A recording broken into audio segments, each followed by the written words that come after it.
Said she's like a temperature, high of 70 today.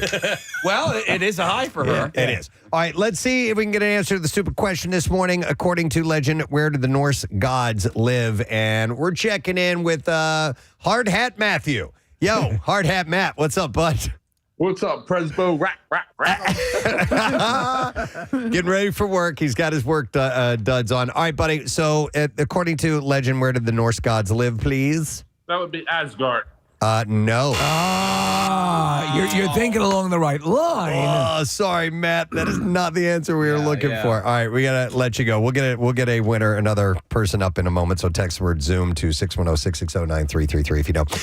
We will start with this story. Robert De Niro showing full support for his daughter, Erin, who recently came out as transgender. In a statement to People, the legendary actor said, "I loved and supported Erin as my son, and now I love and support Erin as my daughter, and I don't know what the big deal is." Erin recently opened up in an interview with them about embracing her identity, saying she's stepping into this new identity and began hormone therapy last November, and said there's a difference between being visible and being seen, she explained, adding that she wants to be an inspiration to other queer people of color who feel unseen. She also spoke about being seen as a Nepo baby, saying, "My dad was very big on us finding our own sort of path," adding, "I wouldn't want success to happen on my own merit." Does it mention how many kids he has now? Because he's got the 2-year-old, right? Yep. So he's got daughter Dorina and son Raphael with his ex-wife Diane, and 2 children, Elliot and Helen Grace, with his ex-wife Grace. And he welcomed his youngest, Gia, with his girlfriend Tiffany Chen in 2023. So he's got several kids.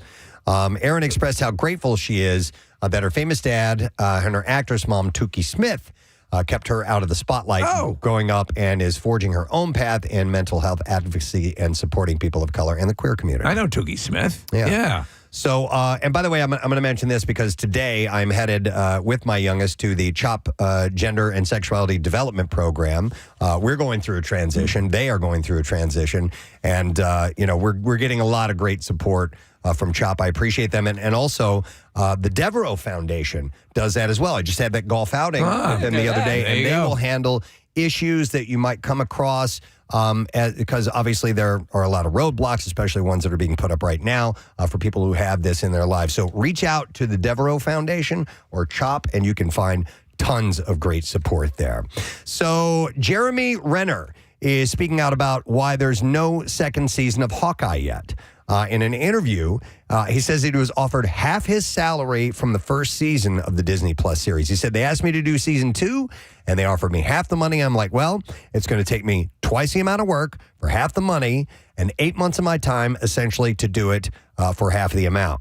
He went on to suggest that the proposed lower salary was a result of his near-fatal snowmobile accident. He's like, I'm sorry, why? Did you think I'm only half of Jeremy Renner because I got ran over? Oh, wow. Maybe that's why you want me to pay me half of what I made for the first season. But he said this is not Marvel, mind you. He said this is like Disney. He said, not even really Disney. He said, it's the penny pinchers, the accountants. And I told them to go fly a kite. He said, I mean, at the insult offer. So we didn't see eye to eye on it. But he's not ruling out a return to Hawkeye in the future.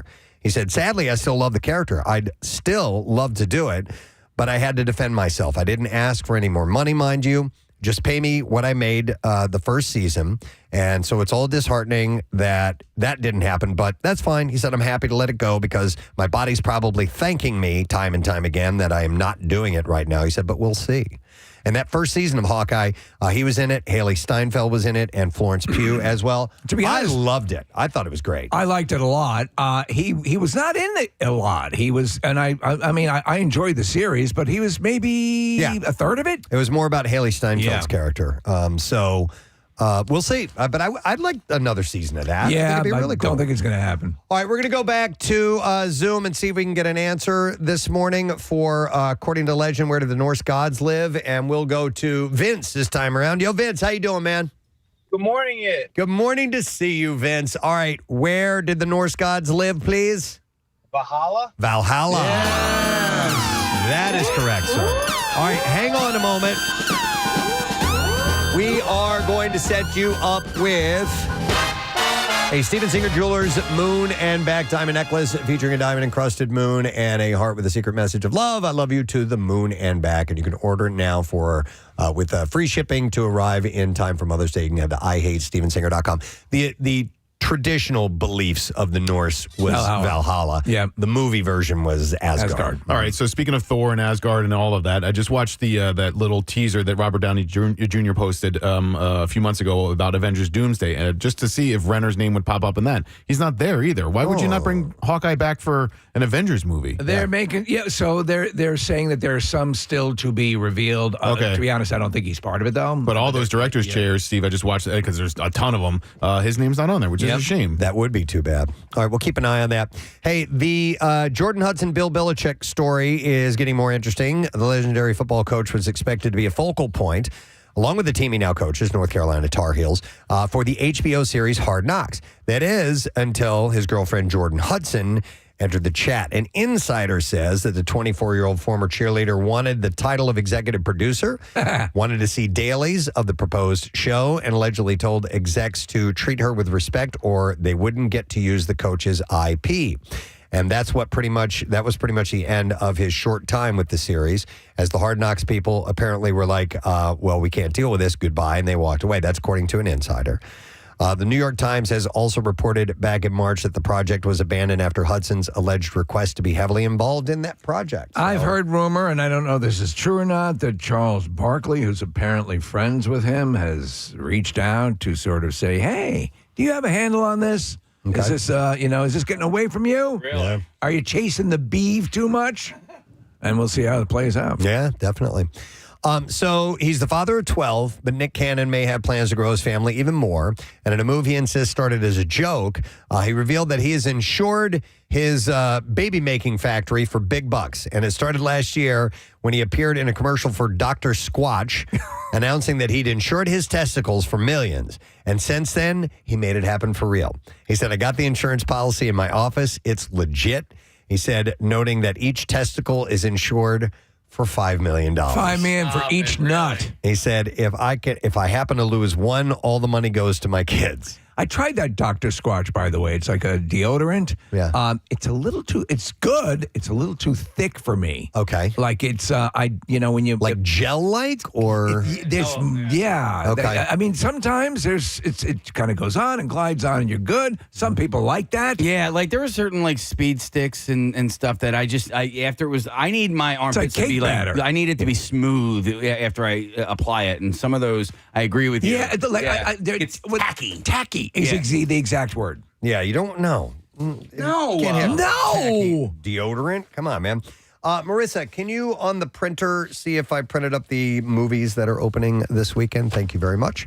All right, so while many are getting criticized for relying on weight loss drugs, one celeb who loves what it's done for him is Eric Stonestreet.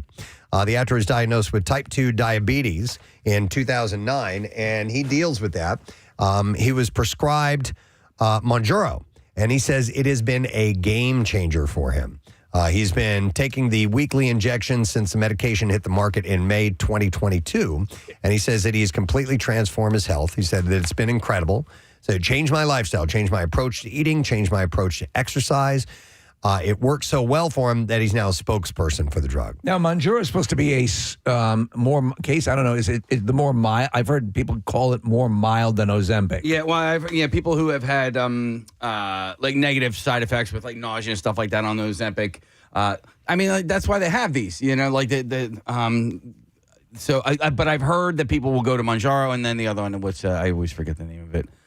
Wegovy or Wegovy. Yeah. I think Bela Lugosi. Bela Lugosi, yeah, the vampire. I would love for my dad to use one of these, and like Steve and Casey, what you're talking about, like saving lives. And my dad's pre-diabetic. He's overweight.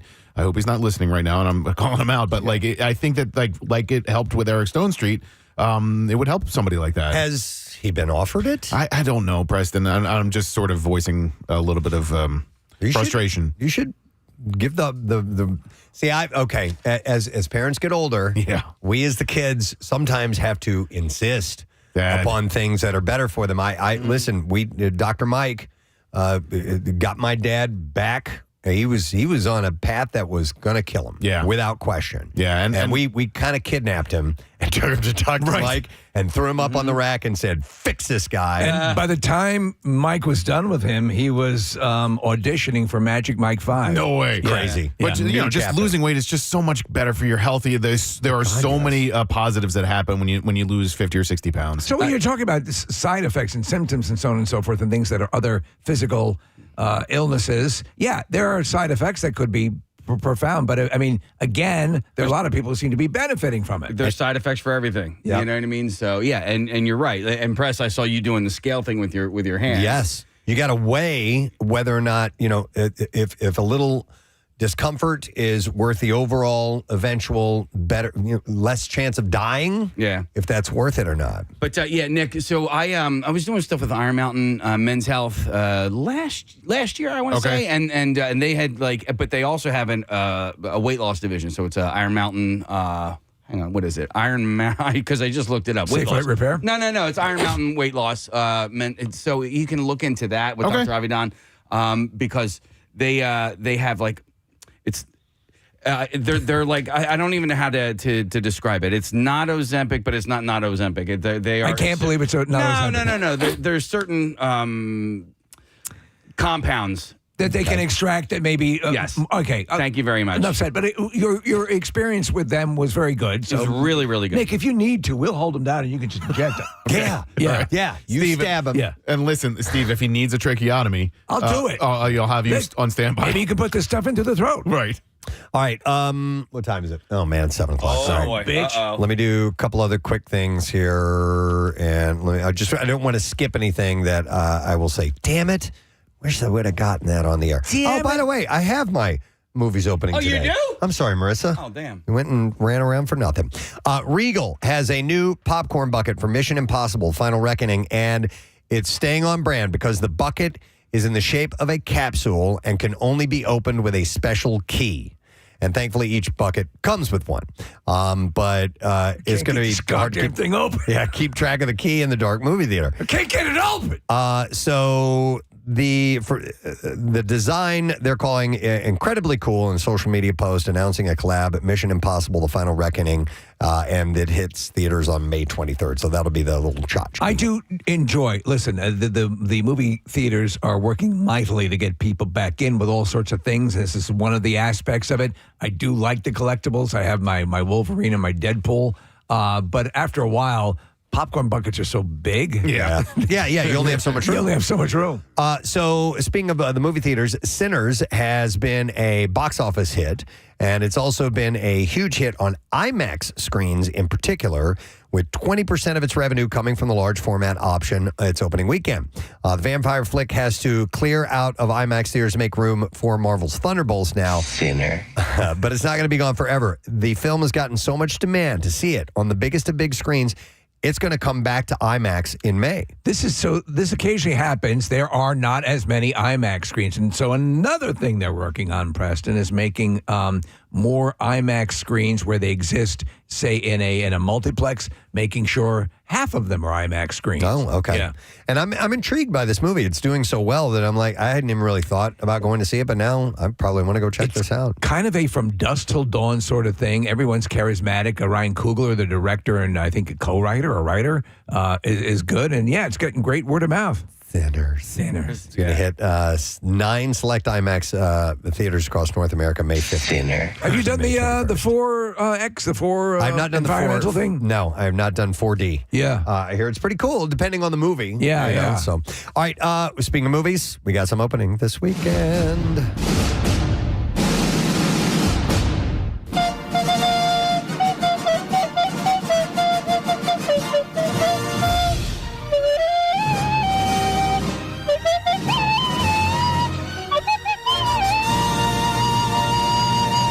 All right, going to tell you about the movies, but also heads up at True Beauty Concepts. We'll go back to Kathy before this segment is over and just say hi to her for Kathy's cuts today. So, Rust opens. It's a Western starring Alec Baldwin, Travis Fimmel, and Francis Fisher. We obviously know all about this story. movie. Yeah.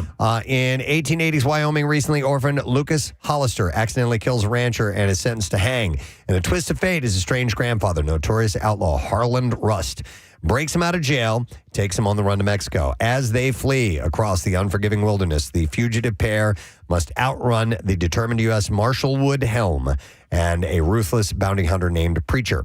2 hours and 19 minutes long. Rated R, wide theater release. Rotten Tomatoes score gives it only a 45%. There's apparently a line in the movie where he says, they were ready for a reckoning. You shot my cinematographer. Yeah. Rosario also opens. It's a horror film starring Emma Rod Tobia, David I'm sorry. Dastmalchian. Is that it? Yeah. Dastmalchian. Oh, you'd recognize that guy. He's the crazy dude in Dark Knight. Oh, I know who you're talking about. Yeah. Crazy dude. He also played the polka dot guy in. yeah. He's great. He's awesome. also in Late Night with the Devil, Preston. He plays the Johnny Carson host. So he is also in it, and Paul Van Victor, and he's in Ant-Man too. Remember, guys? Yeah. Wall Street stockbroker Rosario Fuentes returns to her grandmother's apartment after her sudden death. While sorting through her grandmother's belongings, Rosario uncovers a horrifying secret, a hidden chamber filled with occult artifacts tied to dark generational rituals. As supernatural occurrences plague her, Rosario must confront her family's buried secrets and face the truth about the sacrifices and choices they made. Hour and 28 minutes long. Rated R. Wide theater release. Rotten Tomatoes score at 67%. And then finally, Thunderbolts officially opens. Yay. Action adventure. Florence Pugh, Sebastian Stan, David Harbour, and others. In Thunderbolts, Yelena Belova, Bucky Barnes, Red Guardian, Ghost, Taskmaster, and John Walker find themselves ensnared in a death trap set by Valentina Allegra de Fontaine. The disillusioned cast-offs must embark on a dangerous mission that will force them to confront the darkest corners of their past. Will this dysfunctional group tear themselves apart or find redemption and unite as something much more before it's too late? So it's 2 hours and 6 minutes long, rated PG-13, a wide theater release, and gets a solid 89% score at Rotten Tomatoes. That's a reason to go see a movie in IMAX. I highly recommend you see it in the theaters, and I can't wait for Preston and Steve, you guys to see it, because Casey and I saw it earlier in the week, and I want to hear what you guys think of it, because I loved it. Done and done. All right, clips time. Every actor approaches intimacy scenes differently. In this clip, Vuyo Dubula explains how he personally deals with those moments in Netflix's Unseen. This is my son. At the time, I was getting ready to come into the world, and I just decided, listen, because it was restricting my flow. It was difficult to actually work. And then I decided, okay, cool. If I'm going to go to hell, then I'm going in for my son. Shut the up, huh? Season 2 of Unseen comes out today on Netflix. Here's our next clip. Adult best friends, co-writers, and co-stars Delaney Buffett and Katie Corwin have been friends for a long time. And in this clip, Delaney talks about what influenced them to write their story. It was a personal story to us, and the emotional beats, of the story are certainly based on our lives, but we completely made up the plot. But it sort of originated with, Katie got married, and it was a milestone. And we were, just chatted a lot about how to maintain friendship. What does that look like when you're, 32? Adult Best Friends will be available to stream on Max, by the way. All right, there you go. Your entertainment report. All right, I said out loud we were going to check back in with Kathy, right? Yeah. Let's see if we can... Oh, wait, hang on. Oh, yeah. We need music to lead here, too. No graduation day for you. All right, let's go to Kathy Romano for Kathy's Cuts this morning. Hey, Kathy. Hi, guys. I like the lead-in music. Thank you. Thank you. All right, so far so good. It looks like things are filling up there at True Beauty Concepts. We're watching you on our monitor here in the studio. Yes, so far so good. Everybody, we had the first set of appointments already came in, sat down, and the majority of them are already out. We've got a few in the seats now. We had a lot already, little girls. We had 3 little girls that already came in, got their haircut. Yeah, Sloan was 6 years old and got her haircut. It's short. She looks absolutely adorable. We have Phoebe, who's in the chair now. She's 4. She's getting her hair cut. And then I forget the other little girl's name. But yeah, so we're here at True Beauty Concepts. We're doing Kathy's Cuts, and it's benefiting Wigs for Kids. And Wigs for Kids makes wigs for kids who are suffering from whatever illness that makes them lose their hair. And as you guys know, because we've talked about it over the years, how traumatizing it is for a little girl to lose their hair. Yeah. Yeah, and Kathy, so we're seeing a whole group of different people. It looked like there was a policewoman or somebody in the military who was there. The kids, you saw the camera crew. It's a beehive of activity. 16 years ago, this was sort of your idea. Yeah. It was your idea to get this going. It had to go through a couple of permutations, as far as the hair is collected and so on and so forth. But it's got to be wild at this point in time to be there with all of this going on and seeing people still responding to this call to come out, and they let their hair grow throughout the year. I mean, this is a long process. It's got to be very fulfilling for you to see this happen this way. Yeah, well, Sloan, who was here, who was 6 years old, her mom said that she wanted to get her hair cut. Her hair was very long, and they went through last summer and, tangles and brushing the hair and all of that.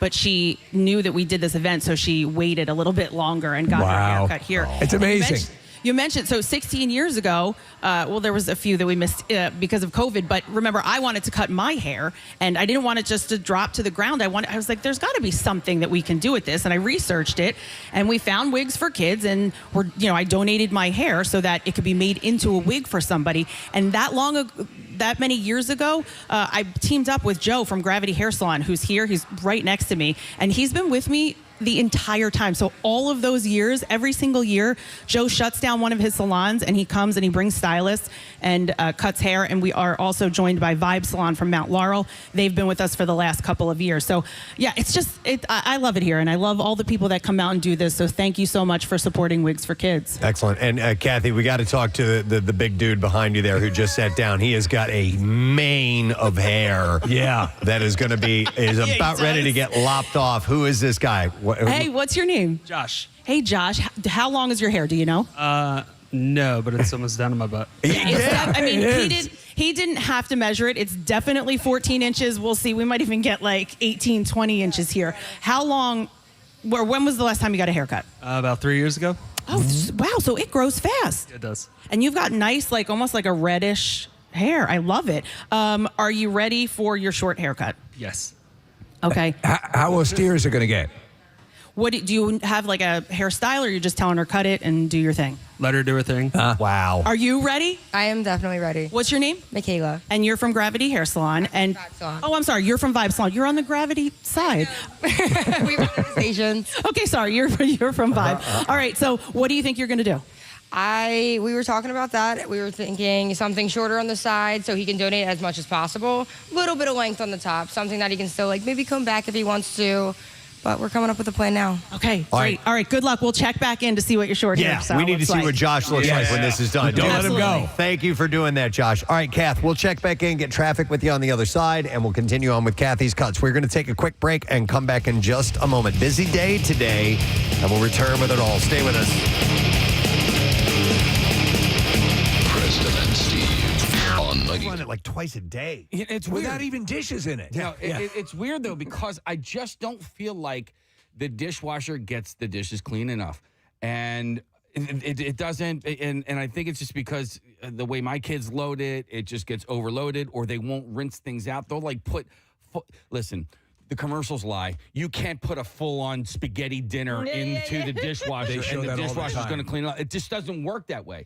So, as far as I'm concerned, the dishwashers, I can do a better job and in less time. So here's the deal. If you're basically halfway there, cleaning off the dishes, may as well go ahead and finish it. Just finish it. Yeah. Right? By the way, here's a text that says, my friend's mom got a brand new $10,000 lawnmower. No. What? It better be a riding lawnmower. I'll buy it from you. For Christmas, and refuses to use it. Uses the old one still because the new one looks too pretty and doesn't want to mess it up. Listen, I get that. I'll do that. I'll use the older item until okay, so here's one, a hair dryer, right? I bought a new hair dryer and they're fairly expensive, but I still have I still have a little bit of use out of my old hair dryer. So I'm trying to get until that completely dies, and then I'll start with the Get new rid one. of it. Yeah. But I understand that reasoning, because when you see a nice brand new work truck. Yeah. Do you know what I mean? From guys that actually use it. It's not like a glamour truck like some of these guys. This is my glamour truck. Well, yeah, I know listen, what you're saying, you have these trucks that just look nice and they never put anything in the bed or whatever. But then you have these other guys that actually, really work for a living and they put everything. It's so funny. It's because I have at home case, I have this Amazon. It's a collection of tools and everything's in this place and it's all very clean. And all the contractors that I know all their equipment is all effed up and banged up because they're using it. Well, yeah, my friend Bill, he just got this beautiful brand new truck. He showed it to me last year. He's like, "Oh, look at this! You open the door, the little the stool comes out. Little things you step on. Step stool, yeah. Yeah, I'm like, this is gorgeous. But how long until it's just all dented and scratched? Yeah.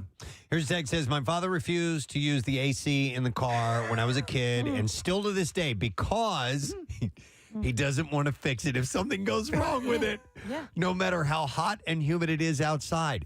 But But you're not using it. It may as well not work now if you're never going. I'm at work. Stop calling me. Sorry to bother you, Joanna. What's up? So my mother, they've been going on 15 years maybe, refuses to use our fireplace in the house.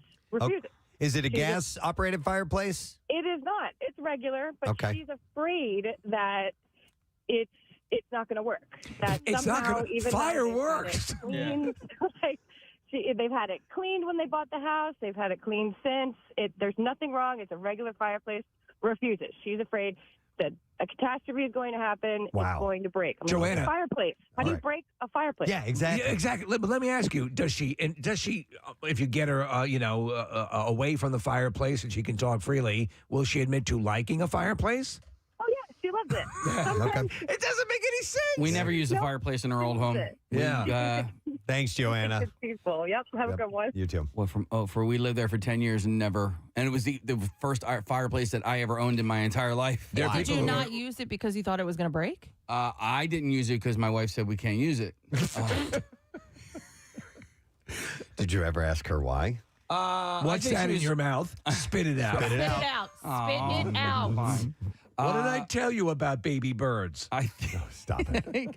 I think she was worried about burning the house down. And a lot of people are. Yeah. A lot of people are of fireplaces and just in general. It's what it's made for. Yeah. This is made to put a fire. House can set on fire for a multitude of other reasons. But we own fireplaces now that we've put fires in. Okay. Yeah. All right. So they're just outside. Let me. I know. You brought those fires home and then you put them in the fire. in. Yeah. Hi, Terry. You're on the air. Good Fire to morning. go, please. Hey. Hey, what's up, Terry? Well, so my husband inherited a really nice and big snowblower from his dad about 7 years ago and refuses to use it. He always has an excuse. There's not enough snow, or the snow might be too heavy, or I can't get it out of the garage. And I just don't understand why he won't use the damn snowblower. And he'll just go out and shovel it instead. Yeah. He'll just go out and shovel it, and I don't understand. Terry, give him the data on how many people have heart attacks shoveling, and try to convince him that way. Because right, I'm trying. Yeah, but I know people who will do that with the snow blowers as well. Not enough snow to snow blow. Yeah, but it's what it's made for. All right, thank you, Terry. Here's one that says, my grandmother would turn off her blinker stuck at traffic lights to save the bulb. The blinker bulb. You're supposed to leave that light on. Oh my God, that's great. And same with windshield wipers. I love it. Said it was more of a cheap thing. Oh my God. So you didn't want the wipers to wear out. Yeah. That's funny. God. Here's one of the things I noticed way too late in life was that if you have with products, let's say like a vacuum cleaner, or something along those lines, and after you go through a couple of them and they fall apart, if you realize that you do the recommended regular maintenance, cleaning things, taking it apart, some of those things will last freaking ever, man. You just have to do these cleaning steps every now and then, and it'll last. That's another thing. You bring up the vacuum cleaner that I do with its charging, the handheld vacs, computers, phones, all of that. Like, I don't like to leave it plugged in and charging constantly. You can actually, in some cases, you can damage the battery. Well, I don't know if that's still true or not. But for the most part, no, you should be fine. So I use the vacuum until it dies, and then I plug it in, and then when I check it throughout the day. If the charge is done, I unplug it. I wonder how the battery is. Yeah, seriously, because I don't want to ruin the battery. Dennis, check the battery on the shark.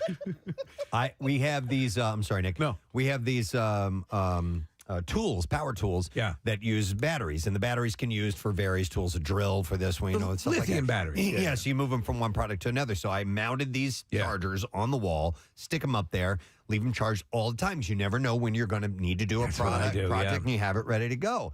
Well, I don't know who was doing it, but every now and then someone would unplug the charger, and I would go and need to use the It battery. was me. I was coming over and unplugging your. You turn it on and go, and I'm like, what? I mounted this thing to the wall and plugged it in. So I have a whole bank of, I use the iWorks, the gardening equipment from the leaf blower to the lawnmower. They're all electric.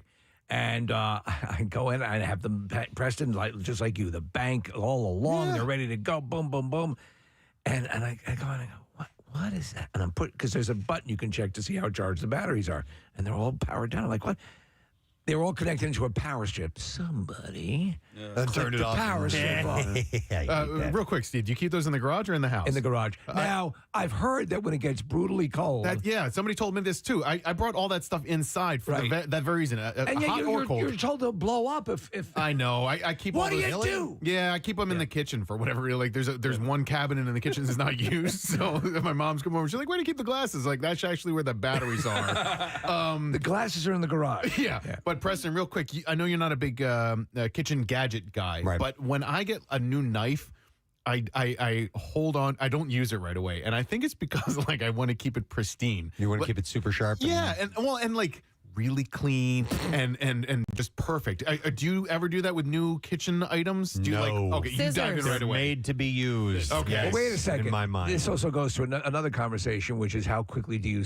I do like things to look nice and pristine. So there are things like ice. After a while, like we were talking yesterday about hiking shoes and stuff like that. I'm like, nah.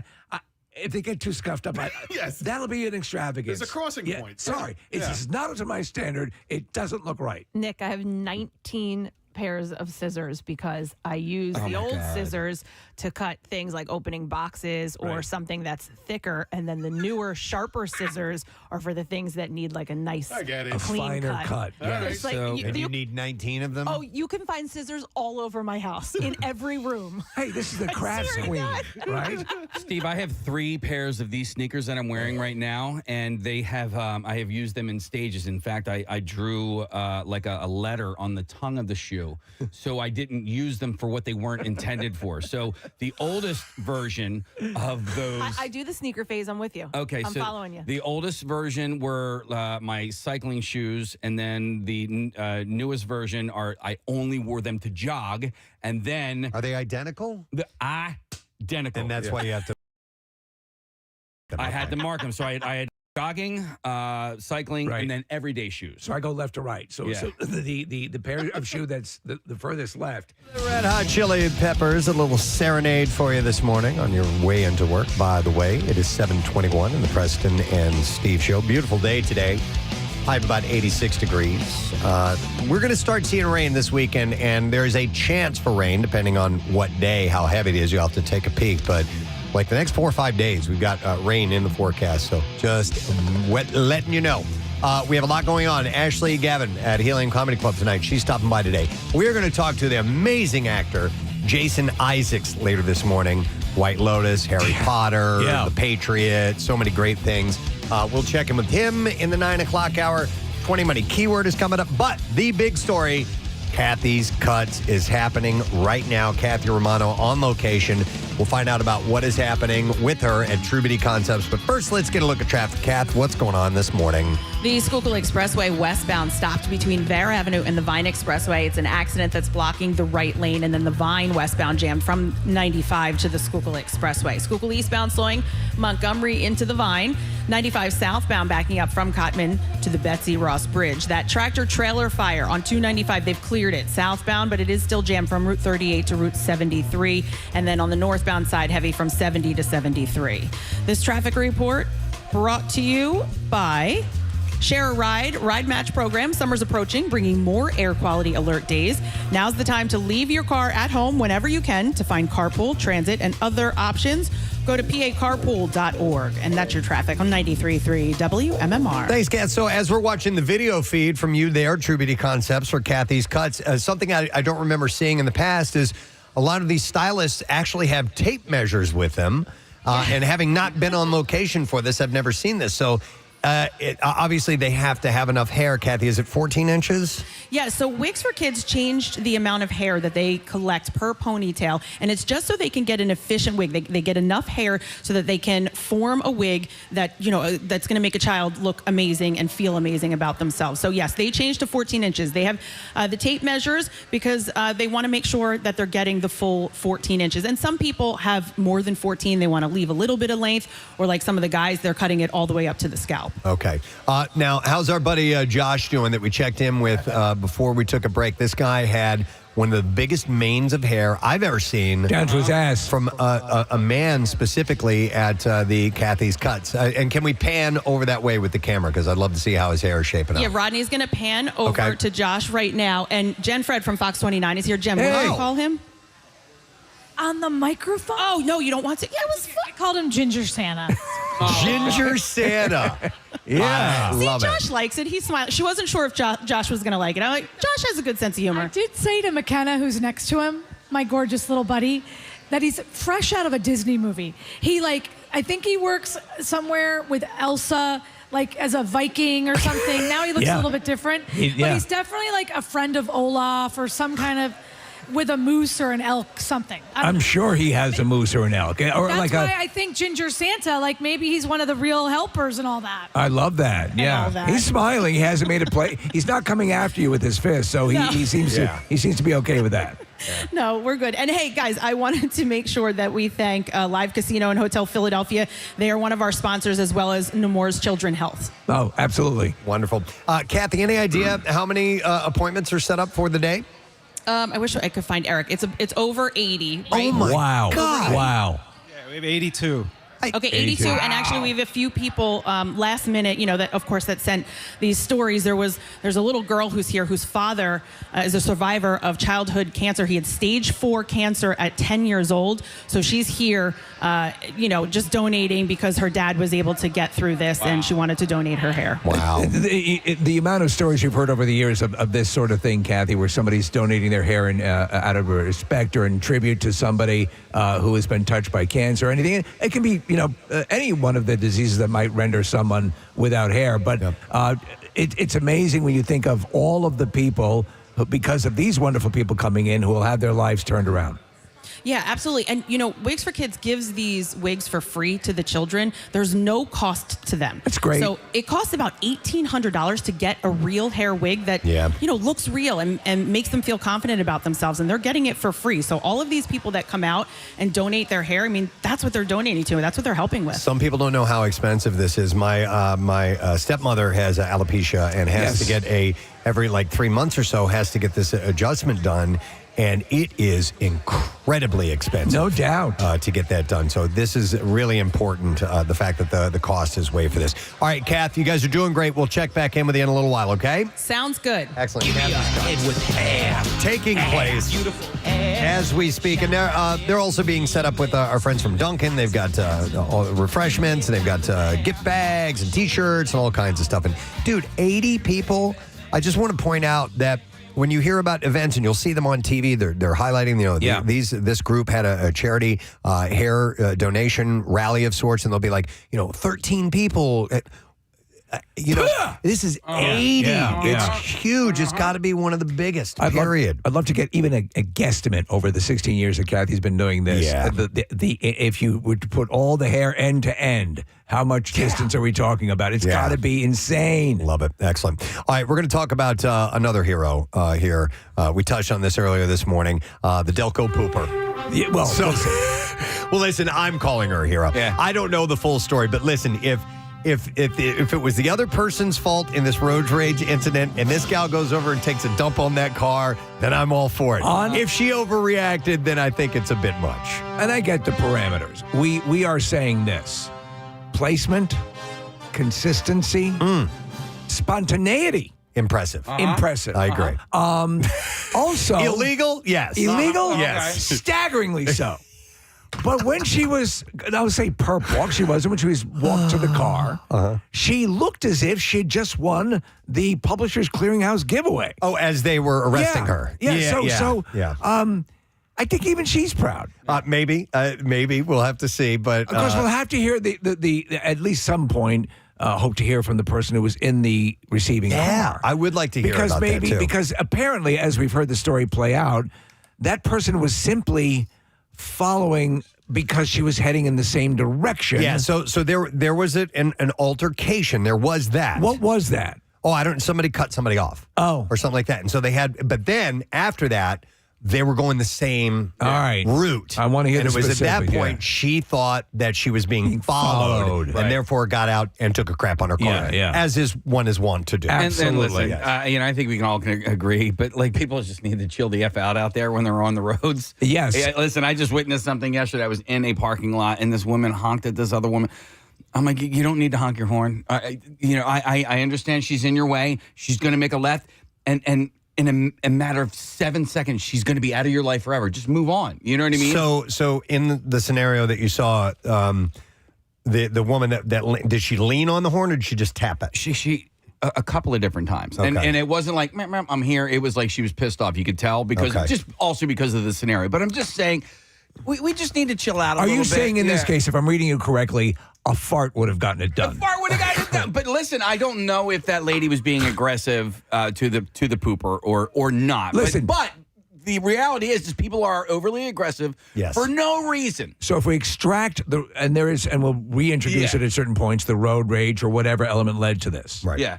If we're talking in the sheer physical achievement of immediately calling up an attack poop, that to me is amazing. She gets out of her car, walks, bam, delivers, walks away.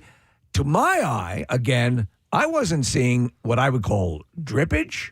No, but it looked wet. It was it was kind of like a puddle, I think. But she says, as they are arresting her, she says, I have a sickness. I believe, and Kathy's like, well, she's sick in the head. I believe she may have Crohn's disease or something like that because that can happen. And hey, listen, I don't know. I've never asked my youngest if they can, poop on demand because of that bowel issue. It's a party trick. Yeah. Do you remember how great it was when you were a kid and you learned how to burp on demand? Yeah. And then I had a friend, Ridley guy. He could fart on command. He could. Well, basically, just suck the air up into his butt and then farted it back out. Yeah, that's impressive. But he could do that. We've seen even queefs. I mean, people have that sort of command of their body. In this case, though, I wonder how this story will. Because if this person, we don't know, and we're just again on the surface of this, she seems to be at least smiling. Does this become, for at least a day or two, the Haktua, does this become 100 men facing a gorilla? I don't know. How much of a meme and permutation will this make in the social media realm? By the way, I think the reason, I'm sorry, Nick, I didn't mean to cut you off, but I think the reason she was smiling and laughing is because they're walking around to the car and then she looks over and she sees a TV camera and she's like, oh my God, the fire department. It's like that. My God, the TV is here. Oh, you got to be kidding me. And that's why I think she was laughing. I look a fright. Kathy listed the charges that were levied against her earlier this morning, but the one that is my personal favorite is depositing waste on a highway. And I could get her off on that charge. She's just what she did obviously is fairly reprehensible. There's intent there, and but Steve, to answer your question, I don't know if it's like a slow news day or whatever. People are going to be talking about this one for a while. I got it sent to me so many times yesterday and overnight, and and the video kind of speaks for itself. But to see, I mean, she. On the whole, kind of looks like a nice, pleasant person. She does. Nick, if you're opening up a brand new gelato place, you invite her out. Yeah. Right? So I think that this incident is going to be in the pantheon of, like I said earlier this morning, the guy that puked on the kid at the ballpark.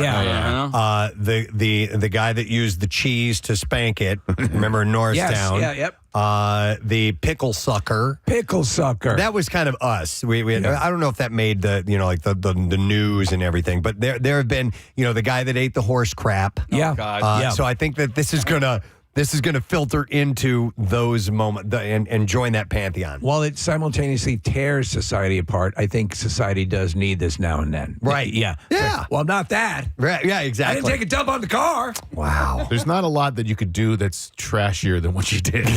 You know, like in broad daylight, you know, what she did, again, I'm not condoning. No, but I'll tell you this, to the point about being broad daylight.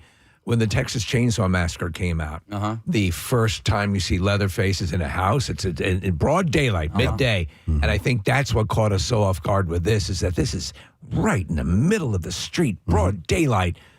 Well, you know, recorded. The video quality is excellent. So that's what blows us away. It's literally a nightmare of mine. It is a recurring nightmare of me having to go poop in front of somebody else. You know, and I can tell you all the different seniorios. In fact, go ahead. I just realized something. We have an expert that we could reach out to. He's very well respected in his field. Yes. Nick's friend, his fraternity brother, took a dump in the middle of the floor in front of everyone, right? I did send him the story yesterday. Now, let me ask you, is there, because there's the nuance, he was blasted, right? Oh, yeah. Blasted doesn't begin to describe it. He was blackout drunk. Blackout drunk. Yeah. So, by the way, I commented on the Barstool Philly post of it last night, and somebody replied, "Oh, yes, but was she well respected in her field?" Oh, wonderful! So for the commenters below my comment on Instagram to note that you know there's a Preston and Steve ism in there made me really happy. God. I mean, so have you ever been close to? Have you ever had someone within proximity? Have you ever had a public situation? Oh, I told you guys the story. My buddy Danny and my band, we were in Cape Girardeau, Missouri, and we were played a show the night before, and the next day we were getting ready to play again at this horrible club. And we were outside, and we were there in the daytime for whatever reason, and he had to go to the bathroom. The club was closed. He couldn't use it. We ran around back. There was a chair, a chair with the seat part missing. It was just the frame of a chair.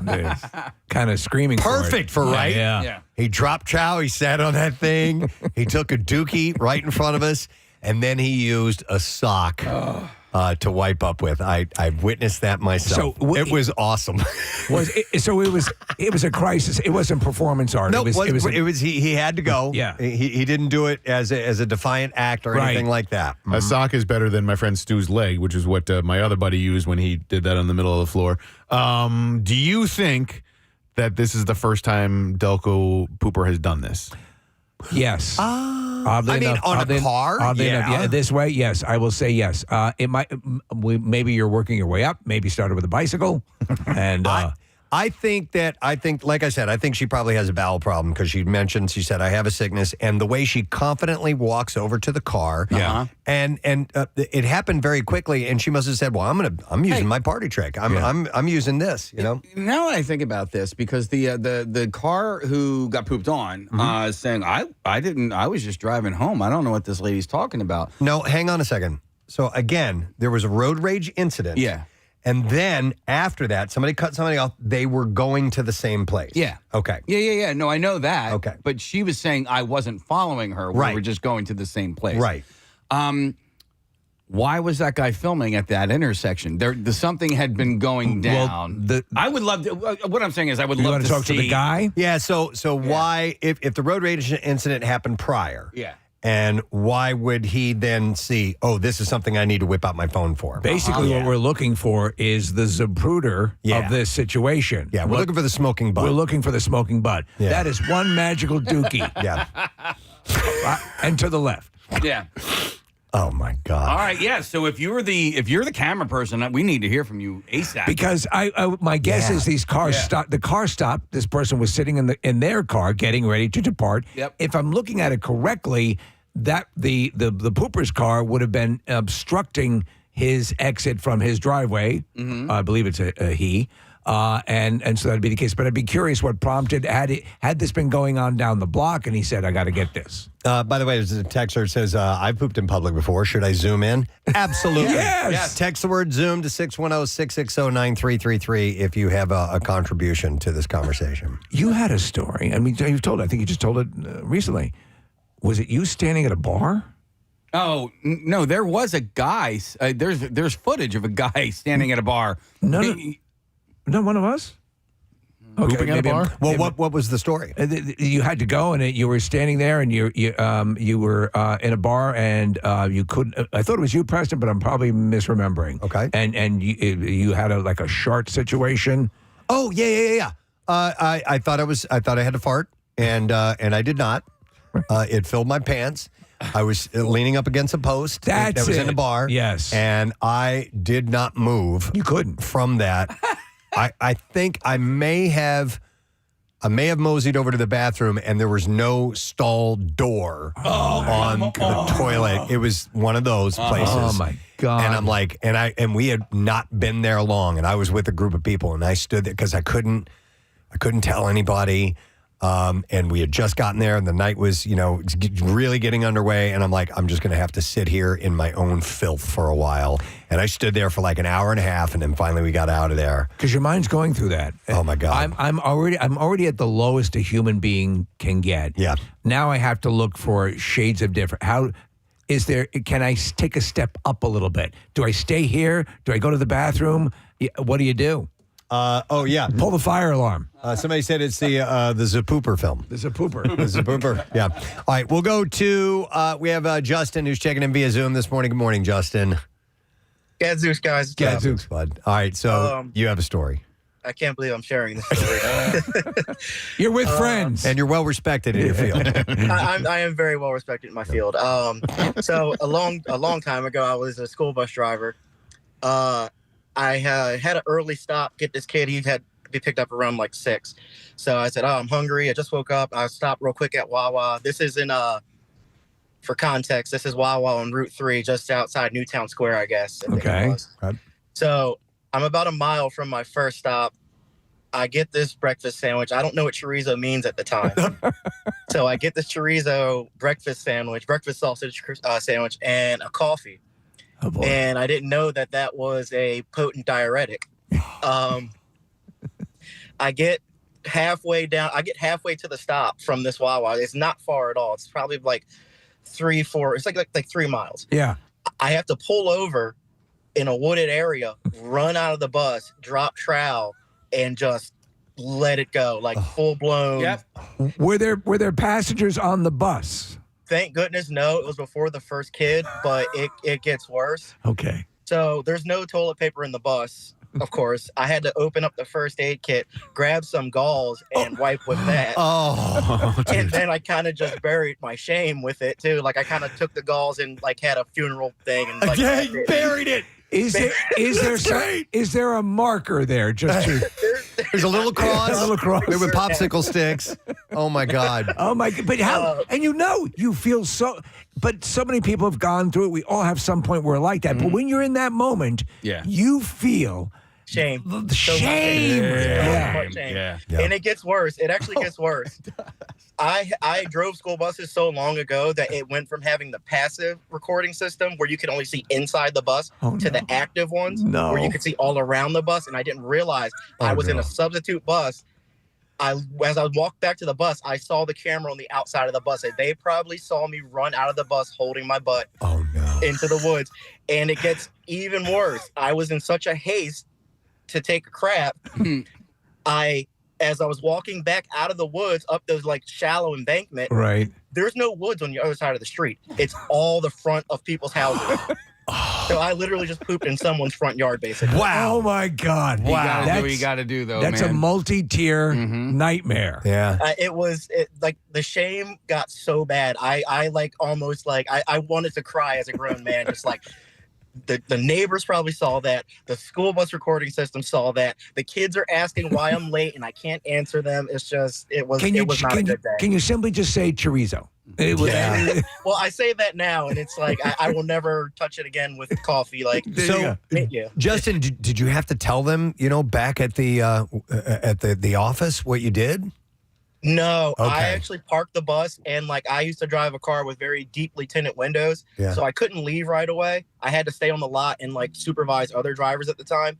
I kind of just went in my car and pretended I wasn't there because you can't see in it anyway. I kind of brooded for the rest of the day. And like, I was like, if nobody knows I'm here, they don't need to ask what happened. What I would have done is I would have gone back. I would have gotten up to like 80 miles an hour and driven the bus right through the building because you got to you got to take out all the witnesses. That's all you can do. Yeah. All right, Justin, thank you for sharing, bud. We appreciate it. You are welcome. All right, take care, man. I was tailgating for Eagles games with a couple of police officers, and I had asked about like in a situation where somebody they have no choice but to go outside.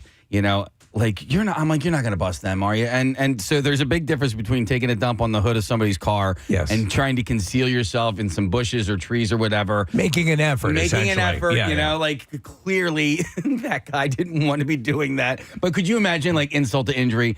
Cops just waiting for you going. So what was their response when you The asked response them is about if and listen, it's a case by case and it's an officer by officer basis. Depends on your lawyer. But this guy that I was talking to was basically like, if you are making an effort to conceal yourself and you're not, doing lewd acts in public, then they're going to let you slide. We were talking about ring cameras and so on and so forth, and the amount of cameras that are around. The last gentleman talking about the security camera, or the observation cameras around a bus. I assume now more than ever, Case, when you had your little accident in the loading dock on this very building, there had to be security footage. Why of that. do you think I cleaned up after myself? Because I was, it was like, oh my God, if somebody comes across this crime scene, this horrible crime scene, they're going to go, wait, what the hell happened here? Let's check the camera. You know what I mean? But as long as there was no evidence. No, good move. Yeah. All right, we're going to go to another Zoomer. We have Anthony who is joining us. Yo, Anthony, morning, bud. Good morning, guys. Good morning, Ed. Good morning to see you. My work partner here, Jordan, would like to make more Delco proud moments. Oh, really? Jordan, go on, explain what you've done. So we were doing a study down in this borough, and we had to. we're waiting there in the morning, so I had to really go to the bathroom. So we're sitting there, and Anthony's out smoking his cigar, walking. So I just opened the doors of the truck and pooped on the side of the on the parking lot. Yeah, like the grass.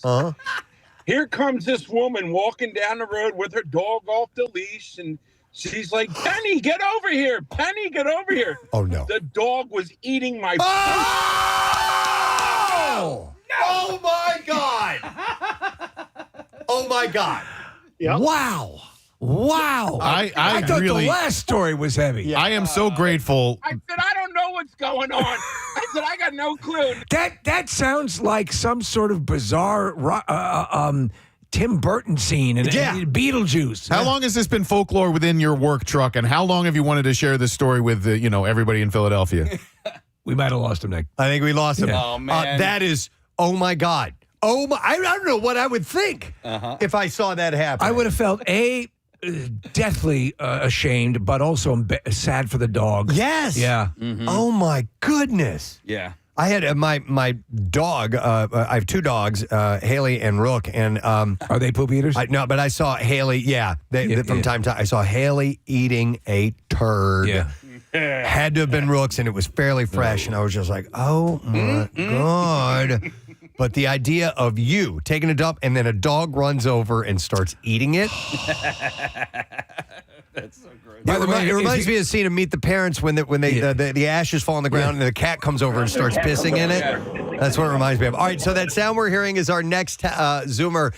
We have Chris, who is joining us. Chris in the Army. Thanks for your service. What's up, buddy?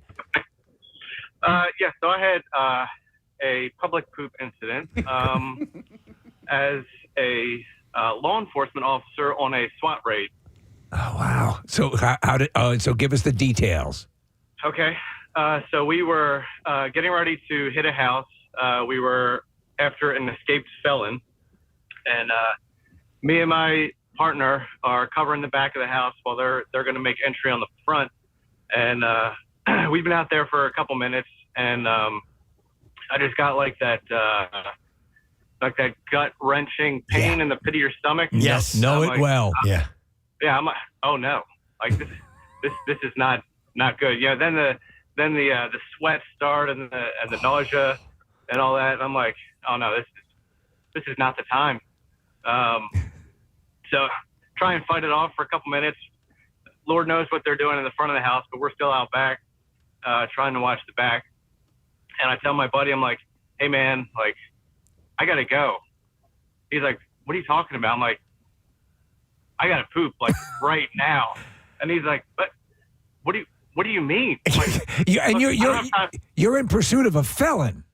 Yeah. Yeah. I'm like, I don't have time to explain right now. Like, just stay here on the back of the house. I'll be right back.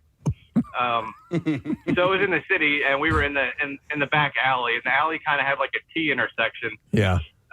So I went around the intersection of the T, and I'm like, all right, well, we're doing it right here. So, you know, I'm using every ounce of strength that I have to hold back this dirty flood that's waiting to release. Oh my God! Explosive? Oh yeah, it's bad. Please tell me your partner said I got your 6 as you told him you were headed off.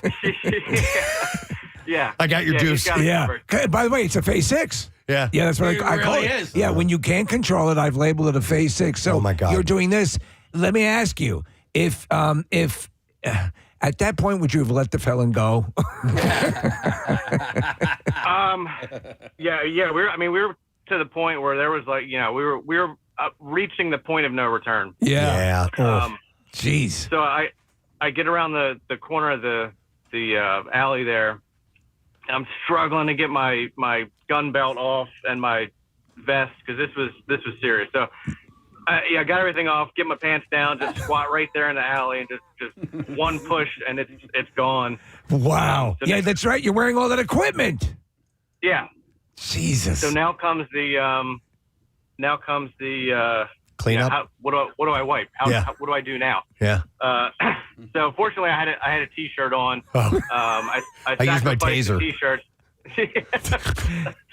I sacrificed a T-shirt, and you know I'm in the middle of an alley in the city, so I just used the T-shirt to cover up the puddle there, and that's where the training comes in handy. And by the way, Chris, your nickname immediately should have become Flashbang. That should have been your nickname after that. Nah, that's a good one. Yeah. But I got back on the house, and all was good after that. All right, question, Chris: How seasoned of a veteran were you at that point? Were you fairly new, or had you been doing this, SWAT for a while? I was fairly seasoned, a few years on the team at that point. Okay, if you were a rookie, it would have been so much worse. I would imagine. This became like my reputation. All the new guys got told about it. Yeah, I had. Yeah. Were you in any danger of being switched off the SWAT team to the FART team? FART. Firearms and reconnaissance training. I was going to go with rectal training. Rectal training. Yeah. Perfect. Chris, thank you for sharing that with us. We appreciate it, man. Yeah, thanks, guys. Thanks we for got to having go. me. Have a great day. Take care of yourself. Oh, my goodness. Well, there are times when, as you said, Steve, no force of nature can stop what is happening. That is a force of nature. Actually. That is, yeah. There's obviously going to be a lot more to come from this story out of Delaware It's County. going to have to be a Lifetime movie. We talked to Chief Madonna yesterday at the program. He zoomed in live with us to tell us that it was indeed legit, and now there's been an arrest. Steve, it is now on the front page of TMZ.com. There you go. I knew it. We did it. We did it. All right, way to go, Delco. Yes. God. Now women's wear daily, and we've done it. Yeah. Yeah.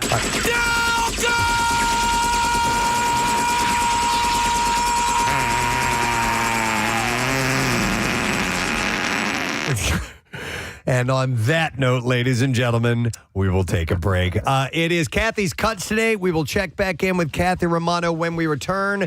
We will also have your first shot at winning $1,000 today with Preston and Steve's 20 Money. Bizarre File coming up too. Stay with us. We'll be right back. Preston and Steve on 93. And people jumping out of an airplane, skydiving.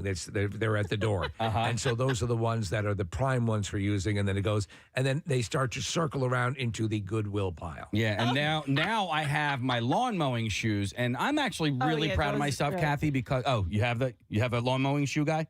No, I just want to go to a call when you right. eventually stop talking. So, hang on a second, Preston. I got something for you here. Hold on. I need you to stop talking and listen to me. Go ahead.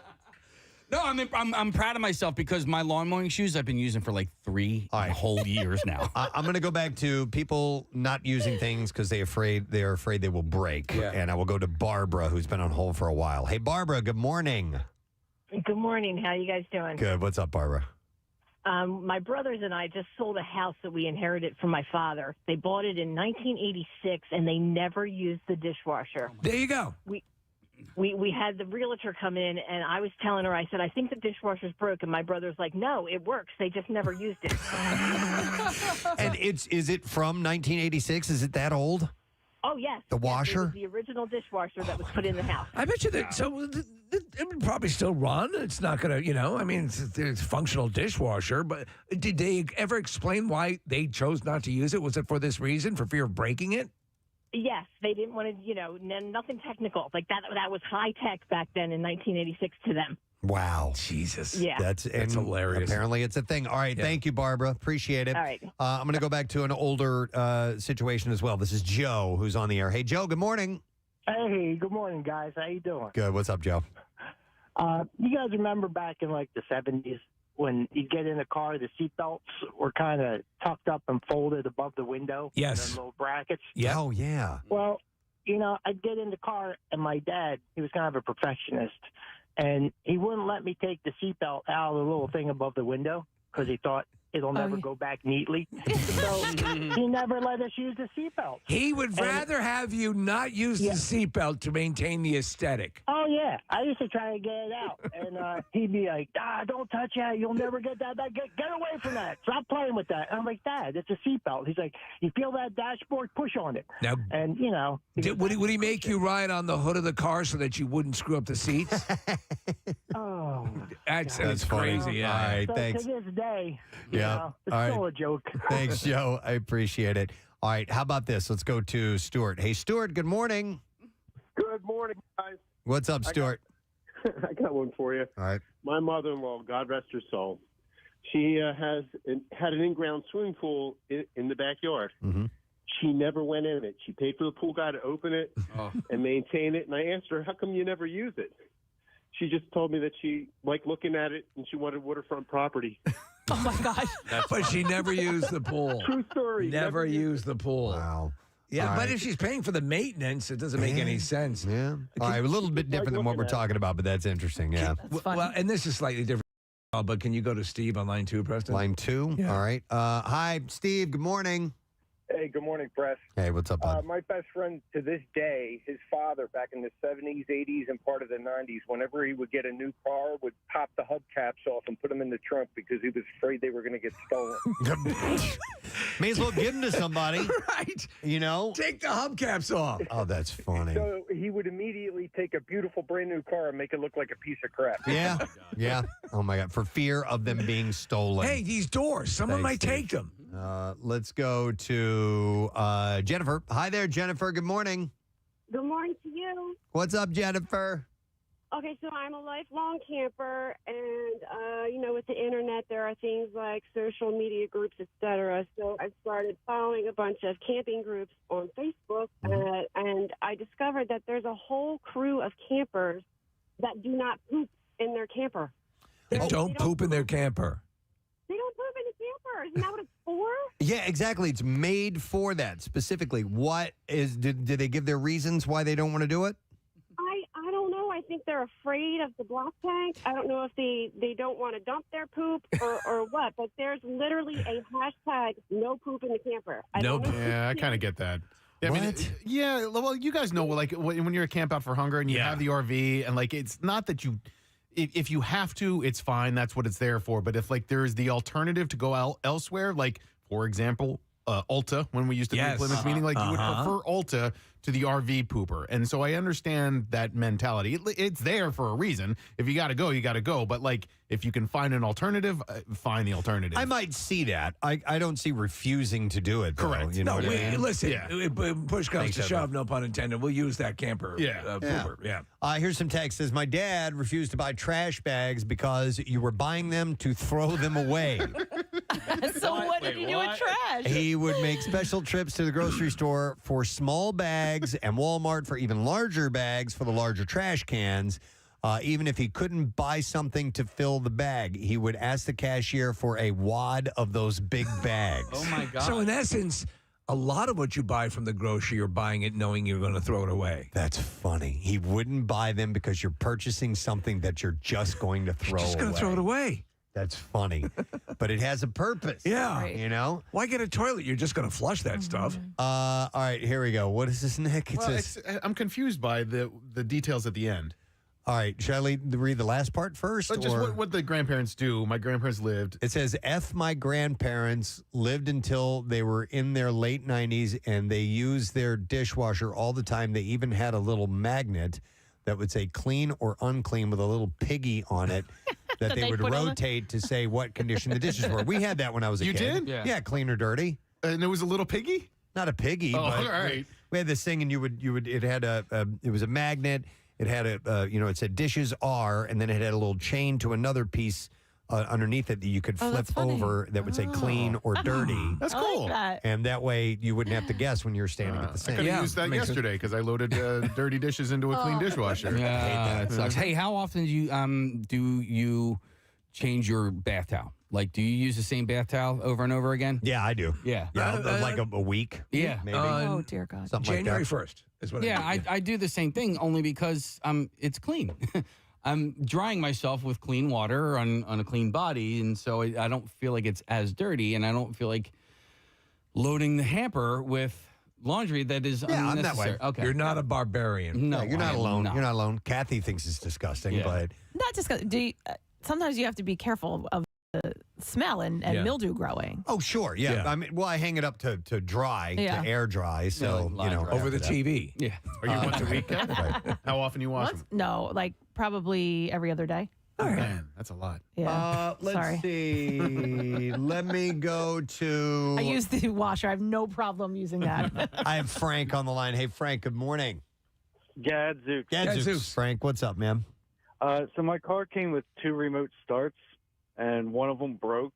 So I have a second one that works perfectly fine, but like I don't want to go through that loss again, so I just don't use it, and I'd rather just walk out to my car, start in the morning, and then go back in the house, being like, "Gosh, I wish I still had 2 remote starts." You don't want to risk it because you're down to just one. What if that breaks? You had a backup. Yeah.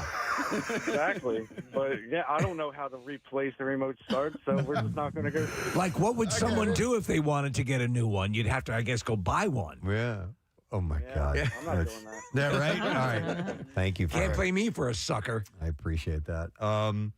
Yeah, this all got started because of this email that we got who said that the guy's in-laws garbage disposal, they refuse to use it because they don't want to break it, so they actually keep a trash bag in the sink next to it. It's funny, yeah. To just throw the scraps in. Which, by the way, I did. We had a clog, a drain issue, and we had I called Horizon out, and the tech came and fixed, and he said he was telling me some stuff about the garbage disposal that I didn't know.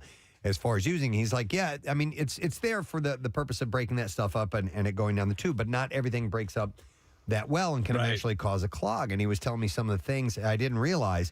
He said what you shouldn't put in the garbage disposal, eggshells. Yeah. He said they eventually, he described them as a net. There's a membrane on the inside of the shell, and it goes down in there, and it won't fully dissolve, and it will. I have thrown thousands of eggs down the into the disposal over years, and he's like, "Yeah, that's one you need to avoid." I was like, I had no idea. I think potatoes can turn into like a glue. Like, Okay, so like there are a whole bunch of foods that you can't put down there because what's the purpose then? I know, but you got to be selective in what you can and can't put Here down you there. go. Nick pulled up this list real quick. I know we have to take a break, Case, but let's see. Oh, clam and oyster shells. Really? Yeah, don't do that. I didn't rocks, know that. Don't put rocks in there. What about wrenches? No, grease, oil, a large amount of vegetable peels, large number of eggshells, it says here, artichokes in particular, and corn husks are things you should stay away from. Wow. Okay. Anyway, listen, thank you guys for your calls. We appreciate it. And thank you to Brian from Lewis, Delaware, for sending in that suggestion. We have to take a break because we're going to go live on Fox Good Day when we return. We have the bizarre file to get to. We have MMR's concert cash and your first chance at winning $500 and MMR bikini that she had pasted. However, we didn't do the Connoisseur last week. We'll have to at some point pull that out. But I saw this really interesting article from BuzzFeed, and I know that some people can relate and probably have their own stories to share. But the title of this article was People Are Sharing the Questionable Ways Their Families Cook Specific Foods. I love when we talk about stuff like this. And it says, and some are quite frankly crimes. So I'll read a few examples. Well, one man's crime could be another man's favorite. That's true. Right. And feel free to share if you guys have anything to contribute. Our number is, what is our number? 215. No, 215-263 WMMR. Yeah. 1-800-232. You can call that one if you want. Yeah. I'm not going to get you anywhere. Yeah. All right, Who is this? Yeah. All right, so I'll start with this one. It says, my stepdad's mom took a stick of butter and used it like a crayon to smear butter all over a raw turkey, and then she put the rest of the stick on the table for rolls. Oh, yeah, no. So I've That'll actually kill seen. ya. No. I've actually seen a device that is like a I don't know, just like a clamp for butter. It doesn't have to require a lot of pressure, but the basic gist is you put the stick of butter in it and you slide it around on waffles and pancakes. Yeah, we have one. It's called a Butterbot. Oh, okay. And and it looks like a little robot. Yeah. And you stick it inside there, and you take off his little R2D2 head. Yeah. And the butter sticks out the end there, and it's actually curved a bit so it fits on corn on the cob. This is not the butter you're looking for. And it's really great for corn on the cob. Casey, this would be perfect for your issue, your problem of getting butter in each square of a waffle. No. VH. The song is called The End. Brand new song and in time to be performed at the MMRBQ. I'll bet you. That is a ripping tune with a shredding guitar solo and intro. That guy is a talent without question. All right, we could go on and on about that, but we got money to give away. 93.3 WMMR Philadelphia. It's time for a Preston and Steve 20 money keyword. Yes, it is. And the word is feat. F-E-A-T. Not the feet on your body. The feat of winning money from us. F-E-A-T. And you have until 25 minutes after the hour to enter it on the MMR app or at WMMR.com, or you can text it to the special contest short code number, which is 45911. One random entry wins $1,000 in the company-wide contest, and each MMR winner gets a pair of MMRBQ tickets, and winners are going to get a call from Beasley. Make sure you answer your phone. Contest rules are available at WMMR.com. And Preston and Steve's 20 Money is sponsored by United Tire and Service. So the word again is feat, F-E-A-T. Get on that now. All right, we're going to take a look at traffic. Kathy's Cuts. She is live from True Beauty Concepts to give us what's going on. Kath, what do you got so far this morning? Okay, so remember we said we had that tractor trailer fire on 295. Last report I said it was cleared. Well, New Jersey DOT actually cleared it by mistake. It is not cleared, and you are stopped on 295 between Delran and Route 73. Only the left shoulder is getting by. So all lanes are blocked on 295 southbound, and then on the northbound side, you've got a gaper delay that's growing between Warwick Road and 73. Schuylkill Expressway is stopped between Passyunk and South Street. You're slow from the Vine to Girard, City Avenue to Gladwin, eastbound side backing up from 202 into Gulf Mills. 95 southbound, slowing from Cottman to the Betsy Ross Bridge, Girard to the Vine, and then the Blue Route to 320. And on the Blue Route northbound, you're slow 95 to McDade Boulevard, the Baltimore Pike to the Media Bypass, and then on the Pennsylvania Turnpike westbound, you're slow Virginia Drive to Fort Washington. This traffic report brought to you by Compassion International. Imagine a child in extreme poverty waiting over a year to be sponsored. End their wait today. Become a Compassion sponsor. Text radio to 83393. And that's your traffic on 93.3 WMMR. Give me a head with hair. Long, beautiful hair. Gang, for 16 years, this event has been taking place, and we are excited to bring it to you once again. Kathy is the one who does all the legwork. She sure does. Her and Eric Simon and all people involved. But we are going to True Beauty Concepts to see how things are going so far. Kathy, 80 people signed up this morning, right? 82 people, and we had a few people that we added in last minute just to kind of squeeze them in to get over that 80 number, which we are, because if we do that, we'll be at over 1,500 ponytails that we've donated in all of these years. That's incredible. Staggering. That is absolutely amazing. Wow, you got to be really proud of that. And I'm with the cutest couple right now. Their names are Samantha and Brett, and they came here today to cut their hair together. Why are you guys cutting your hair? Well, actually, Brett had cancer back in 2014, I believe it was. And so he, of course, lost all his hair. So we wanted to, give that opportunity to little girls that are maybe in the same position. And and then I'm 18 weeks pregnant today, actually, with a girl.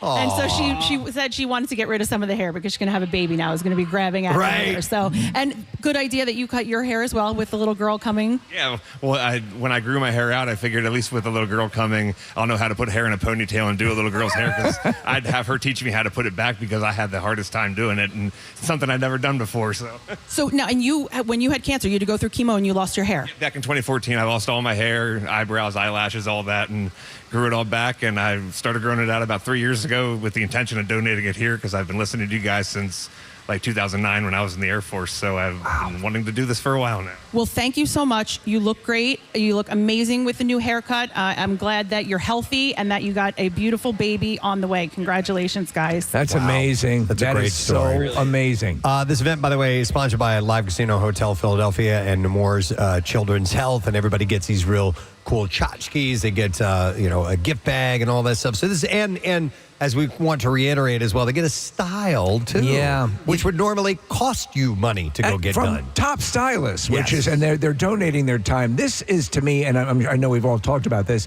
Obviously, there's the charities that we do throughout the years where you're giving money and you're donating time. This is one like the blood drive where you're literally giving of your own body to help other people. There's such a direct and visceral feel to this, and to see people smiling and knowing that they're doing this and taking time to do this is just so awesome. Yeah, and Kathy. people have different reasons for donating, whatever it is. And I'm with George right now, and he's actually donating just because he wanted a free haircut. He's like horrified. If you could see his face. He's a school administrator, and George has donated how many times? 4. 4 times. I don't know if you guys remember years ago, there's a picture of me of these 2 really tall men who got their hair cut, and I'm squished in the middle of them. It was George and his friend, a teacher friend that he had, and they would grow their hair out, and they'd come and they would donate their hair here at this event. His friend, not here because he doesn't have hair anymore, but George is back again. And George, why do you come back every year or every so many years? Well, part is I work with kids, but the other part is my wife has had cancer. She's here behind me. And then I have other relatives that have had cancer, needed wigs. And so the combination of the two is the reason why I do it over and over again. And I feel like it doesn't take me that long to grow hair. So it's almost like, growing a crop and be able to share it with other people. And I think I have decent hair. So it's like growing corn on his head. Yes. Well, and I was talking to his wife, and we were talking about our hair. And as you age, the hair doesn't grow as full and as long. And people that can still grow this beautiful hair, and the fact that they're donating it, I mean, we're so grateful to them. Hey, Kathy, spin him around so we can get a look on our camera and see that handsome haircut that he had. Oh, yeah. Oh, there's a strapping-looking man. Look at that guy. There you go. You look just like the bear on that shirt. Excellent. All right, Kath, we'll check back in. You guys are doing great work. Thanks for everything, okay? Thank you. All right, so True Beauty Concepts, and it's benefiting wigs for kids, like Kathy said. And let's keep in mind, Gravity Hair Salon and Vibe Salon are a part of this as well. And it doesn't happen without the people that are there to do the cutting and styling. It's one of the ones that it's a quicker charity. Obviously, we have our blood drive and so on and so forth, but the effect and the ongoing effect of it is amazing. Yep. All right, a little after 8, and we're a couple of minutes behind, but it is time to officially make it No Sad Bro Friday.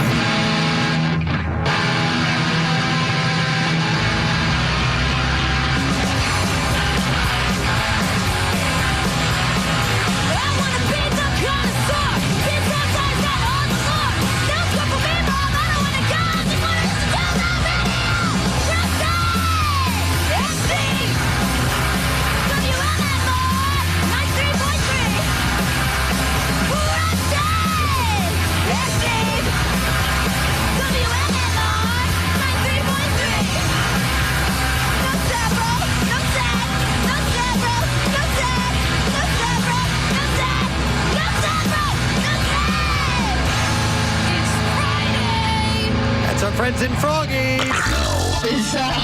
WMMR presents Preston and Steve's Bizarre File. Brought to you by Dermatology Associates of Plymouth Meeting Research Department. Hey, they're seeking volunteers for an alopecia areata clinical trial. Perfect timing. Yeah, and adults and kids 12 and older with 50% or more scalp hair loss are eligible. You can learn more at PlymouthMeetingDermatology.com. I was going to lead with the Delaware County pooping story, but we covered that pretty Been there, extensively done that. earlier. But that definitely...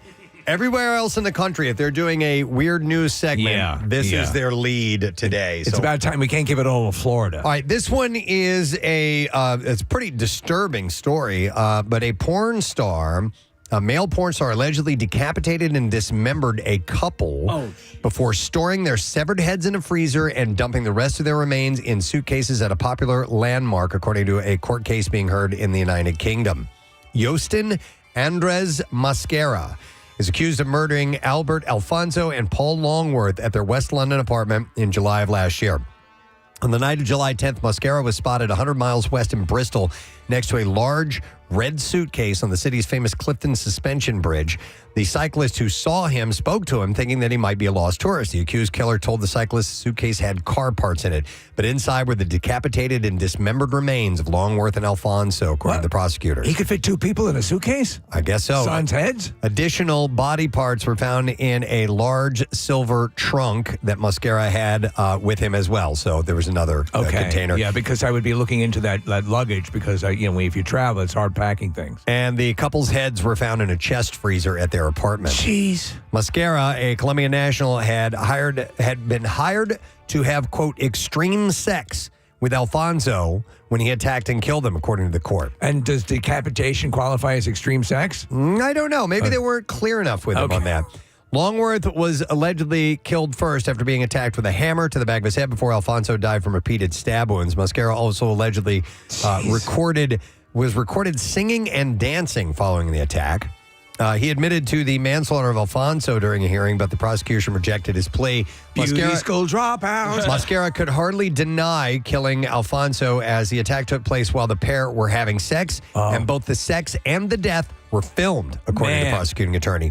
Following the killings, Mascara allegedly tried to steal money from the couple, attempting to steal more than $5,000 to send more than $5,000 to his own account online. In the weeks leading up to the killings, he allegedly made a series of disturbing searches on his computer, including Googling serial killers of London, as well as movies about the infamous Victorian murder, Jack the Ripper. He also searched for the value of the couple's home and browsed Facebook Marketplace for a chest freezer.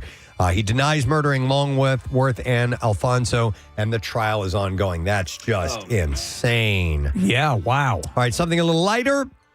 In Grand Rapids, Michigan, the Kent County Recycling Center has issued a gentle reminder not to throw out your Civil War era cannonballs during spring cleaning. No, you never do that. The guidance comes after someone recently tried to throw a cannonball away at a disposal center. Do you have a cannonball service in your neighborhood? No. The explosive was found on Wednesday. A bomb squad from the police was called to evacuate the site and safely remove the cannonball. The cannonball is actually considered to be an explosive? Some of them are. Oh. Yeah, some of them did have, like when they would explode. So anyhow, surprisingly, this isn't the first time someone has tried to dispose of a Civil War era bomb in Grand Rapids. In 2020, a cannonball was found on a recycling process line at the Kent County Recycling Center. The bomb technician said to safely dispose of any military ordnance, contact your local police department. Don't throw it away. So, Casey, we have a separate bins for our explosive munitions and our ones that are not inactive. Smart, man. So police analyzed cannonball using high-definition X-ray technology, but were unable to confirm whether it had an explosive component or was a projectile only. So they are trying to figure that out. I had a cannonball. It might have been from the Civil War years ago. When we had a Civil War sword and all that stuff. Yeah. Yeah. A 19-year-old TikToker known as the Crooked Mon 10 is making waves by intentionally training only one side of his body to challenge the conventional beauty standards. Dubbed Trap Man by his followers, he spent over 5 months focusing solely on his left trap muscles, resulting in a noticeably asymmetrical physique. I mean, this is, M. Night Shyamalan was the one who brought Lady this in the to- Water. Yeah. The one guy only worked out one side That of his was it. body. Yeah. He had a huge bicep and shoulders on one side, and the other was just kind of average looking. So this unconventional approach is part of his self-coined looks minimizing movement, a satirical response to the popular looks maxing trend that emphasizes enhancing physical appearance to attract others. In his own words, he said, if you're in a Ferrari and you scroll through TikTok, you're going to see a bunch of videos about making yourself look better. They're always telling you to do this, to do that, to make yourself more attractive and get more women. So, how long before this guy has a couple of heads in his freezer? Exactly. By the way, if you do that, your body, the mechanics of your body will be thrown off. I'm sure he's experiencing all sorts of muscle pulls and pain from this because that asymmetrical, that's going to be a problem. Yeah. Preston, you also mentioned Ferrari, which I heard a weird thing about Ferrari this week. Did you know that you can't own a Ferrari until you buy a used Ferrari first? No. Never heard that. Yeah, so apparently if you want to get a Ferrari, you have to buy a pre-owned Ferrari. To get on a list of sorts? To get on a list of sorts, yeah. So and then buy new. And so I think what that does is it inflates the secondary market. So like you would buy a pre-owned Ferrari. Let's say that if it was brand new, it'd be valued at $200,000. You would have to buy it for $400,000. Oh. Yeah. So here's Nick, look this up real quick. It says, many dealerships require you to purchase a used Ferrari first before being able to order a new one. This helps establish a relationship and demonstrates commitment to the brand. While not a strict rule, some dealers prefer to work with an established Ferrari owner, especially those with a strong driving history and reputation. So it's not Bible. No, you can cut the line if you poop on the hood of one. Oh. And why wouldn't someone be impressed with that? That just happened. One last story. Police say that a woman who was caught driving at an excessive speed had quite the excuse for law enforcement. The New York woman was busted on one of the busiest highways in the region, allegedly speeding with a small child in the vehicle, said police. She's facing multiple charges, including second-degree reckless endangerment. She was driving 102 miles per hour on 95 Sunday morning. Police pulled the vehicle over. They saw her 2-year-old in the back seat. Officials said the woman told her that she was speeding because she was late for a Thomas the Tank Engine event. You don't want to miss that. No. So she Get was, out of the way! She was arrested and charged with a few different... Topham hat's going to ream me out. Totally. All right, and there you go. That is what I have in the bizarre file for you this morning. All right, we will take a break. It is a Friday morning. When we get back, it's Connoisseur time. We're also going to check back in with Kathy and Kathy's Cuts, benefiting wigs for kids at True Beauty Concepts. But later on this morning, Jason Isaacs, amazing actor, joining us, and also comedian Ashley Gavin, who's going to be at Helium Comedy Club. A lot going on, and we'll be right back with it. Preston and Steve. Because I think it would, right? Especially if you heat it up a little bit. This is not what we're looking at. No, If I you're know looking that. at a video, that's not These what are it not is. your butter dispensers. Yeah. So anyhow, but using that on raw poultry No. and then serving it to No. family, No. You could get deathly ill. you get very, very. All right, here's another one. This says, my mom once had a meltdown in her kitchen when she saw me cooking an egg in a skillet. She likes to cook her eggs in the microwave until they're rubbery and tinged with gray, and she insists that this is the only way to do it. She's a lunatic. I actually didn't even know you could cook an egg in Oh a yeah, microwave. you can do it, but it turns out It's gross, right? Yeah, you don't get a soft center on the yolk. You get a kind of hard, almost a boiled type of thing. I mean, even I can do an egg in a skillet. Come on. Hang on a second here. This one says, not exactly cooking. This is a text. It says, not exactly cooking, but my mom cuts pizza with scissors. Oh, I've heard no, that. I've heard I that have too. heard of that. Yes. I've seen it too. I worked for a family who owned a pizza shop. They owned a very successful, still successful pizza shop down the shore. And when their kids were little, they would bring the pizza home for dinner and they would cut it up into like little pieces for a baby, but they would do it with the scissors. Okay. Do you do the same thing we do? So with our deli meat, we'll use hole punches and put them into a binder. A 3-ring binder? I haven't tried that, but that's awfully efficient. Saves some. Where's the liverwurst book, Marissa? I feel like the scissor things comes from Italy. Like when you're in Rome, they have these long pizzas and they cut them with scissors. Okay. Do you So think that's maybe where that comes I don't from. know. on that note, do you think that pizza tastes slightly different if you eat it with a knife and a fork than Yeah, it's not as Taste good. different? No. Yeah. I mean, it's a different eating experience, but I don't think it tastes different. I think But, like, psychologically. the bite and the. Do you know what I'm saying? I do. I don't. Preston's probably right. No, it's not going to taste it. There can't be any change in the taste, but yet I perceive one. It kind of feels like it is. Yeah. All right, so a few more examples. We'll go to some phone calls if you guys have them. How about this one? I love this. One of my relatives deep fries things and then puts them in the air fryer to make them, quote, less oily.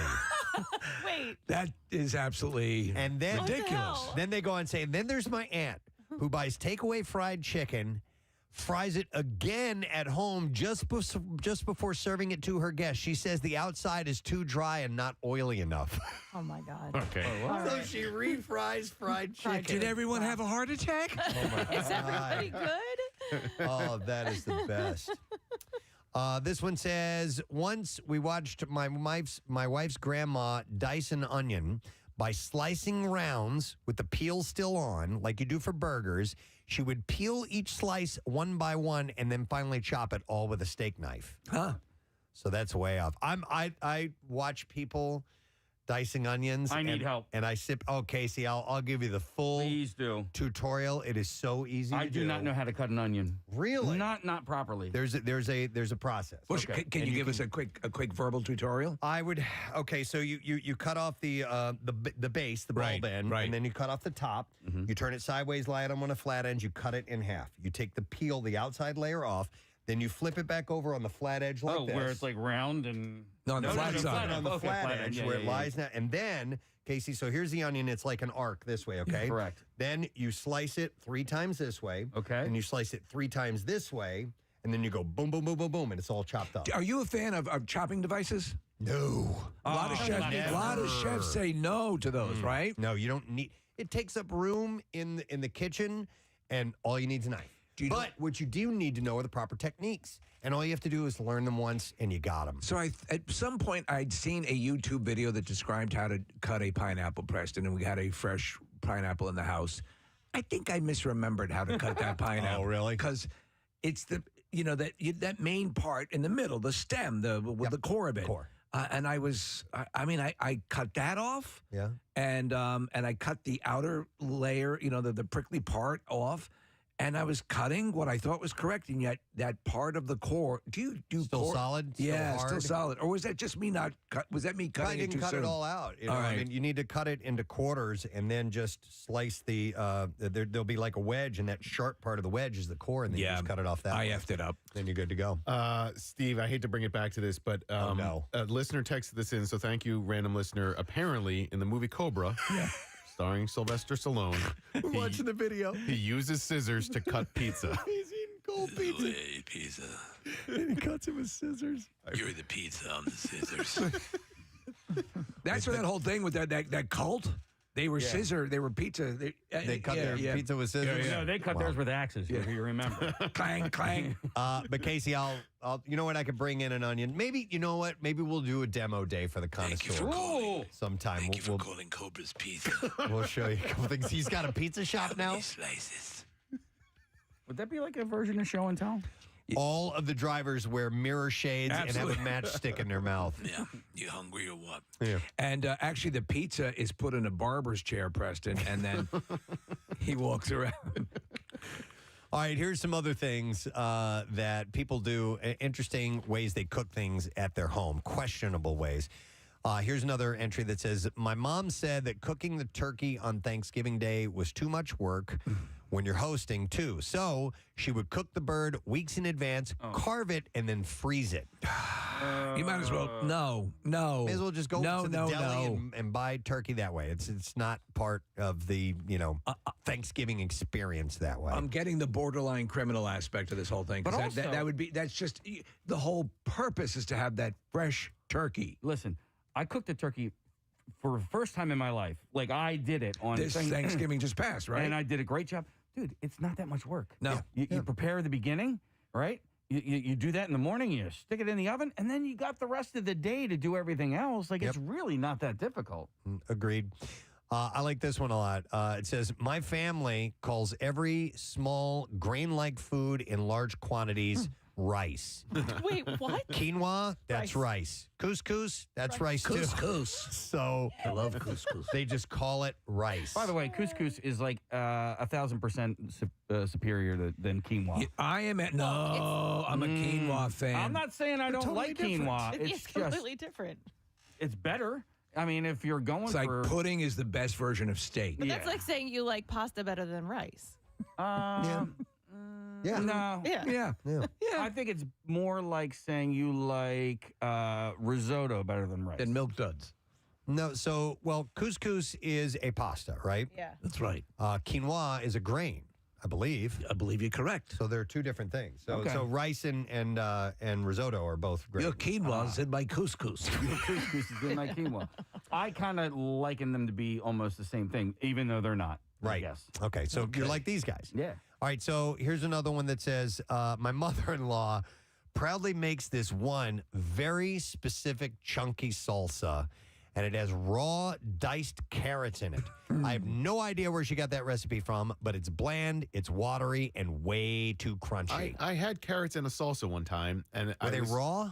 Yeah, chopped. Okay. Raw carrots, and when I saw it, I was like, "No, this is going to be terrible."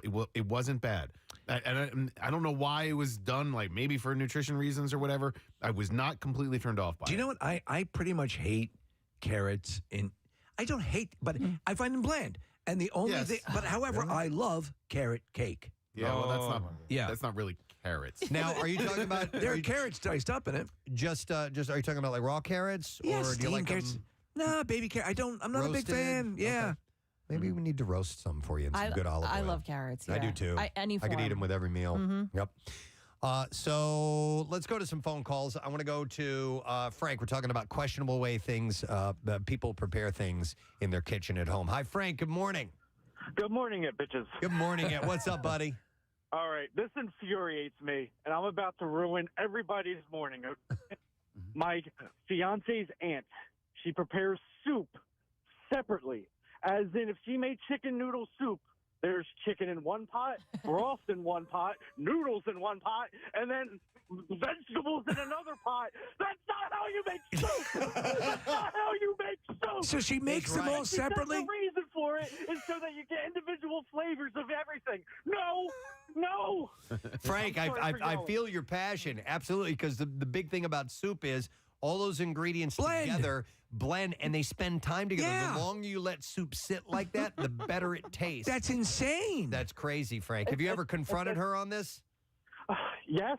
And she's big and mean and Italian. I don't know. Frank, that's insane. Does she do like when she makes a cake? Does she prepare the separate ingredients separately? Right, it's like taco night, but with soup. So you just walk up and then you just put everything into your bowl. And That's kind of funny. Yum, yum. I'm really happy to be married into this family. I can't take it. All right, Frank, good luck to you, sir. Thank you for the call. We appreciate it. Oh, my God. That's crazy, man. That's too funny. So here's another one that says, once we watched my wife's grandma dice an onion by... Oh, wait, I already said that one. Never mind. There was another onion one coming up a little bit later on. This one says, I... brought my mom and a niece to a nice restaurant in Boston and interpreted the menu for them. It was in Spanish, and I could make out most of it, and we played it safe considering their plates, but also ordered a few things for them to try. Adventure in food and culture is important for my kids. My mom screamed, "Ooh, gross," like a child in the middle of the crowded dining room, all because I said that there were anchovies in the Caesar salad as they brought it out to the table. Isn't that a standard part of Caesar salad? Yeah, anchovies. The dressing is made right. with anchovies, but she probably didn't know that. Uh-huh. She got a little freaked out by that whole thing. Ooh, there's carrots in this carrot cake. Right. All right, let me go to Adam. Hey, Adam, good morning. Morning, guys. What's up, Adam? My fiance's mother will put whole chicken breast into the oven with like an inch worth of olive oil and no seasoning and just let it cook in there for like an hour. Wow. My fiance suggested that I learn this recipe. What's to learn? Wait, let me take notes. Yeah. So, Preston, would there be any reason to prepare chicken that way? If you maybe were going to add it to something else, but they just eat it like that, Adam? It's the weirdest thing that I've ever seen. They pull it out of the oven, they cut it up, and they're like, "Oh yeah, it looks great." I'm looking at it, I'm like, did she forget to put like salt, pepper, like any kind of seasoning on this thing? I came home from work one night and it was just sitting there on the counter. I'm like, yes. Are they treating it like Preston, like focaccia bread, where you're dipping it in? Everybody just takes a piece. 93.3 WNMR. Everything that rocks. GNR 831 in the Preston and Steve Show Friday. No sad, bro. Kathy's Cuts is going on, but Ms. Romano's on television right now, so we're going to have to check in with her in just a moment as soon as she wraps it up. But I want to give you a heads up that tomorrow you can swing by and hang out with me for a little bit, as I am hosting a ticket raid, for the MMRBQ. I could either try to hold that in and really hurt or just let it go. Anyway, I'll be at Dell Chevrolet in Paoli tomorrow from 11 a.m. to 1 p.m. Every 15 minutes while I am there, I'm going to be giving away tickets to the MMRBQ. So we hope you'll stop by and say hi and win some tickets. That'd be great, right? It's many opportunities. And like I said, I haven't found out yet, but a lot of times Dell Chevy, they'll have like food trucks and stuff like that. Every time I've been out there, there's always something kind of special going on. I like that. So hopefully that'll be the case, but I haven't been given word. But anyhow, the tickets alone are going to be worth you stopping by, hanging out for a couple of minutes, and maybe getting out of there with some freebies to go to the show. Let me see here. We are going to have on the program in a little while Ashley Gavin performing at Helium Comedy Club. And then, as I said earlier, Jason Isaacs will be on with us. That's at about 9:50. And he has got a movie called Words of War. And it's not one of those things where it's like, don't talk about White Lotus because they just want to press the movie. So we can talk about him about White Lotus, with him about White Lotus. White Lotus, Harry Potter, all of the stuff. Yeah, it should be pretty awesome. So I think Kathy is still... No, they're talking to Angela right now. I think Kathy might be around. All right, Kathy, you there? I am. I'm good to go. All right, let's take a look at traffic first, and then we'll see what's happening with Kathy's Cuts. What you got for us? We have the tractor-trailer fire on 295 southbound causing issues this morning. It's at Route 73, so 2 right lanes are closed. They were able to get a lane open for you, but again, stopped between Delran and Route 73, and then on the northbound side, there's a pretty big gaper delay as well. 95 southbound, that jams Cotman into Bridge. The right lane is blocked with a disabled truck, and then from Girard into the Vine westbound, heavy the length, 95 to the Schuylkill Expressway. Schuylkill westbound slowing from University to South City to Belmont, and then again at the Conshohocken Curve. Eastbound 202 into Belmont, and then the Boulevard to the Vine. This traffic report brought to you by... Who is it brought to you by? Okay.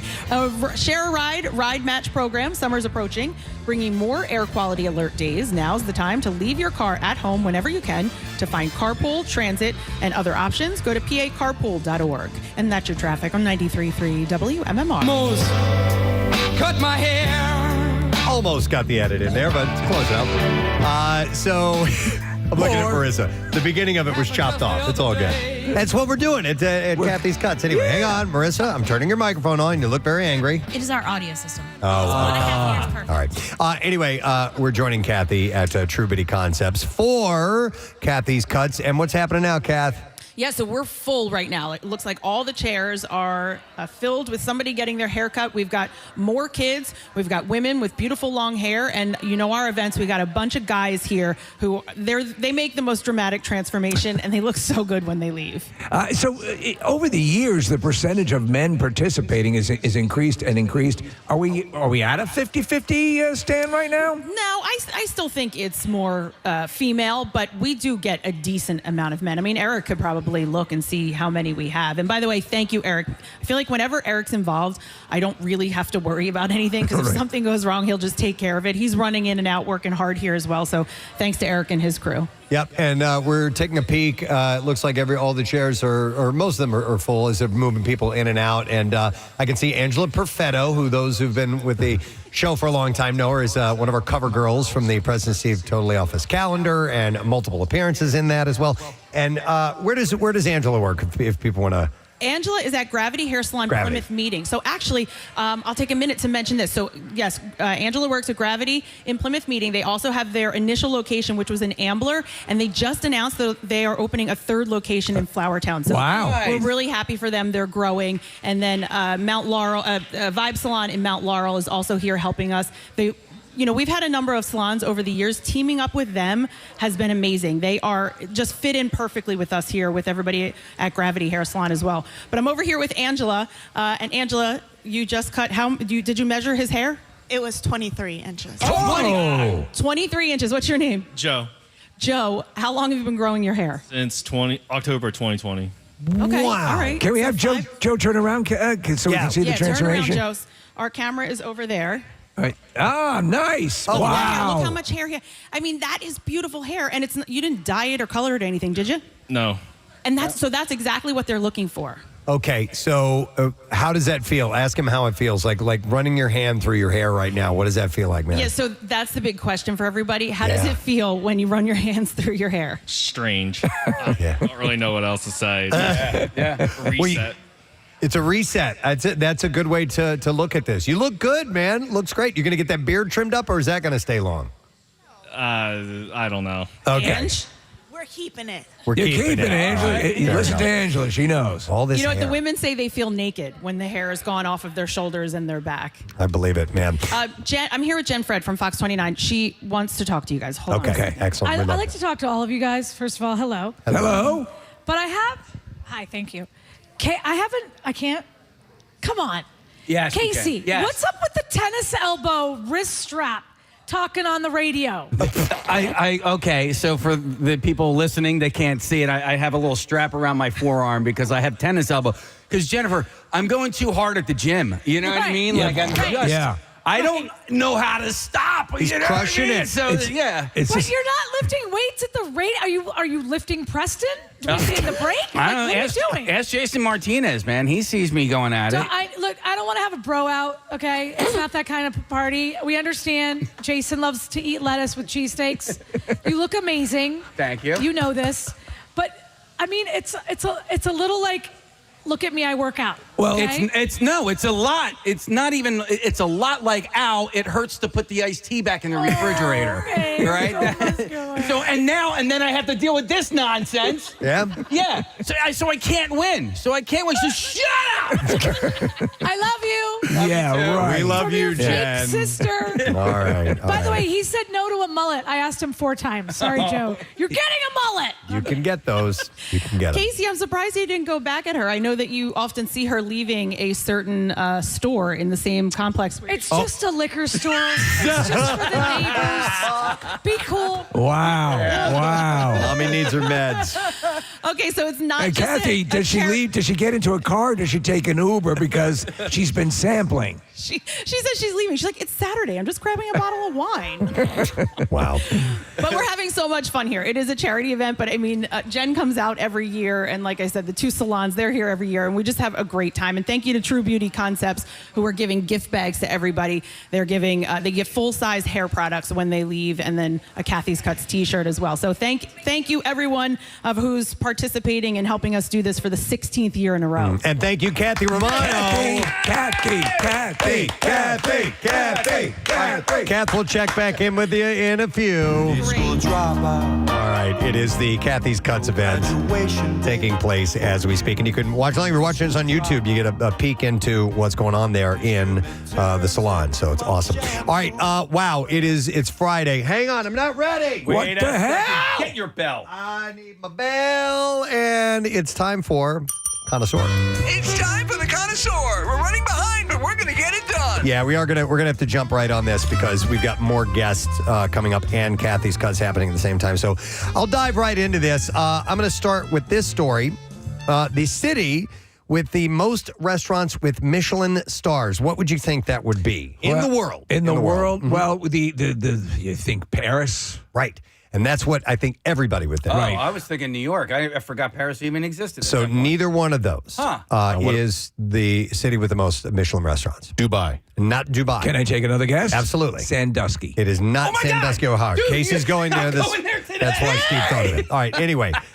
It's not London or Hong Kong. It is Tokyo. Tokyo. City with the most Michelin stars. Boast 194 restaurants with at least 1 star. And even to get 1 star. It's a lot. Big deal. So there's a Michelin place. I don't even eat steak really, but there was a steakhouse that I went to. You can tell when somebody's at a Michelin level or a business is. So Tokyo is the largest city in the world with its greater metropolitan area housing a population of over 37 million. Big enough for Godzilla. Stands to reason that it will attract some of the world's greatest chefs. And as you might imagine, the majority of the Tokyo restaurants recognized by Michelin specialize in Japanese cuisine. But others often, it's served as, and I'm not familiar with this term, kazeki, which is a formalized tasting menu, or kappo, a somewhat more relaxed. It's like Kong fixed menu, and they have Kong as well. Kong.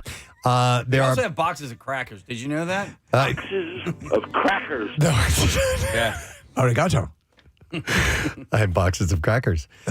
So there are plenty of sushi restaurants recognized as well, though some of the most famous examples are ineligible for Michelin stars. Suki Yabashi Jiro, the Subway sushi counter immortalized by Euro Dreams of Sushi. Yes, I've seen it. It's a great movie. Had its 3 Michelin stars removed in 2020 because they no longer accept reservations from the public. The same is true of Sushi Saito, another restaurant stripped of its 3 Michelin stars. So some of the best restaurants are not Michelin rated. So you're saying the predominant amount of Michelin restaurants in the world are sushi restaurants? No, because I'll go on a little further. It says there's plenty of sushi restaurants recognized, but some aren't because some have stopped accepting reservations from the public. They just take private. Is the corn dog represented in this? I don't know. Okay. But the majority of the restaurants in Tokyo serve Japanese fare. Not all of them do. Some restaurants, even those with the highest distinction of 3 Michelin stars, focus on other cuisines, whether fused with Japanese cuisine or on its own. There is plenty of French representation in Tokyo. Fine dining is rarely cheap, and that is true in Tokyo as it is anywhere else. At Sezenka, for instance, the signature degustation course, it's not digestion. It's will set you back about $350. At Ishikawa, its tasting menu comes out to be $245, but neither of those are as pricey as the most expensive Michelin-starred restaurant in Tokyo. It's Ginza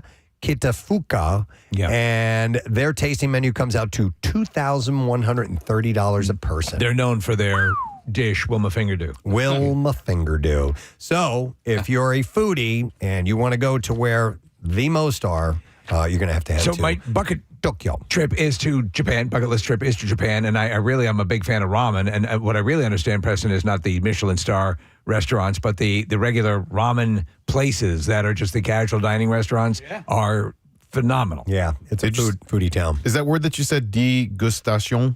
I think it's a French word. I had to look it up, Preston. But it's the careful appreciation tasting of various foods. So it's appreciating high culinary art. That's got to be it. Yeah. Okay. It's the antithesis of housing a meal. All right, we are going to play a clip. It's from a movie. It involves food. You identify the movie, you can win a prize and our Acme gift card because Acme sponsors the Connoisseur. And we love that. So text the word Zoom to 610-660-9333 if you know what movie this is from, and we'll send you the link. Text, write a letter to your voted tourism, and I could have this place condemned. I could put strychnine in the guacamole. There was salt on the glass, big grains of salt. Okay, so text the word Zoom to 610-660-9333 if you know what that's from. Order up. All right, so the viral Dubai chocolate bar has taken the confectionery world by storm, even inspiring Starbucks lattes and fast food shakes. And now it's being accused of causing an international pistachio kernel shortage. What the hell? According to The Guardian, prices rose nearly 35% in 2024 due to increasing demand, impacting the nut markets in the U.S. and Iran, which are 2 of the countries that produce the most pistachios. I was not aware of that. Macadamia. Inspired by the traditional Arab dessert kanef, the Dubai chocolate bar is made with milk chocolate, pistachio cream, tahini, and crispy katafi pastry. And it became famous in 2023 thanks to a viral video by TikTok user Maria Vehera, who had filmed herself tasting one. You know, it's kind of interesting. The people of Dubai love white chocolate. but the Abu Dhabi do not. Oh, do not. Yeah. I used to be able to name every nut that there was. The brand behind the pistachio-filled sweet chocolatier Fix calls it the can't get enough of it chocolate bar. They got a clever ad agency. So a surge in demand outside of the UAE has inspired brands like Lindt and Ladderock to make replicas that have become popular in their own right. And faced with an international shortage of pistachio kernels, both brands now struggle to keep up with demand. I was eating Lindt for years until I realized there was actually a chocolate available called Lindt. Oh, LINDT, yes. So you're a pistachio fan, yes? I am. Okay, so does this speak to you? This legendary chocolate thing? Absolutely. I would to me, it looks, love to try it's this. jammed with pistachio. The chocolate to pistachio ratio is out of whack, Jack. So pistachio kernels, which are primarily grown in the U.S. and Iran, like I said, have increased in price from $7.65 to $10.30 a pound. Last year, the U.S. had a smaller harvest, which was mostly sold as whole nuts in shells, further contributing to the kernel shortage. And it used to drive my mother crazy. That's like peanut, hazelnut, cashew nut. All natural white pistachio nut. And so Iran exported 40% more pistachio kernels to the UAE between October and March this year. No, October last year, March this year, than in the 12 months prior, begging the question of how it will respond to the declining supply. Can I ask you a question? Because you're the pistachio king around here. Yeah. Why do they dye them sometimes? They dye them to red? I read about that one time case, and I've forgotten the reason. It's unnecessary. It doesn't do anything for the flavor. I don't think you really see it that much anymore. Right. But they did it. Nick, if you'll look that up, why did they dye pistachio nuts red? There was a kind of a dumb reason for it, if I recall. I think it was out of Boston, maybe, that they were doing that. Purely for appearance, is it not? Yeah. Maybe to differentiate. To mask stains and imperfections in the shells, which occurred during the hand-picking and drying processes, especially the Preston, the ones coming out of the Middle East like Iran. All right, so they were just to make them look more attractive. Make them look pretty. Yeah. Okay. All right, we're going to see if somebody knows what movie this is from. Oh, wait, hang on. Wrong clip, sorry. Yeah. We'll see what movie this clip is from. I could write a letter to your voted tourism and I could have this place condemned. I could put strychnine in the guacamole. There was salt on the glass, big grains of salt. All right, we are going to go to Dave to see if he knows the answer. Good morning, Dave. Good morning, Presbo. All right, buddy. What movie is it from? That's been come to known as Office. It is come to known as The Office. Oh, wait. Did you just say Office? No, he said Office Space. Office Space. Sorry. Yes. All right, you got it, buddy. No, it's Office Space. You got it. All right, we're going to set you up with a $50 Acme Markets gift card. Hungry and in a hurry? Acme's Flash Grocery Delivery or Pickup gets you fresh groceries in 30 minutes or less. Fast, fresh, and right to your door. Acme Fresh Foods and local flavors. All right, we will play another clip. See if you can identify what movie this one is from. Washout, you made it. Why, thank you, Andre. I'll have the veal piccata. All right, text the word Zoom. I threw something away, sorry. Text the word Zoom to 610-660-9333, and we will send you the link. Casey, I'm going to do this. Time for the fast food roundup. I got a couple of stories from the world of fast food to share with you. Shake Shack. Yeah, it's your jam. I love Shake Shack. Is that your absolute favorite burger? Well, it's not fast casual. It's fast food, right? It's a little more than fast casual. Yeah, it's a step up, right? Fast food, fast ca. But I put it under the fast food moniker. It's not. There are no drive-thrus. No drive-throughs. But I'm going to start with this. Shake Shack announced the return of its fan-favorite summer barbecue menu, available now for users, and it begins today for all customers. Here is the new menu.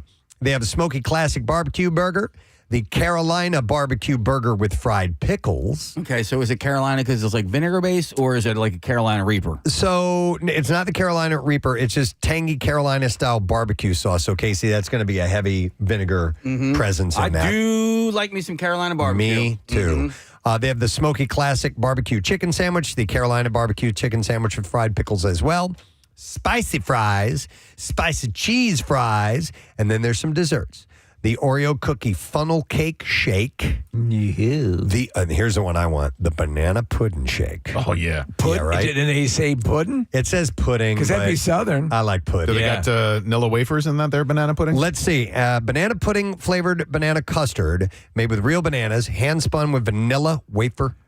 There we go. There we go. And topped with whipped cream and vanilla wafer. You don't include cookie crumbs. Vanilla wafers? You're a bunch of scumbags. That's right. Vanilla. My mother used to make the banana pudding with vanilla. I love that. That's great, right? I love the apps. Oh, my God. And you know what? It's super healthy. I love banana ice cream, man. Yeah, that's good too. There's a Shake Shack at the ballpark, and I've never been to it. I don't know why. It's like, to me, it's not ballpark food, and that's, I think, me being prejudiced and probably racist towards Shake Shack. Probably.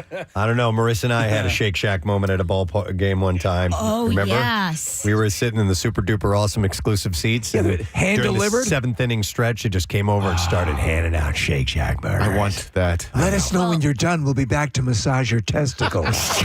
Also, a sneaky pro tip at the stadium, you can order ahead that Shake Shack. In the Philly Stadium, also like Flyers or Sixers games. Really? So if there's a long line, you can order ahead and then pick it up on the side. Marissa, you're so smart. Brilliant. Question. Yeah. Shake Shack burgers or Five Guys? I'm going to tell you this right now. The last time I had a Shake Shack burger, I ended up on the loading dock on the other side of the building. Oh, wow. So, Wow, the circle is complete. So, We can find footage of that. I'm Five Guys all day, every day. Okay, all right. Yeah. They also have the Campfire S'mores Shake as well. All right, other fast food stuff going on to bring you up to speed on. Fans of chicken and waffles can rejoice because after 5 years, KFC is bringing back that beloved menu item. I don't know who. I mean, listen, I'm a chicken. How are your chickles today? That's not bad. Actually, just call it chickles. Chickles, yeah. Chicken and waffles. I like it. Are you a fan? Yeah, it's nothing I crave, but it is good, yes. Yeah, because there's a restaurant over in Jersey. It's called Chickles. No, it's called Chegg. And it's chicken and egg. Are you kidding? Yeah, and they call it Chegg. Wow. Yeah. All right. So it features bite-size liege-style waffles, which are crispy on the outside and soft on the inside, paired with KFC's classic fried chicken and served alongside Mrs. Butterworth syrup for the ultimate dunking experience. I love KFC's resolve to stay away from anything green or anything that has any salad, nutritional nothing. benefit at all. They are absolutely resolute. They're committed. Do you think they would ever have a pistachio ice cream there? Because that's usually green, right? Maybe not. They seem really against anything green. They're also rolling out a new bite-sized dessert, strawberry and cream poppers. There you go. With chicken and waffles. Amyl nitrate poppers. Meal deal starting at $7, so inexpensive. And you can hit the KFC near you to get it. The best thing I ever had at a KFC, and I don't know if they have it anymore, but the chocolate parfait that they had there. Oh, I used to love that. It would, it was like, made in a plastic little container, but that thing was so good. Press, I'm just a And big, again, not green. No, not green, but I'm a sucker for like anything graham cracker crust. And, they had that at the bottom. Okay, so one more, and it is dessert related, and this is the only other fast food store I really saw, and I think it's kind of lame. All right. I think it's kind of lame. You're editorializing, but we'll allow it. Burger King has just introduced a new dessert item. It's the Hershey's Sundae. It's available now at participating Burger King locations. So upon that, I was like, okay, I'm in. Yeah. Here's what it is. It's vanilla soft serve ice cream topped with a drizzle of classic Hershey's chocolate syrup. That's it? That's it. This is a standard. A little more than that, please. Yeah, if you're carrying those ingredients and fall down, you probably prepare one. I mean, some whipped cream, nuts, sprinkles, jimmies, whatever you want to call them. It's $1. It's $1.99. Jimmy's. Jimmy. But prices could vary depending upon location. So You know what? When McDonald's first introduced their sundaes, their ice cream, The hot fudge sundaes. it's pretty good. Oh, yeah. I thought it pretty good. Yeah, Steve, that was my dessert of choice when I worked at McDonald's. And the hot fudge was good hot fudge. I was always a caramel guy. Yeah? Caramel's good, yeah. Yeah, you have to look of a caramel guy. Caramel. Can I get a Carl? Yes, you can. Thank you. Wherever that. Oh, wait, here it is. Thank you. All right, we need to find out if someone knows what movie this food clip is from. Washout, you made it. Why, thank you, Andre. I'll have the veal piccata. All right, we're going to go to Mike and check in with him. Hey, Mike, how you doing, buddy? Hey, guys, how you doing? Wonderful. Mike, what movie is that? Hot Shots. Hot Shots! Yeah. Washout. Yep, you got it. And we're going to give you a $50 Acme Markets gift card. If you're hungry and in a hurry, Acme's Flash Grocery Delivery is for you, my friends. And the pickup, you can get delivery or pickup, and it gets you fresh groceries in 30 minutes or less. Fast, fresh, from right to your door. Acme Fresh Foods, local flavors. Case? I just want to ask Mike real quick, because he's wearing a shirt that says a periodic table of Star Wars elements. And I just needed to get a better gander at that, because I think I need to own that shirt. That is a cool shirt. Yeah. You do, All right, Case. cool. You absolutely do. All right. Well, thank you, Mike. And you're going to like this next story, by the way, Mike. So let's play another clip first, and then I'll get to that next story. Here we go. Morning, Roger. Here, have some coffee. Oh, that's going to be a tough one for you. It's a short clip. All right, let's see if you know the answer. Text word Zoom to 610-660-9333. Order up. All right, so Mike was wearing a Star Wars shirt, and I want to mention this. I know that I think we've mentioned them before. Manny Young's Star Wars-inspired restaurant, Hen Solo. Oh, yes. Oh, yeah. Right. So they're officially expanding their menu and hours. They're at 4351 Main Street. And I figured I would add this in there because May the 4th is coming up. Yeah. And it was created by Philly chef Dean, and I'm gonna butcher Dean's name, Levong Sharon, maybe. Chamon. Hen Solo fuses global flavors with playful galactic energy, offering fresh taste on chicken sandwiches, wraps, wings, cutlets, and nods to a galaxy far, far away. They draw culinary influences from Thai, Japanese, Korean, Mexican, Italian, and American cuisines. And here are the new dishes that they have, and it's mainly the names or why I'm bringing this up. So, you want some music here? Sure, yeah. We have The Flavor Awakens. Crispy chicken tenders with Nashville hot oil, chipotle mayo, coleslaw, and pickles served on a freshly seeded roll, and so on. I'm not going to go through the ingredients of every single thing. They have the C3 pineapple. It is a chicken sandwich, by the way, and obviously it has pineapple on it. The Obi-Wan wrap, which is a chicken wrap, obviously, and the Anikan wrap as well. So these are some of the new items that they have. There is more food on this season of Andor being eaten by characters on the show than any Star Wars thing I've ever seen before. And they referenced the blue milk, and but like there's just one thing after another, and I've never really noticed a lot of Star Wars characters eating very much. No. So I'm curious as to whether or not Hen Solo will be inspired by anything that they're doing on that show and bring it in and use it on their menu. So the only one that I can remember seeing where they ate was when Luke meets Yoda for the first time. Remember? He's eating ribs. Well, no, he's not eating ribs. Yeah, he He's like, takes his little first, let's eat. the candy bar. Oh yeah, He's crumbling up the crackers. he makes inside. that stew. Yeah. You like ribs? And Ribs you like? Sauce on my face. But like, there's a couple of scenes where these dudes who work for the Empire are just snacking on appetizers, and there's a bunch of different party scenes and stuff in Andor. So if Han Solo is listening, use some of those things because they look good. Yeah, we need to get Jim Antez to come down here. Yeah, do his Yoda. Love to do that. He would. What might you need? Ribs I eat. They are. That would have been great if they had him when Yoda ate the most disgusting thing you could watch. They, I mean, in the cantina, people are drinking and stuff. They are. I don't see any tapas going on. Yeah. Okay, so we need to identify this film. Let me play the clip one more time. Morning, Roger. Here, have some coffee. All right, we have, and it's apropos that we have a police officer that is going to be answering this one. We're going to go to Matt. Hey, Matt, good morning. Good morning, guys. All right, Matt, name that movie, bud. It sounds like Lethal Weapon. That it is. Yeah! It is. You're the man. You got it right, buddy. I'd love to make fun of you for wearing a clip-on tie, but I guess wearing a regular tie could be used against you, right? You guys can't bust chops or I won't take Birdbot again. Matt helped us out with Birdbot. All right, Matt, good to see you, buddy. Thanks for joining us. And by the way, we're going to give him a $50 Acme Markets gift card. Hungry and in a hurry. Acme's Flash Grocery Delivery or Pickup gets you fresh groceries in 30 minutes or less. Fast, fresh, right to your door. Acme Fresh Foods, local flavors. I think we only have time for one more case. All right, which one do you want? It's 9 o'clock right now. Do you want the next one or the bottom one?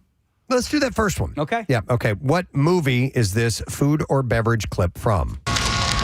You gonna pull a super chug with that? No, but if you're nice, I'll let you buy me a slushie.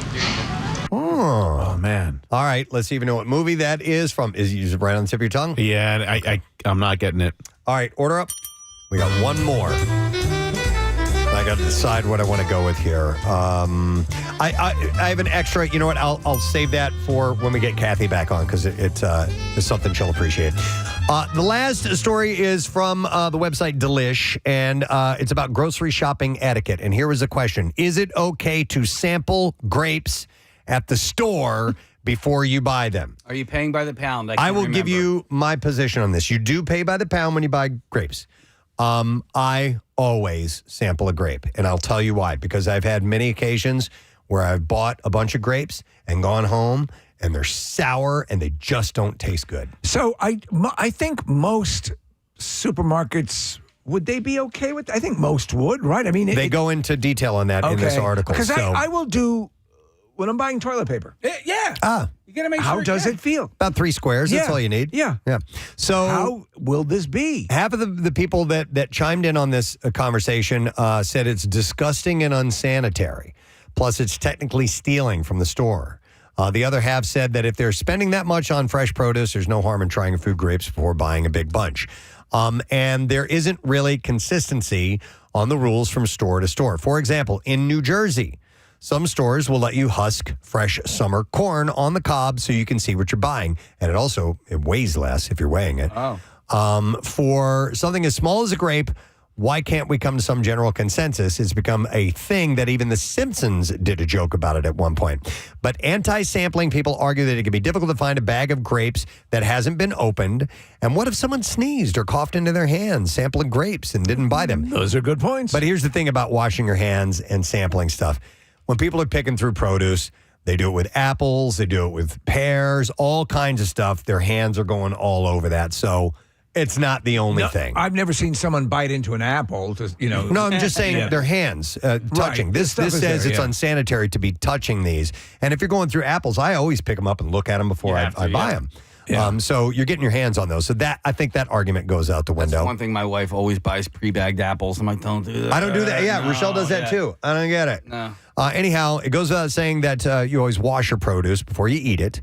On the flip side, though, pro-sampling people maintain that it doesn't matter because grapes are so small. What does a single grape cost? Less than a penny. It's beautiful. They're often sold by the pound, so it doesn't matter if one grape is gone. It's also difficult to tell how sweet or sour a bunch of grapes is just by looking at it. That's my take. I will buy pre-cut watermelon, and I obviously I'm not going to open up the container and sample, but I do spend. That's the only fruit, quote unquote, that I spend a lot of time with the selection process. May I make a recommendation to you, Steve? Yes. This was sent to me by my son last night. You know those drinks, all natural? They have lemonade and limeade and stuff. Yeah. They make a Simply Watermelon. Ooh. And man, is it damn good. So if you like pre-cut watermelon, I do. Give this a try. Simply Watermelon. Right. Delish. So some folks in the grocery industry were more than happy to chime in. Susan Morris, who's the chief operations officer of Albertsons Companies, which operates Safeway, Shaw's, and Acme, our sponsor,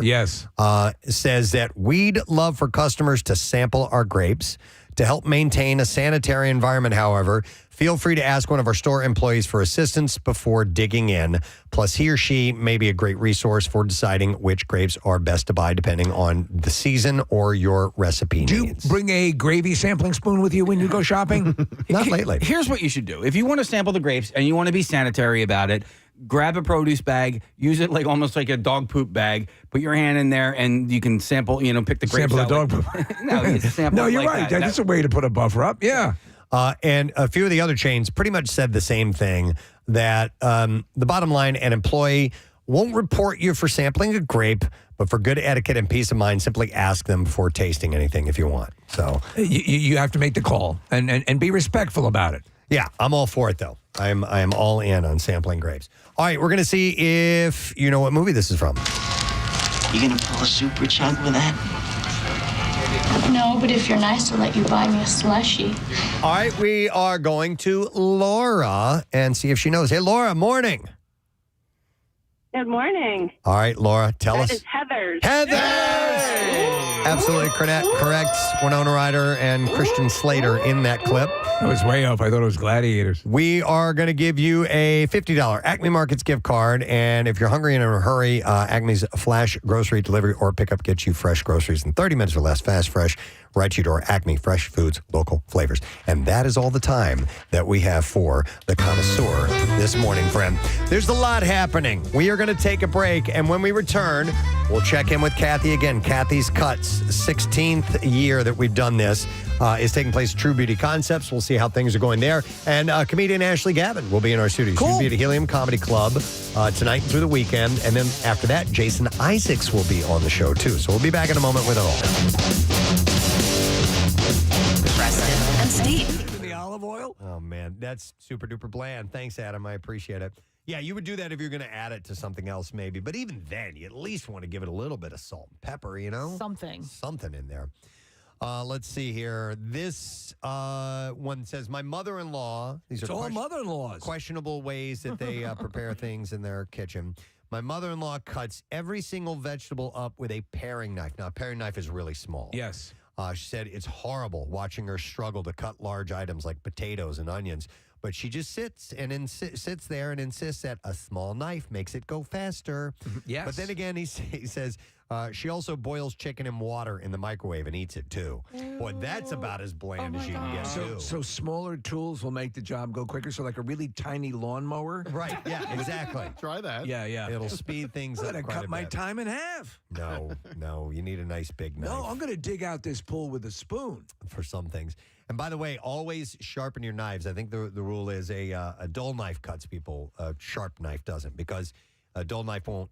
You can move. Jump. Yeah. It'll skip around and not cut cleanly, and you can cut yourself. What are your kitchen knives of choice? Are you using the Guy Fieri? Yeah. We have the Guy Fieri. They're pretty amazing. Yeah, we got what's called the Battle Station from Guy, and we've had it for, I don't know, 8 or 9 years or something like that. Yeah, they're really good knives. We just got those colored ceramic knives. How are they? I love them. Because I see them advertised on QVC occasionally, and the guy who appears to be a chef seems to really love them. Yep. Very sharp? Yeah. Okay. One last quick question. Do you have to sharpen those ever? I don't think so, right? I don't know. You're asking this guy over here. I don't. I've never dabbled in ceramic knives, so right? I'm not really sure if they need to be sharpened or not. Here's another one. It says, my stepfather's an absolute toddler about food. A literal 60-year-old man who still throws tantrums when my mom doesn't make him what he wants for dinner. One of his normal practices is to eat slices of white American cheese straight from the packages. Sometimes he just takes slices out of the package and stuffs them in his mouth. And I think these are the individually wrapped ones. Yes. Because he goes on to say he spent all of last summer insisting that every pack of cheese that my mom got was bad, but they were all totally fine. Our conclusion, we think that for the first time in his life, he actually smelled the cheese before inhaling it. So if it wasn't wrapped tightly in that package, because those, like the Kraft ones, like they barely have any scent to them at all. And you get a real cheese, it's going to have a really strong scent to it. All right, Tony has a crazy way of making soup. We're going to go to Tony. Good morning, Tony. Good morning. How are you? Great. What's up? All right. So someone else was talking about making soup separately. Yes. I have a texture thing, so I like the taste of the soup greens, like celery and onions and things like that, but I can't stand the texture. So I boil them in the broth, and then I strain them out, and then I kind of pulverize them into their own soup, and then I add it back into the broth, and then I boil the noodles, and then I add the chicken.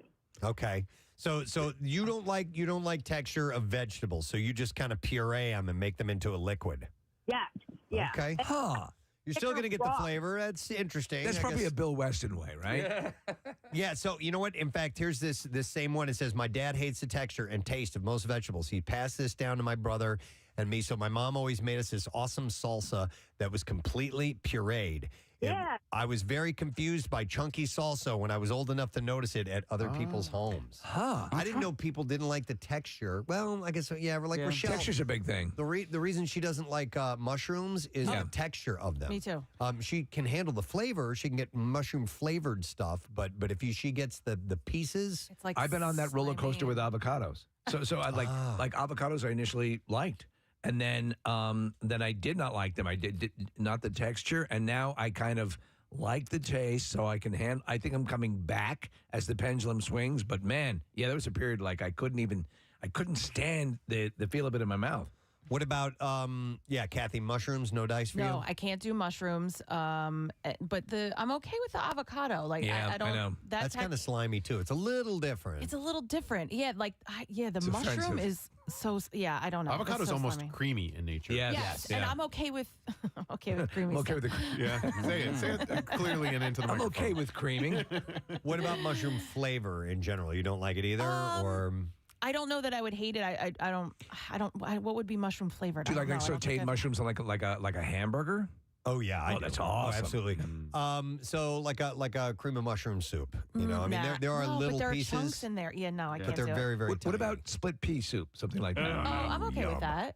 Yeah, I'm fine with that. Casey's not good on. My wife despises it, and I love it. Yeah, the only one I've ever had is like a canned split pea soup. Oh, you If haven't I had had the it real thing. homemade, You got to I have think free maybe. range. Speaking of canned, hang on a second. Here was a one that said, my mother has entire cookbooks dedicated to cooking in the microwave, and she thinks that there are only two ways to cook vegetables. One, place frozen vegetables onto a dish, add water and margarine, microwave until mush. 2, dump canned vegetables and liquid from a can into a pot, add margarine, heat, and microwave until slightly warm. I only realized that I actually liked vegetables for the first time I tasted fresh green beans that had been lightly sauteed with olive oil, garlic, and salt. So some people, if you grow up on the canned or frozen stuff, you don't know the majesty, the wonderful of That would have held true with a couple of like pineapples. Again, I only had canned pineapples when I had fresh. Like, well, a whole new world. Right. But Casey, we'll have to get you some split pea soup. I hated peas when I was a kid. Couldn't stand them. They were disgusting to me. I love them now. It's the way it goes. We were talking over the weekend about Brussels sprouts and how they're a revelation these days. But when I was growing up, Brussels sprouts were prepared boiled. And so that was like terrible It to would me. blow out your O-ring like nobody's I business. wouldn't even give it that chance. I hated them so much they never made it into my body. I love them baked. Like now, yeah. Yeah. All right. How about this one? When I eat at my in-laws, here's the in-laws again. It's always stressful. They're wild about portion control. My mother-in-law always cooks one potato per person, and they're baby potatoes, like the size of a golf ball. So like you can't have extras. She said during Thanksgiving, she'll hover around and snatch your plate away the second you're finished. Don't even think about seconds. Remember, one potato per person. What's that about? Are they? I guess they don't describe whether or not they're very thin. That's weird. How about I made Christmas dinner once, and my sister deemed the ham trash because I didn't take the bone out. Apparently, Gordon Ramsay wouldn't have done that. And I was deemed unfit for next Christmas dinner, so she took care of it. She cooked a tube of deli ham instead. Really? A tube of it? How's everyone's tube? How's your tube of ham? God, that sounds awful. It's very good. This is good tube. Let's see. Let's go to Bob. Hey, Bob. Good morning. Hey, good morning, guys. Hey, what's up, buddy? When I first got with my girlfriend when we were kids, about 18, 19 years old, come home from work, and her mother, she's like, oh, we're going to have spaghetti the poor way.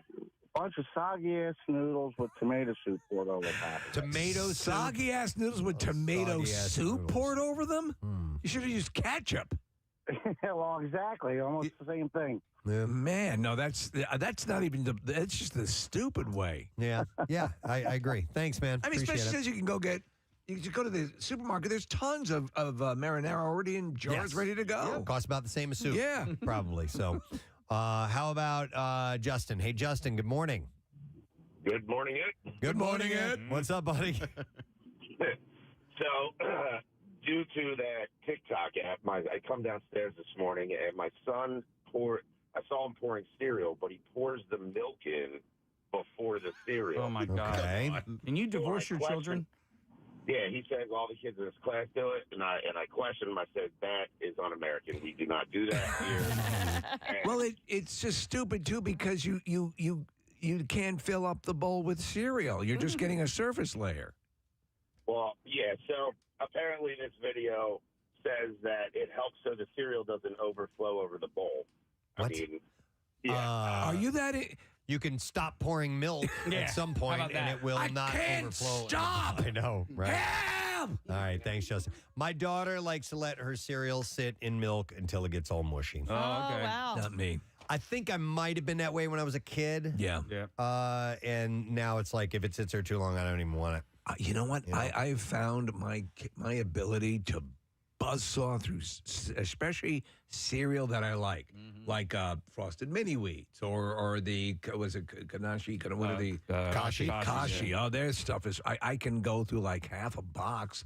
And like nobody's business. It's just crazy. All right, one last That's one. why I can't do it. One last one, and then we got to take a break. This one says, honestly, I'm amazed that my grandfather never got food poisoning. He would frequently leave soup out on the stove for days on end, just heating it back up when he was hungry and letting it cool down for hours or even days before heating it up again. What was that? Just leave it there. What was that story? It might have been debunked at a certain point, but it was the Chinese food that had been left out on a counter.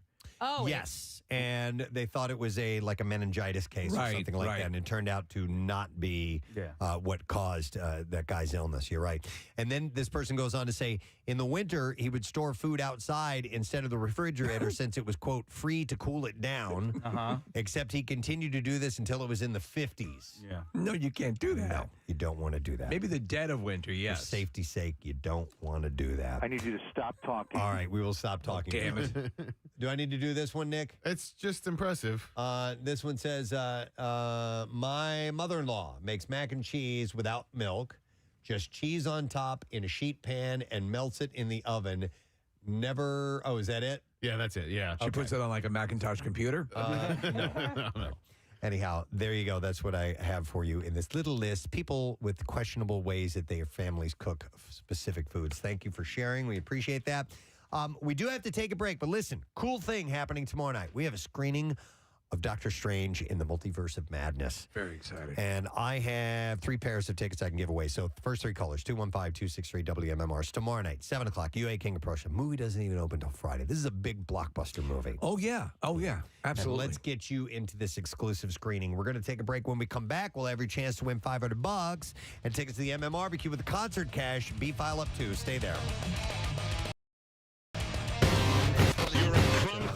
In less than 2 weeks, we'll be broadcasting live at Keenan's. That's right. For the Coors Light opening of the Jersey Shore, Eggs with Peg, the 5 different names that it has. All we know is that it's a party we haven't had in a long time. We're looking forward to it.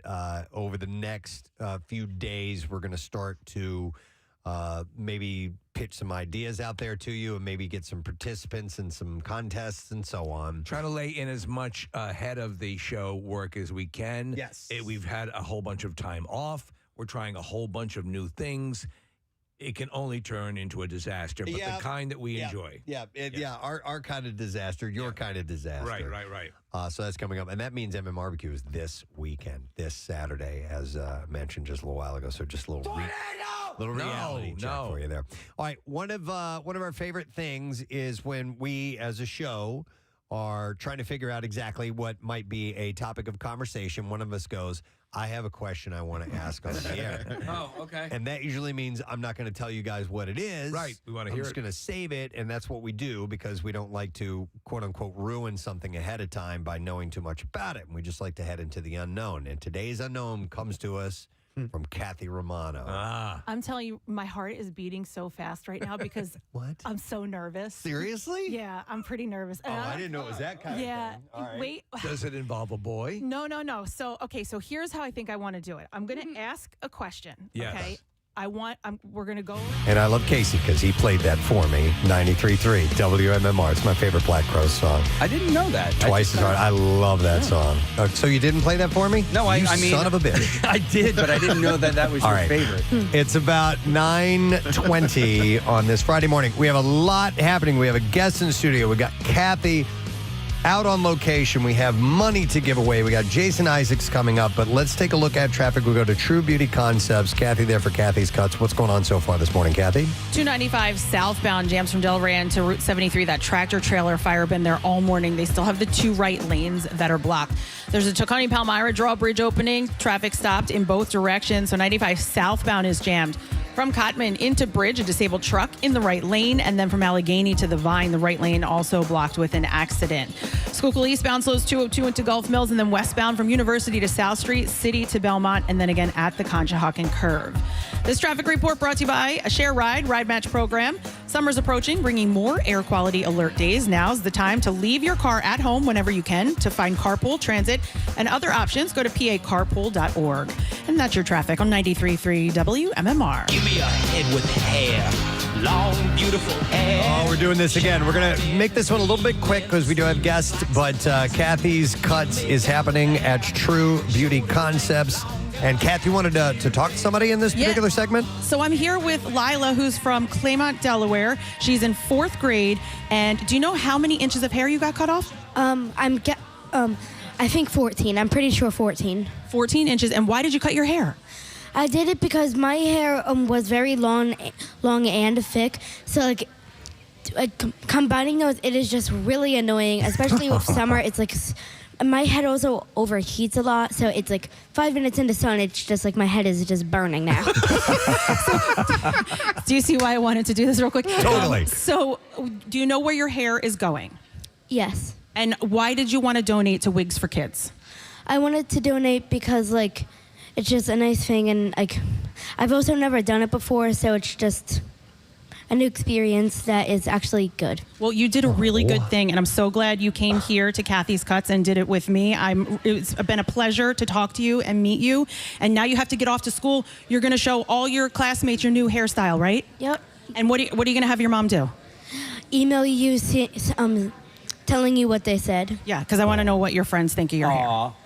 It's adorable. Lila, thank you so much. Oh, my God. you. She is precious, Is Kathy. she not the best? Take some pictures. Precious. She wasn't up on the video, so take some pictures, Kathy. We want to see the before and after. Absolutely, I will. All right, 82 appointments today. It's crazy. All right, Kath, we'll check back in a bit, all right? All right. All right, thank you very much. Kathy Romano.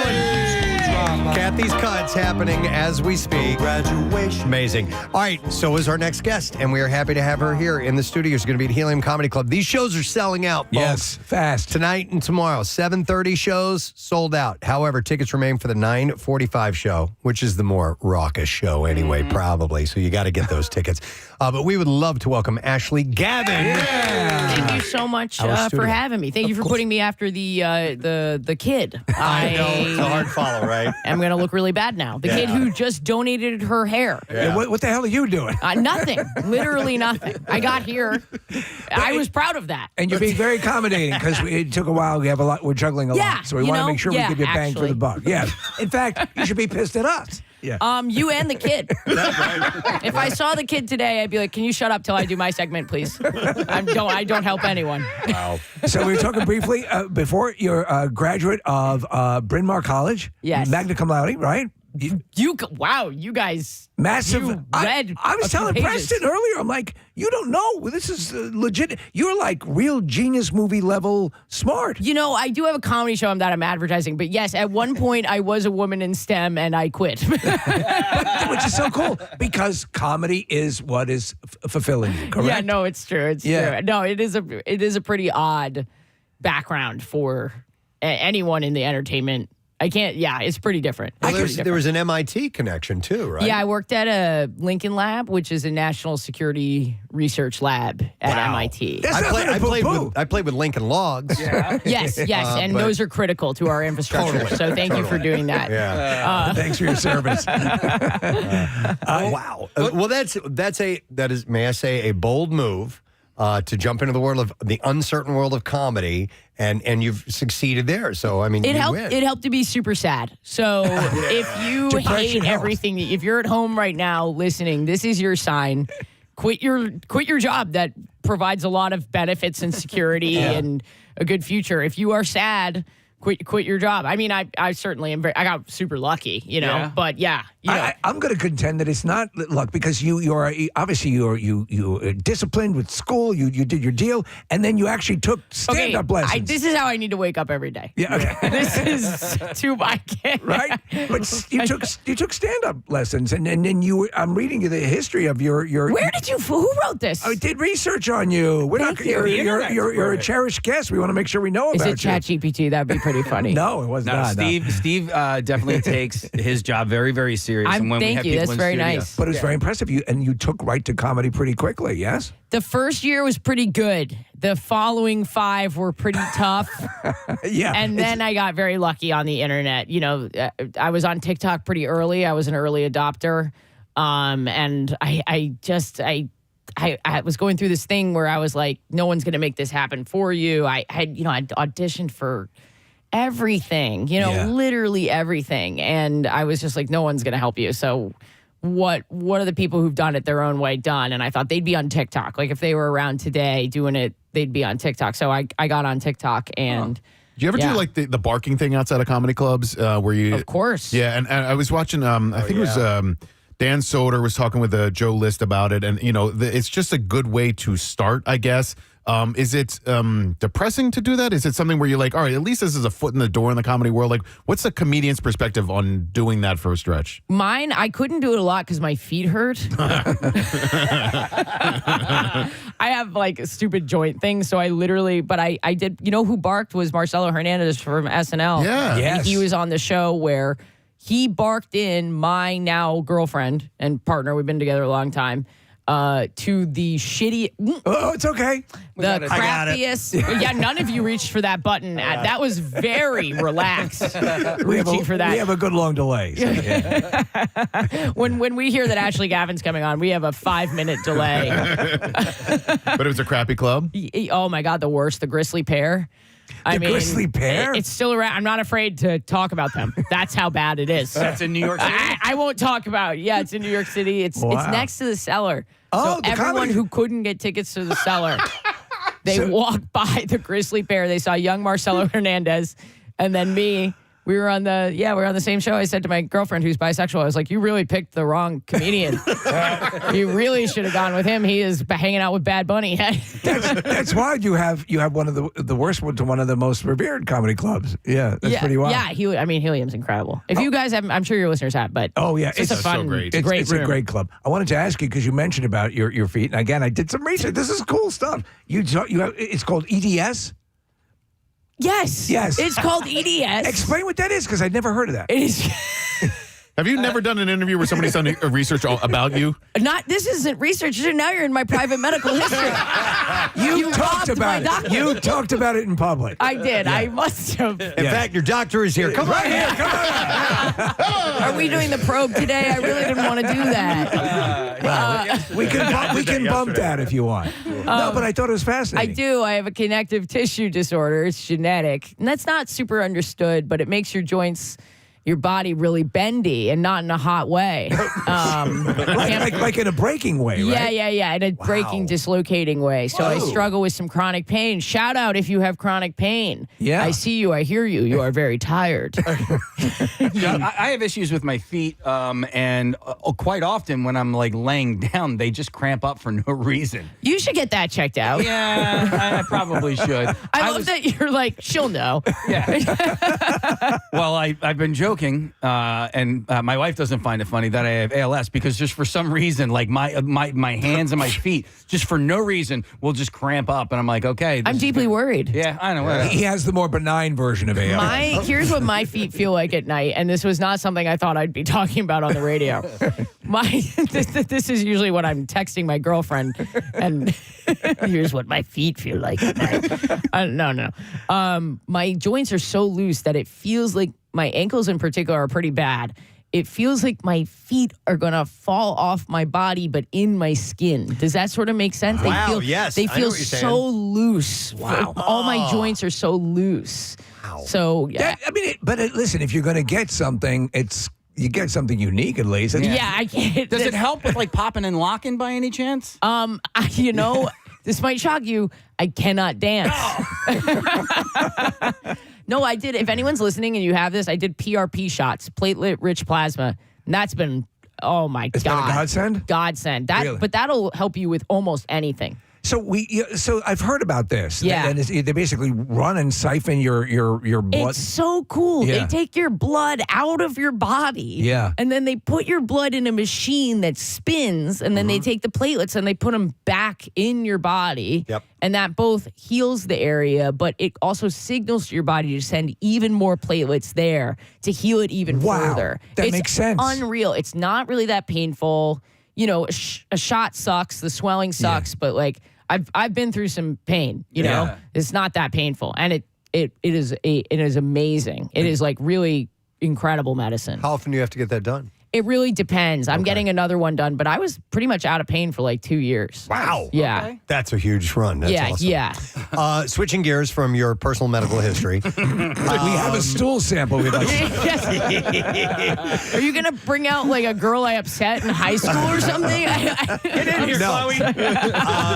Your signature look is your backwards baseball cap. Yeah, not entirely by choice, but it's here now. So this is what it is. Is it always the same hat, or do you change it? No, I have a lot of hats. Okay. And how did it not happen on purpose? I mean, Well, I did it to keep my hair out of my face, honestly. I didn't want to wear it's very utilitarian. Yes, exactly. And I hate to say this to you, Steve, but I have thick, luxurious hair. I know. And Rub it in. Yeah, I should be at Kathy's Cuts right now, but that little kid beat me to the appointment. Long, beautiful hair. But the cap, do you have a collection now? Or Yeah, I go too many hats. And now people give me hats. Yep. Sometimes they give me their own hats. You're like, and I'm like, I don't. No. I don't need it. I shouldn't know that it's yours. No, I shouldn't be able to tell. They get gnarly. I mean, I love them. I mean, I hike all the time, but at the end of like a hike or anything remote, you don't. Do you prefer the trucker hat because it kind of breathes a little bit, or? Yeah, I guess I do, especially in hot weather. I also, the thing is that I have kind of a pinhead. I have a really small head. So wait a second. Both you and Preston are wearing almost the same shirt, and Preston always complains about. Do you have a I have a pinhead? small head. I have a small head. Yeah, it's tiny. Oh my God. Nick has a giant head. Wait, let me try your hat I can on. see that. He probably washes. I don't know that I've washed this one, so. All right. He'll be all right. I did a big hat wash recently. Okay, look at Oh that. my God. No. That's not even like trying to pull it down or anything. Yeah. And we had Dan Soder in here a little while, who also has a giant head. And that's the second time we mentioned Soder on the show. But Soder's head is Well, he's slightly great. bigger than Nick's. Wow, I didn't know they that. had a head off. Yeah. So, yeah, it can be tough for me to find hats, but. Sorry, I messed up your maybe, head. maybe I'll recommend some brands to you on the way out if you're looking for hats. I have tiny pinhead brands that I. Listen, That should be your name brand, Tiny Pinhead. Tiny pinhead brands. when I get a hat that has an adjustable strap in the back like yours does, I have to go over one. Yeah, to this make it one's smaller, like and it right on looks the stupid. line Okay. of going over one. I'm over one on a lot. Yeah. What I would recommend, because I actually I'm a Maxinista, and I get these hats, and I found like the women's hats actually might fit your head a little bit better. If you don't, That's so rude. Some women's hats are cooler than men's hats. I think. I golf listen. I hats. have some like We're progressive here. Okay. Yeah, we love the women's hats. Gotta do that. Whatever works. Yeah, Why are they? Are our heads that different? You're smaller, Right, but it's not a woman thing. It's a genuine. It's a cranium thing. Yeah, it's a genuine pinhead thing. I don't know that. It is actually amazing that I was able to get it. But that's why they fired me from MIT. I'm actually just on a program. You're like, listen, we got the tax cut, and you have to go, pinhead. Let me ask you, with that deal, with being at MIT and with what you're doing, do you have all sorts of levels of clearance? Did you have to get that? I did have secret clearance. That's pretty cool. Yeah. Are you currently working on the Pinhead program? Right. The whole thing is a ruse. I'm just still a secret government agent posing as a comedian. Did you when they make them when they cancel your clearance, do you get to keep whatever? I have no idea if my clearance has been canceled. I have no idea. Wouldn't that be great? I just call up and I'm like, hey, I need the secrets. And they're like, okay, you have the clearance. It's all need to know. I see. So you technically shouldn't even be sharing. This is why some of the recent things in the news are so wild. Yeah. Because I don't think people realize, even if you have top secret clearance, which is the highest, you do not share information with people that they don't absolutely need to know. Right. So, like, need to know means need to know. Exactly. Yeah. And even if they have clearance, if they don't need to know, you don't tell them. You don't tell them. Right. Yeah. And I don't even think I was privy to anything sensitive. Right. I think they just gave it to me just like in case. But so I will say some of the stuff, I went to one talk just for like my own education. I was interested, and they had a notebook, a specific type of notebook for us to read some of the sort of secret. Will you break the label and that whole kind of thing with the? I don't think there was that. I don't think it was quite that bad, but I will say the information in it, I was like, this is a secret? All right. I was like, this seems so easy to figure out. I was pretty surprised. I wish I could say it, but I will get arrested, so I can't. Wish I could make the joke more colorful for you. No. Was it secrets like Fruit Loops are actually all the same flavor, even though It they're was different that colors? kind of thing where it was like threat level stuff, different types of threats, and I was like, this is so obvious that this is like the worst kind of threat, and this is like the least worst kind. I swear to God, a red dot is going to come through the window. And I'm legitimately actually so scared. It has been so long. There's no way it's still relevant. It's funny you should say that, though, because we see all these intrigue movies and all these, Robert Ludlum kind of things, and we wonder, once you're away from it, is there a little bit of an occasional...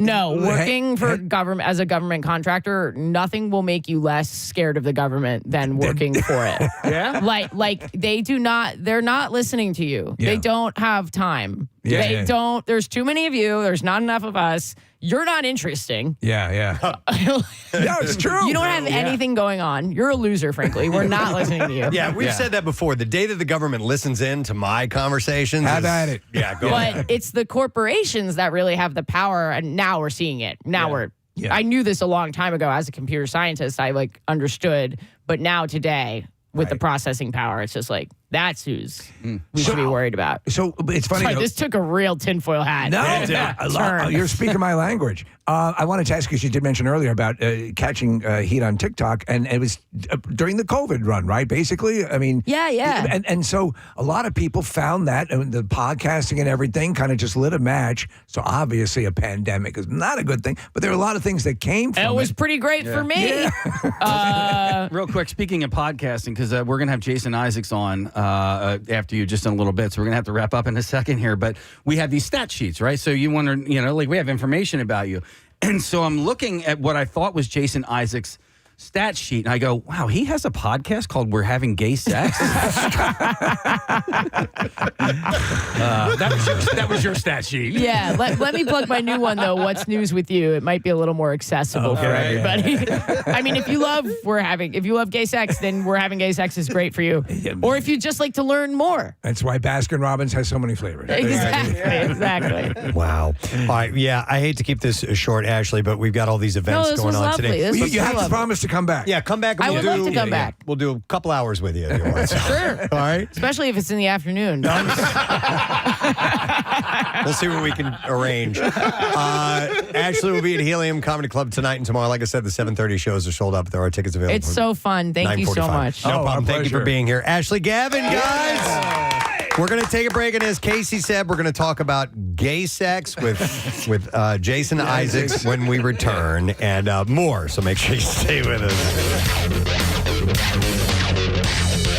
Preston and Steve. Okay, I'll call your name out. Right. All right. I want Marissa to participate too. Do we need goggles? No, I'm just going to ask you a question.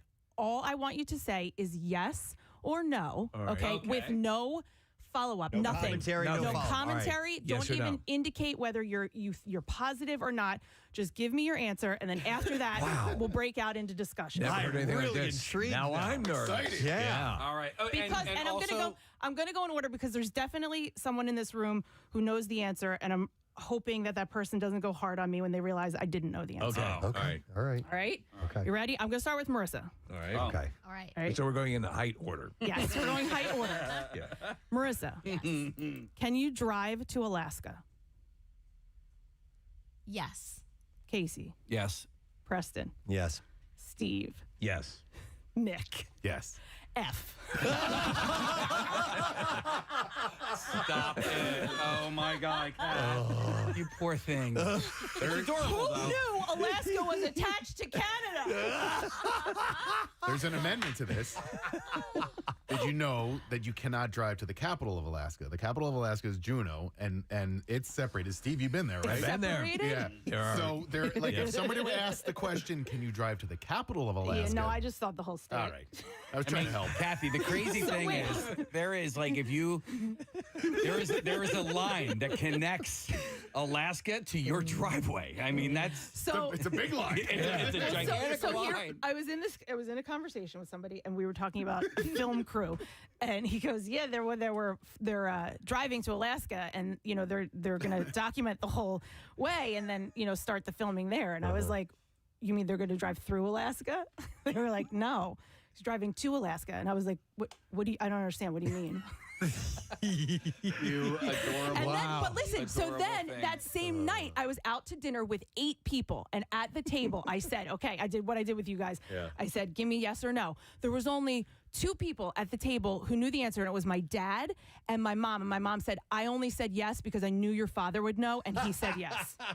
The rest of the people, all adults, said no. What was your perception of Alaska's attachment to the continent? Here is my issue with this. It is the map of the United States. Okay? The map of the United States doesn't include Canada. Right. Now, I know that it wasn't like Hawaii and, That you'd have to cross an ocean. but I didn't think you could drive there. Okay. All right. Yes.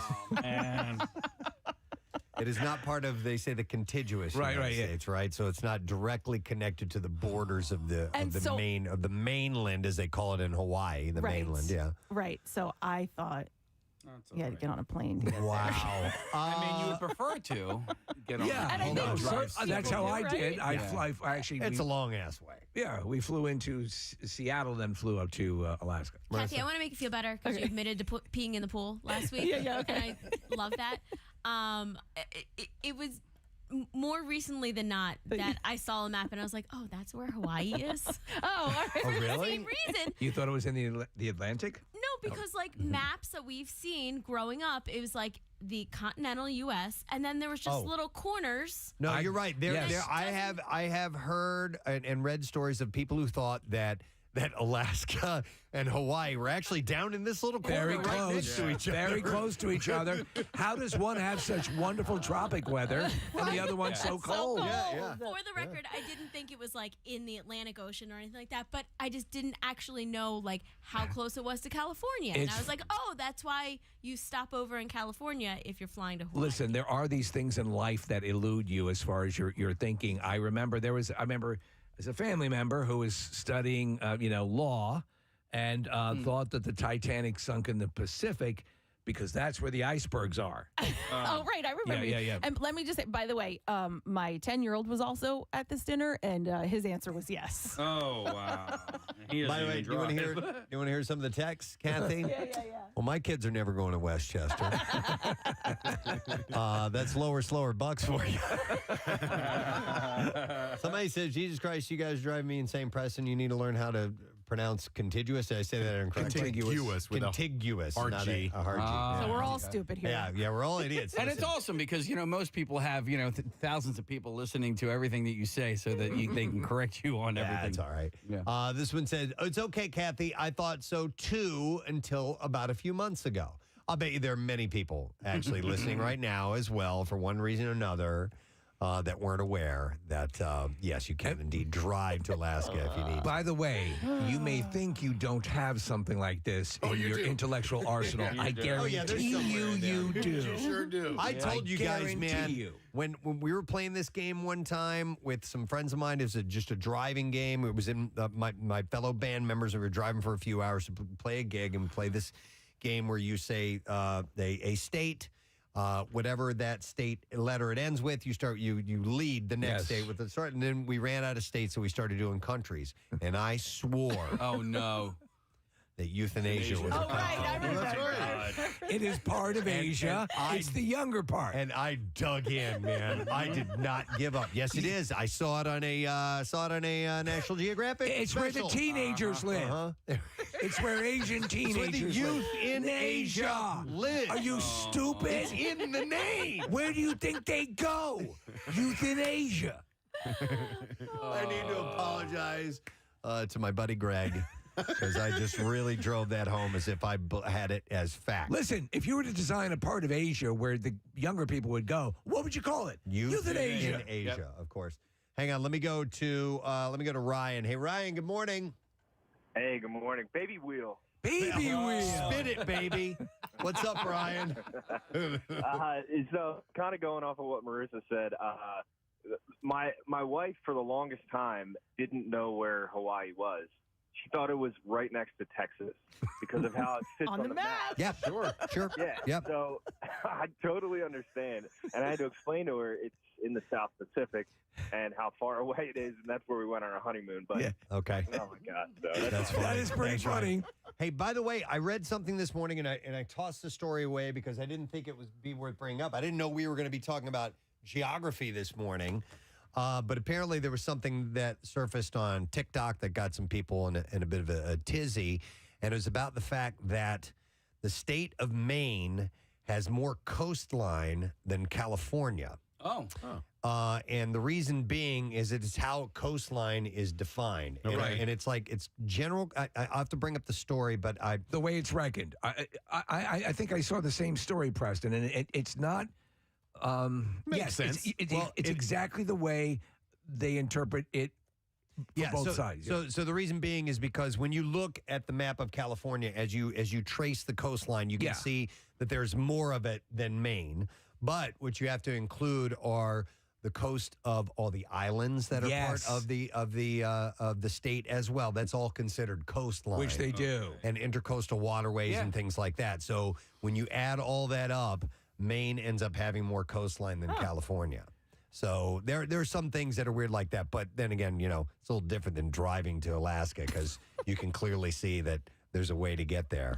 If you look at a map of the world, called if you look Canada. at a map of North America altogether. I'm trying to think of like what the last argument that I had was where I dug in deep, even though I was wrong, and like trying to determine, just being that stubborn and not willing to give up on something. Well, it happens to everybody, and I know that I've done it. Yeah. All right. Let me go to these calls. I have Courtney on the line. Hey, Courtney. Good morning. Good morning. Hey.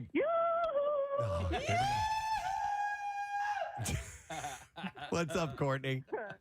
So, a couple months ago, a friend and I were talking about a friend of ours that moved back home from Alaska, and I was like, wow, she had to pack all of her stuff in an airplane. That probably was, expensive. And she's like, you can drive from Alaska. And I was like, what? No, you can't. Well, it's out in the middle of Canada. Yeah, and Courtney, was it because of the maps that we've seen Yes. that have the little cutout of Alaska and Hawaii? Yes. Okay.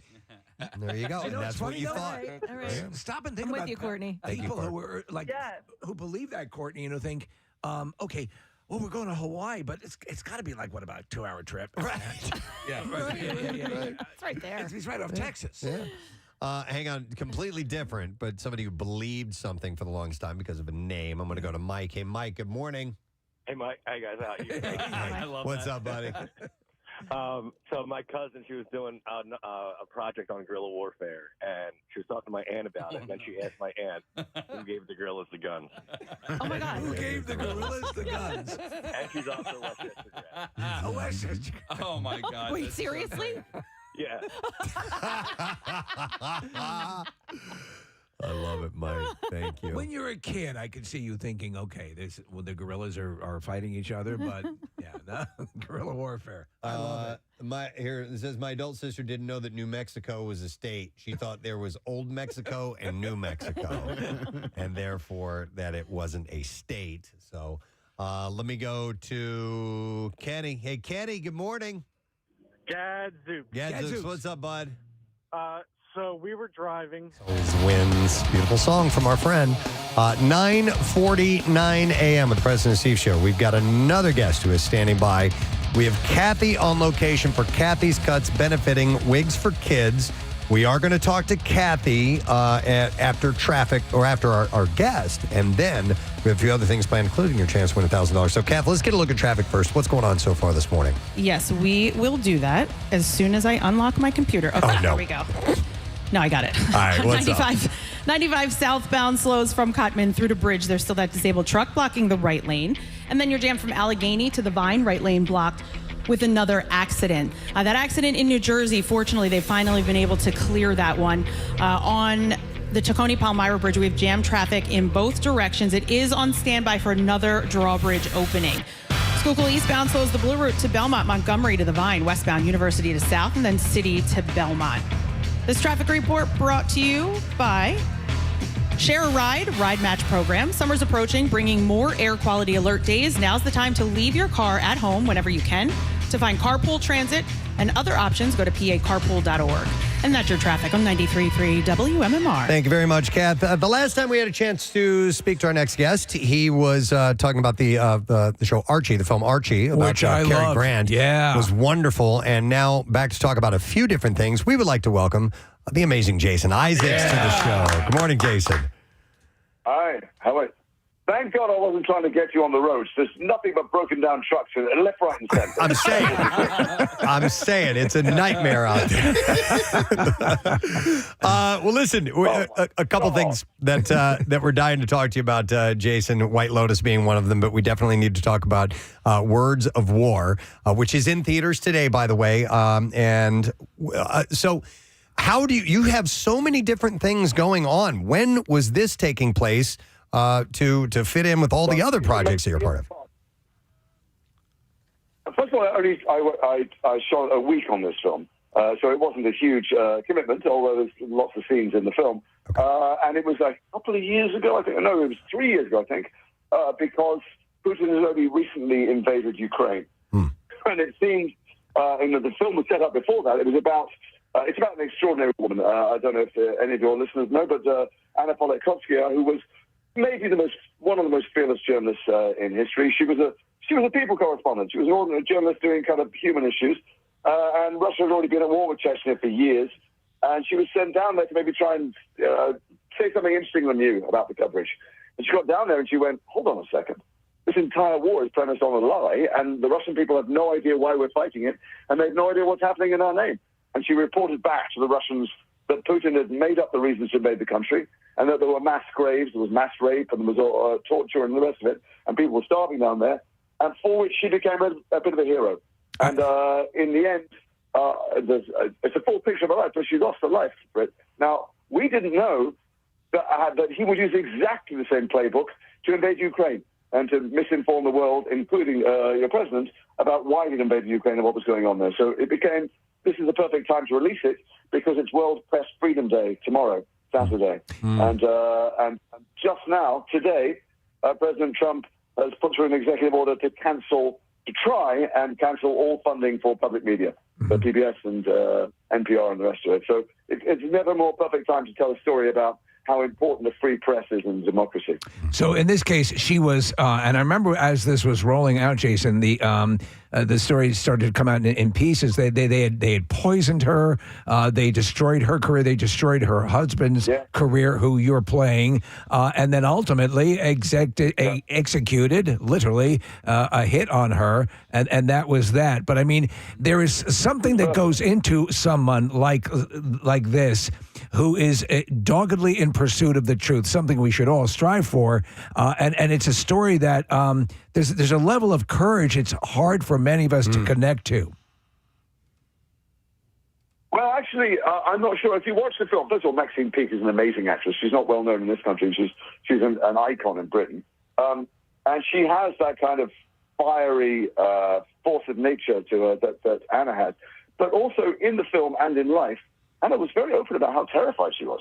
And you see her vulnerable. You see a kid begging her not to go back, and she's torn because she sees all these victims. She's seen the carnage on the ground. She's the only person talking about it, really, in Russia, and she's got the one free newspaper left there who will publish her. And she feels a responsibility, but this is not about someone who is extraordinary. This is about an ordinary woman. And this ordinary woman did extraordinary things. So I don't know. I think you will connect with her if you see the film. And also, if you read about her and think about her, this is a person who, her marriage fell apart, as you saw, and her relationship with her kids fell apart. And she's not made of, she doesn't come from, where does Superman come from? I can't remember. She comes from Krypton? So wherever it comes from. She's made of ordinary human flesh. And she's as scared as any of us would be to to stand up and speak the truth when she knows that there's real danger. Increasingly we see that in the world's democracies as they slide towards autocracy.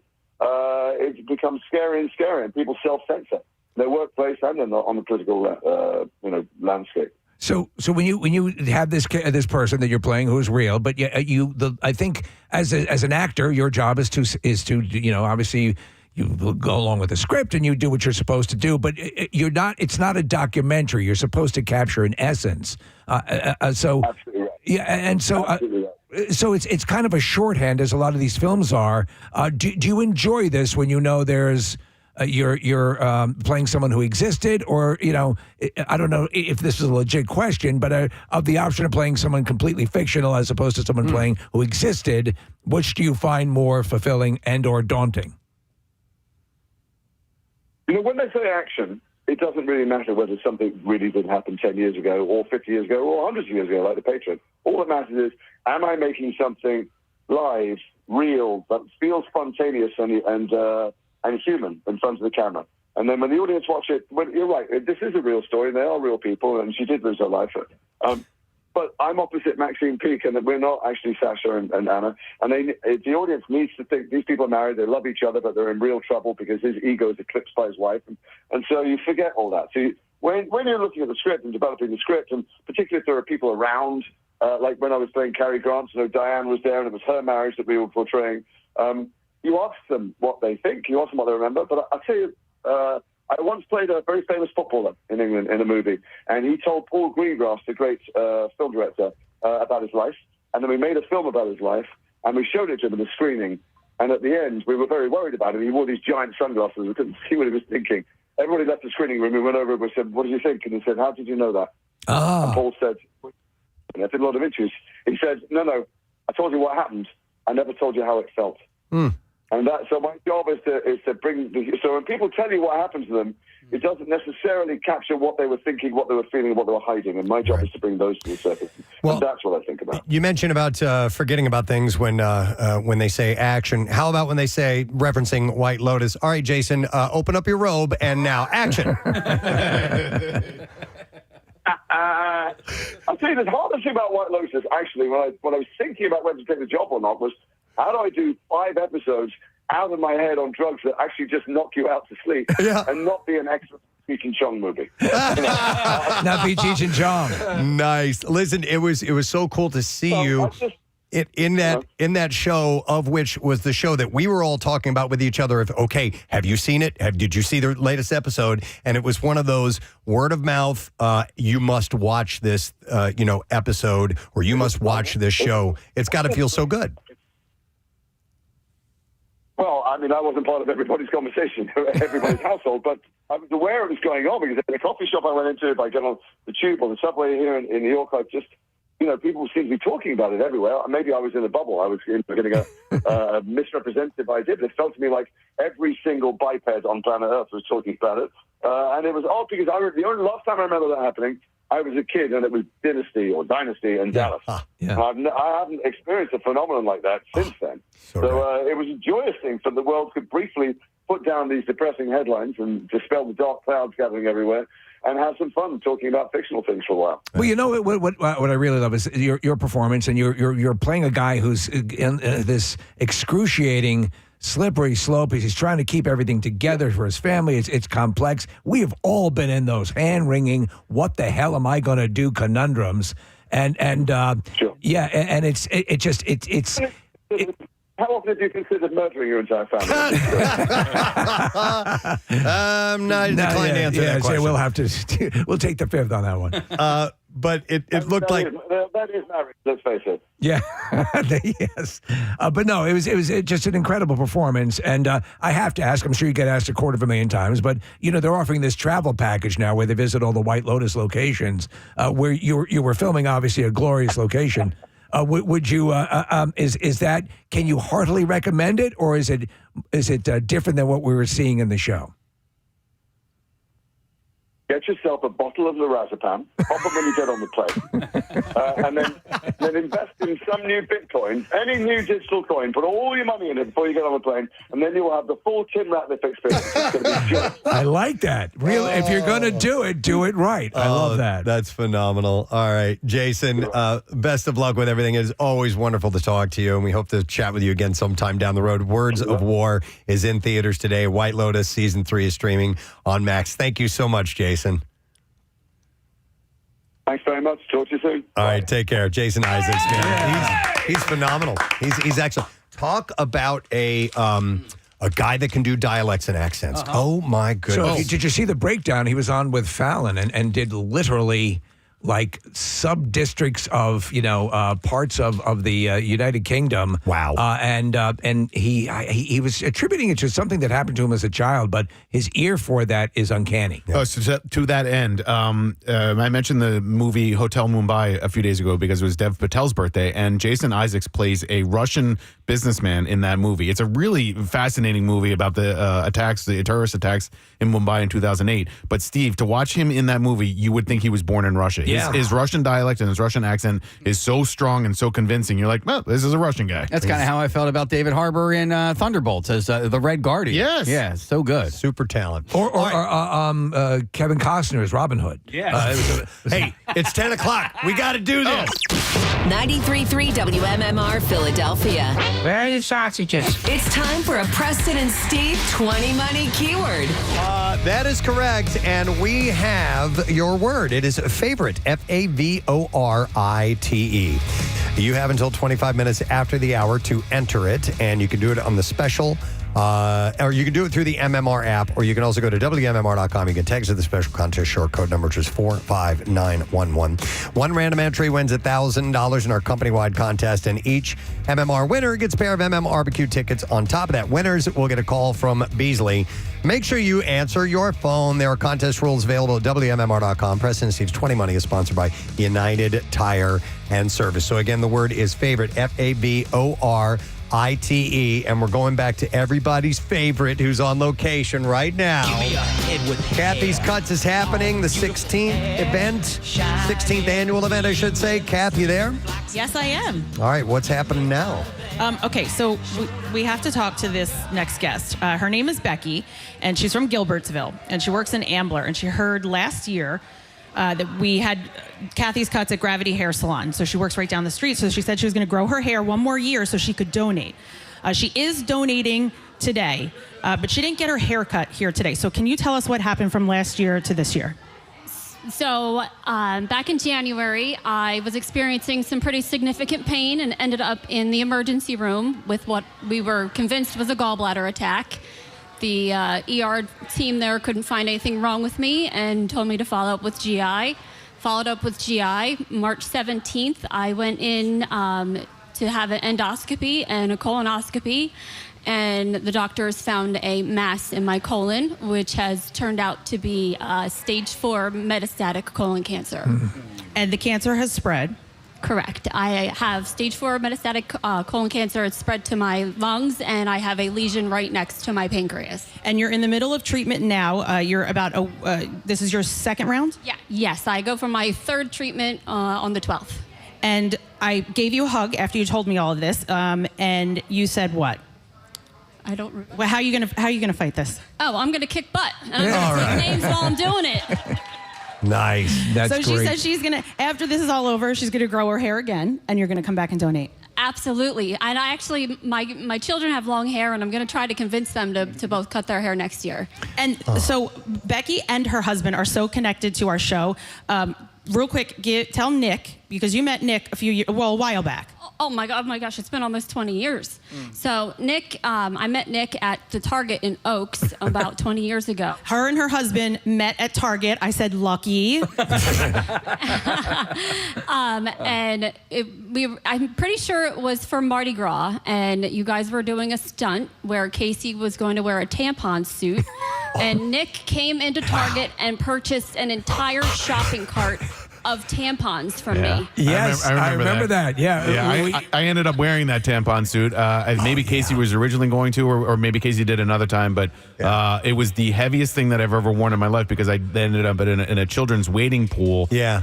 And we weighed you before and after. Yeah, it was really impressive. So good times, and it was nice meeting you back then. I'm sorry, go ahead. No, I was just going to say, your story is both heartbreaking and heartwarming, and I just want to let you know that we're all pulling for you and wishing you nothing but the best because it's inspiring to have you there today. So I'm glad you're a part of this, and we'll see you next year. Listen, I am so happy to help. I'm happy to report I cut 19 inches of hair off of my head prior to starting treatments. Wow. And I'm glad I could donate it to such a worthy cause. And she drove all the way from Gilbertsville to come here. She was excited that it was in Ambler because it's right down the street from her work. Well, now we're in Southampton. She drove here anyway with her hair. She cut it last week. She shaved it all off. I said she looks adorable with your head wrap. You look so good. Yeah. And her husband, Elliot, has done security for Camp Out, right? Camp Out, yes.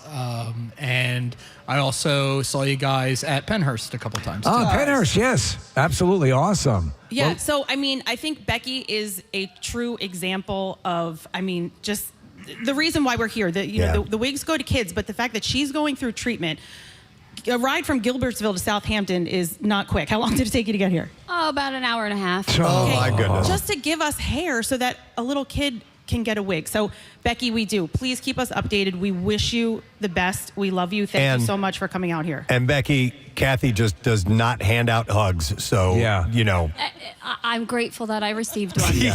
Now, mind you, she went in the back room and rubbed Lysol all over herself. Of course, right after that, yes. Becky, you guys, thank you so much for being there. This means the world. We appreciate it. And Kath, we'll do another check-in with you. Oh, Kathy, one more thing. Yeah. We did the Connoisseur earlier. Mm-hmm. I saved one story for you. Oh, all right, okay. DoorDash has named the margarita the drink of the summer for 2025. Oh, well, of course. So I had to share that with you. I named it the drink of summer like 10 years ago. But everybody's caught on now. So, Yes, I know. Yeah, so tequila and lime sales are booming, and watermelon margaritas are trending hard for those craving a twist on it. Well, I will say I make a nice, fresh watermelon margarita myself. Is that what you're drinking right now, Kathy? No, but I will say that one of our hairstylists might have been late because she had margaritas last night. All right, yeah, totally understandable. Does her name rhyme with Schmangela? No, it actually doesn't. No. Okay. I love it. All right, Kath, we'll check in a few. Thank you so much. Oh, my goodness, what a story. It's an amazing story. Unbelievable story. We have such wonderful people that listen to this radio program. Thank you so much, guys. All right, we have the bizarre file to get to. Let's go. WMMR presents Preston and Steve's Bizarre File. Brought to you by Coors Banquet. You can join the Preston and Steve Show live from Keenan's in North Wildwood Friday, May 23rd for the official opening of the Jersey Shore from Coors Banquet. You can start your summer and start your legacy. All right, we will begin with this. Oh, yeah. I saw this story a couple days ago, and I'm glad I'm finally getting to get this in. The miniature dachshund who fled from her owners on Australia's Kangaroo Island has been rescued after 549 days in the wild by itself. That's amazing. Yeah. The dog named Valerie fled from a campsite while visiting with her owners, Georgia Gardner and Josh Fishlock. Did the dog meet a bear named Chaka Joe? November 2023. The duo spent a week searching for the area with help from locals, but were unable to locate Valerie. The couple feared that their pet had fallen victim to one of the island's many predators. Yeah. But in mid-March this year, rescuers with Kangala Wildlife Rescue revealed that there had been a confirmed sighting of Valerie alive and well on the island. The nonprofit group stepped up its search efforts. Valerie was finally caught in a crate with a remote-controlled door this past Friday night where a T-shirt with the scent of her owners had been ripped up and placed as bait. This is amazing. They said she actually went into her crate, the one that was set up to look like the one at home, and she went in. Where are they? I'm going to kill them. And she fell asleep. And the rescuers said Valerie is now decompressing from her adventure in the wilderness and soon will be reunited with her family on the Australian mainland. All the things that could have killed that dog. I love that story. One of Japan's busiest bullet train lines came to a halt after a snake tangled itself in a power line, causing a power outage. Tokaido Shinkansen's trains running between Tokyo and Osaka were suspended on Wednesday. Japan is currently in one of the biggest holiday seasons, Golden Week, which consists of 4 national holidays in 7 days, and we'll see trains, airports, and holiday hotspots hit their peak. And this obviously caused a bit of a stir, but it was a snake wrapped around the power Shut cable. everything off. Shut everything off. You'd think they'd have precautions to stop that from happening. A Michigan State Troopers attempts to return $5,000 in lost cash to its owner were temporarily frustrated when the money's owner thought that the calls were a scam. The trooper from the Monroe I can see that happening. Post found the cash in the middle of the road on Friday. The trooper contacted a nearby bank, which confirmed a customer had just made a withdrawal for that exact amount. So the trooper tried calling the person who took the money out from the bank, but soon discovered that there was a problem. In the post, they said the subject must have been listening to our public service announcements on being a victim of fraud and believed that he was being scammed and hung up on the trooper several times. The person was eventually convinced that the calls were not a scam and claimed ownership of the lost money. Speaking of scam and text scams, like the ones that I'm getting now are looking more and more legit. Official, yeah. And I'm like, do I have a Microsoft account that is trying to read? Do I have a, Coinbank account and things that I'm like, I may have forgotten that I signed up for a membership for this, but I just don't click on it, Don't, because think of the word. So you don't, and if you have something and they discontinue, if you find you need it, you reactivate it. But rather, I mean, their ability to mimic how those websites look, it's really chilling. So it makes me want to take the phone away from my mother. I mean, because she finally got the Easy Pass scam that we've all been getting. Oh, was she about to respond to it? Well, she doesn't have an Easy Pass. So Yeah. She's like, what's it? I was like, well, and I told her, I said, Mom, I told you about this a couple of weeks ago. I said, just delete it, report junk, But that's who they prey on. That's who they're going after. They're going to cancel my OnlyFans. You don't have one, Mom. A crime like this takes some guts and a low IQ. So a 25-year-old man named Alexander Johnston has been charged with stealing multiple firearms and a St. Louis Metropolitan Police Department vest from the police headquarters. Johnston allegedly entered the police department's parking garage and accessed a secured area where he took the weapons and the vest. He was arrested in an acquaintance's house, and that's the right term. The acquaintance told police that Johnston was on the run after stealing items from the police department. Fun detail on the theft. In the charging documents in the case, Johnston's accused of taking several weapons that included a grenade launcher as well. Does anyone own this? Yeah. Can I take this? This idiot was doing that. All right, and then one last story, and we will wrap it up. An 18-year-old student from Worcestershire, UK, has found the most unique side hustle imaginable. Ella Woodland trained her 3 pet rats to paint by gliding their paws with baby food and is making good money selling the paintings. The 3 rats, named Rumple, Reed, and Gubbler. Rumple, Reed, and Gubbler? Yep. Gubbler. Yep. Gubbler. Painted a few pictures on 7x7 canvases, and Ella decided to list a few for sale on website Vinted. Are they mostly like still lives and stuff like that? Yeah, they're just basic fruit in a bowl. One of her posts was found by someone and shared on social media. It went viral, grabbing over 6 million views. The few paintings that she had listed sold, and she started getting requests. So now she sold over 120 rat paintings and made over $1,300 from them. Rats. What's she done with money? Well, she has reinvested part of her profits in growing her business. She bought more rats, and she's going to continue to do this. You keep doing that, hon. And that is what I have in the bizarre file for you this morning. All right, we have a 20 money keyword, and it's favorite, FAVORITE.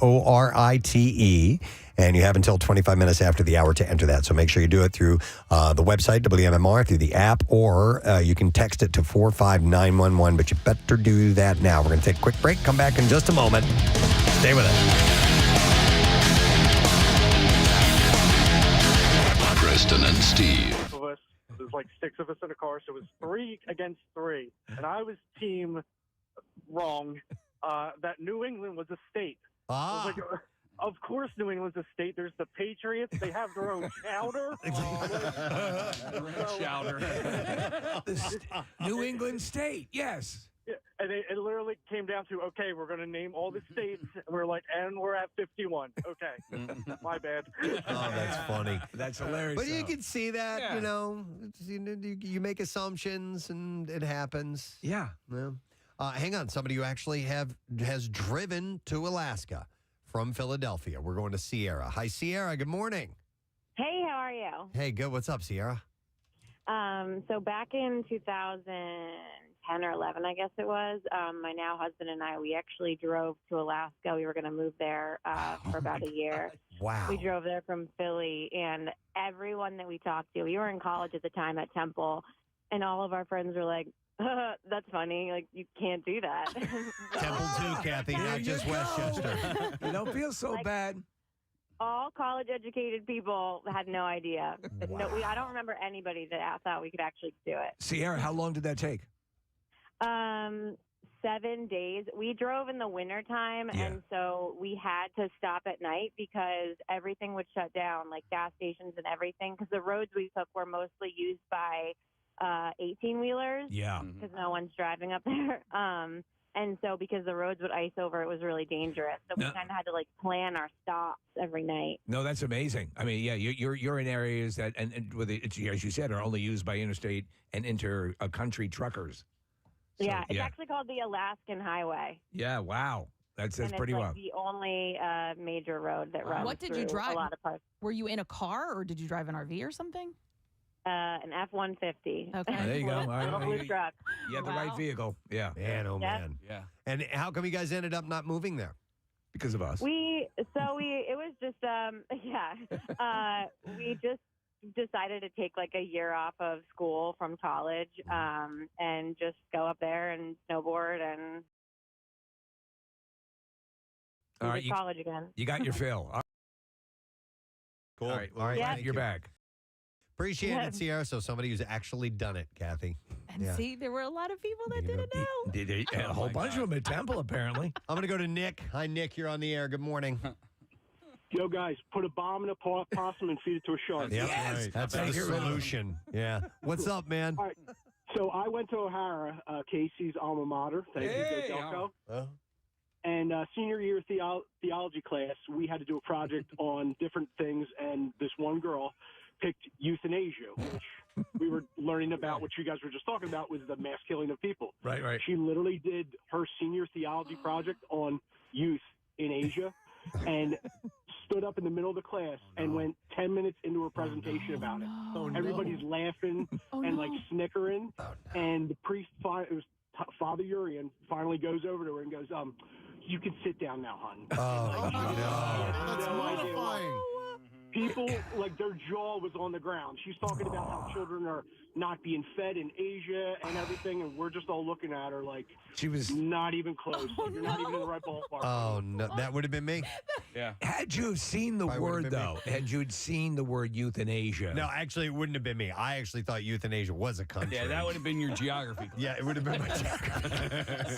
That's the capital. Yeah. Wow. All right. Thank you, Nick. Oh, I feel horrible for people when that happens to All you. the way You into it. realize, you realize how dumb that really was.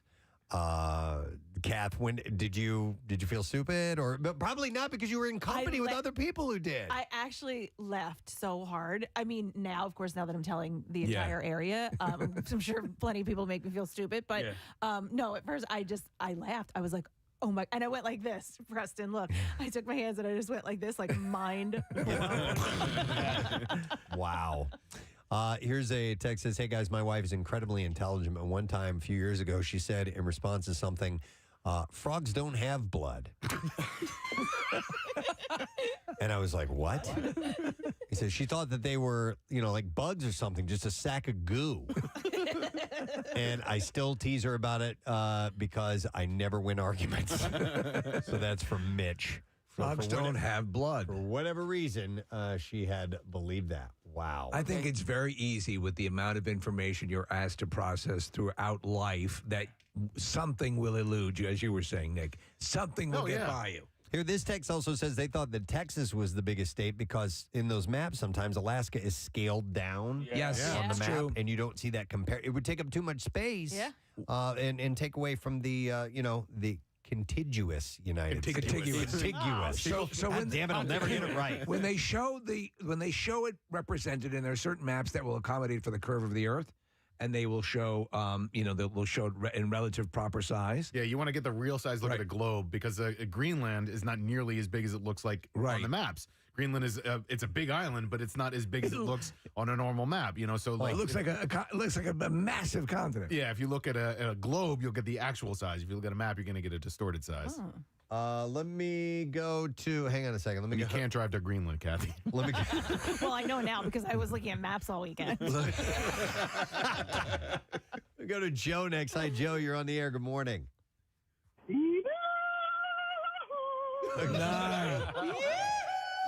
What's up, Joe? Hey, guys. Hey, so my story is this. It was back in the early 90s. I was home from Westchester University, Kathy. All right, yes, go Rams. Old Rams in the house. And we were all sitting out on the front porch, my family and I, and my sisters were out there with my parents. And my parents had just came back from Canada with from a trip with my younger sisters. So we're all sitting out there on the porch, and my one older sister says to my parents, hey, so how was Canada? They said, it was great. And she said, well, how was the weather? And they said, it was hot. And my sister said, really? Wow. The other older sister chimes in and says, of course it was hot. Everybody knows heat rises. Oh, no. Oh, yeah. No lie. It's like the second story of a house. Yeah, Canada's above the United States. I'm sure heat rises. Yeah, he just goes up that way. Oh, my God. That's so funny. And did you guys laugh, get a kick out of that, or what? We laughed our behinds off, but we've gotten used to my sister saying like crazy outlandish things. Like she had told my one younger sister, "Don't stand next to the microwave; you're going to get radiated." Right. Well, that used to be a lot of people had that concern in the early days. Yeah. In fact, there is. Go ahead. But then with radon being prevalent, she would tell the one younger sister, "Don't go in the basement. You're going to get radon." The younger sister, being so young, thought there was a guy, must have looked like the Michelin Man, who lived in the basement, like Radon Man. Radon. Oh, that's funny. Ray Donovan lives in the basement. I love it. He was always making up crazy things. Thanks, Joe. Appreciate it. What is this one, Nick? It's just like a mispronunciation, but it's sort of like O-range or okay. C of E, This one, yeah. This one time, me and my friends picked up a pizza, and on the top it said Italian. And I looked at it, and I said, "What is Italian?" And my buddy goes, "That's Italian, you idiot." That is orange or fragile. Yeah. I did the same thing. My buddy was writing down in high school, and I was like, "What is Alabama?" And he was writing down Alabama. Alabama. Because that's where he wanted to go to college and play football. I was like, what is Alabama? I have Chris. Hi, Chris. Good morning. Listen, a-holes, I don't always use ranch dressing. Well done. Good. One of my favorite moments. What's up, Chris? Hey, how you doing? So, if you don't mind, maybe we could play the yes or no game here on my stupidity. Mm-hmm. Okay. Do we know why pounders are called pounders, the beer? No. Yes, I do. Assume. I know. Pound them. Yeah. No, because of the. It's a pound. It's a pound. It's 16 ounces of liquid. I'm 39 years old, and I just realized that last week. Why'd you think they called them pounders? Because you can pound them. Because you can pound them. There you go. Now there's 16-ounce beers. Now, I wonder if Thanks, Chris. Is there some sort of lineage between the fact that pounding, we call it pounding a beer because of a pounder? Oh, like the term pounding came from the fact that it was a pounder? I don't know. Yeah. Got to pound that down, man.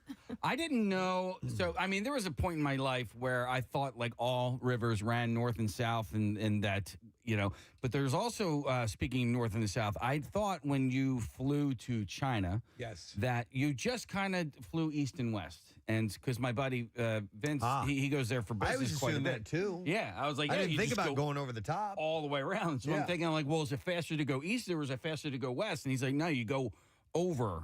I was like, oh, you can go. I didn't know you could fly over. You can fly. Cake on 93.3 WMMR, The Distance. Preston and Steve Show. Friday morning, you have gone the distance, my friend. It is no sad bro. And hopefully you have $1,000 in your pocket. We will find out in a little while. It is 10:23 on this No Sad Bro Friday morning. And a lot has been happening. We're actually we're going to talk to a guest in a second after we talk to Kathy. Yeah. The guy who filmed the gal pooping on the car. We had questions. Is going to talk to us in just a moment. So we've got him. But we have Kathy's cut set is happening. Almost cut my hair. And this is the 16th year that this has been taking place. True Beauty Concepts, and it's a beehive of activity, right, Kath? It is. Wait, I can't believe. Is this an exclusive, the next interview? As far as I know, yeah. And do you know that the news stations contacted me yesterday because we were talking about it and we got the chief on? They were like, you got the chief? Do you have the video? Can you send us the video? That is so crazy. We did listen. When it comes to stories like this is our wheelhouse. We're your hub. Yeah, there's certain. We'll go to C-SPAN to get more information. When it comes to Dookie, turn to us first. Yep, Right, talking our language. Okay, so yes, we're at True Beauty Concepts here with Gravity Hair Salon. They have locations in Plymouth Meeting, Ambler, and the new location in Flowertown, and then Vibe Salon in Mount Laurel, New Jersey. And I am here right now with Rebecca. I think Rebecca may have set a record for us. How many inches of hair did you cut off today? 33. Whoa! They had to start cutting, so you guys aren't going to see. I have pictures and video. It was absolutely incredible. So tell me how long you've been growing your hair. When was the last time you had a haircut? Why was it 33 inches? 2018, I believe, was my last haircut. And when COVID hit, I decided not to go to a salon and cut it off. But I've done it a couple times now. So now it was time. So you've donated before? Yes. So your hair grows pretty rapid? Pretty fast, yeah. So 33 inches. And sometimes when people cut their hair, they get a little emotional. Not Rebecca. What? I'm ready. She was like, nope, cut it off. I'm ready to go. Ready to go. Well, it looks amazing. She's not finished yet, but make sure you come over and so we can see her after. Sure. Thank you. Yes, of course. And then we actually have, was it Amanda? Ashley, sorry. Ashley, who's 12 years old. Ashley's nonverbal, so we're going to speak to her parents. Okay. How much hair did Ashley cut off? About 13 inches. Okay. Wow. And we need to give a shout out because all of her friends at school are listening, right, Dad? Yes, Groveland Elementary School. And Ashley is doing great. She's sitting in her chair, and she does understand that she's getting her hair cut, right? Yes. But you had to, and you asked her, and she is able to reply to you a little bit. Tell us how that went and how she agreed to do this. So Ashley is nonverbal, but my husband and I, we talked to her about what was going on, and she was very excited. She would smile and nod her head yes. And we have a talker. It's a communication device, and she can pick yes or no, and she was hitting yes. Communication. I have a question, Kathy. So nonverbal, is she on the autism spectrum? No, Ashley has Rett syndrome. Okay. And it's... I'm not familiar. It's a rare disorder. So with Ashley, she's missing part of the protein in her brain that helps. It's a gene that helps connect. So basically, an easy way of explaining it is like doing a spell check, and she's missing that part of the letter in the word in a sentence, and it causes regression, muscle weakness.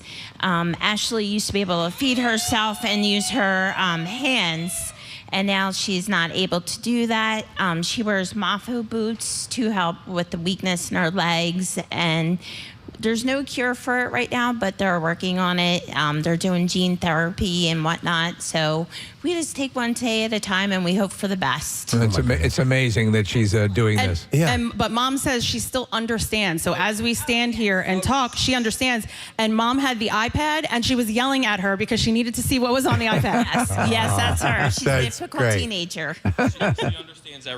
She understands everything we're saying. Excellent. Well, thank you so much. You look beautiful, and she's going to go to school now and show her friends her new haircut. Oh my God, what a great story, Kathy. You've had such wonderful stories this year. I'm sure it's there every year, but you've really tapped into the heart of this event and the people that come out and donate. Well, yeah, and we thank everybody here. We're here at True Beauty Concepts, but the people that we really need to thank are the donors, the people that come out, all of the kids that come out, all of the moms, the dads, the females, the males, whatever it is. Everybody who comes here and gives their hair. I mean, we wouldn't be able to do this event without them. So thank you to all of the donors who came out and donated hair to Wigs for Kids. All right, excellent. All right, thank you very much, Kathy. And by the way, Wigs for Kids sponsored by Live Casino Hotel Philadelphia and Nemours Children's Health as well. We'll have one more segment before we wrap up, so we'll check in with you.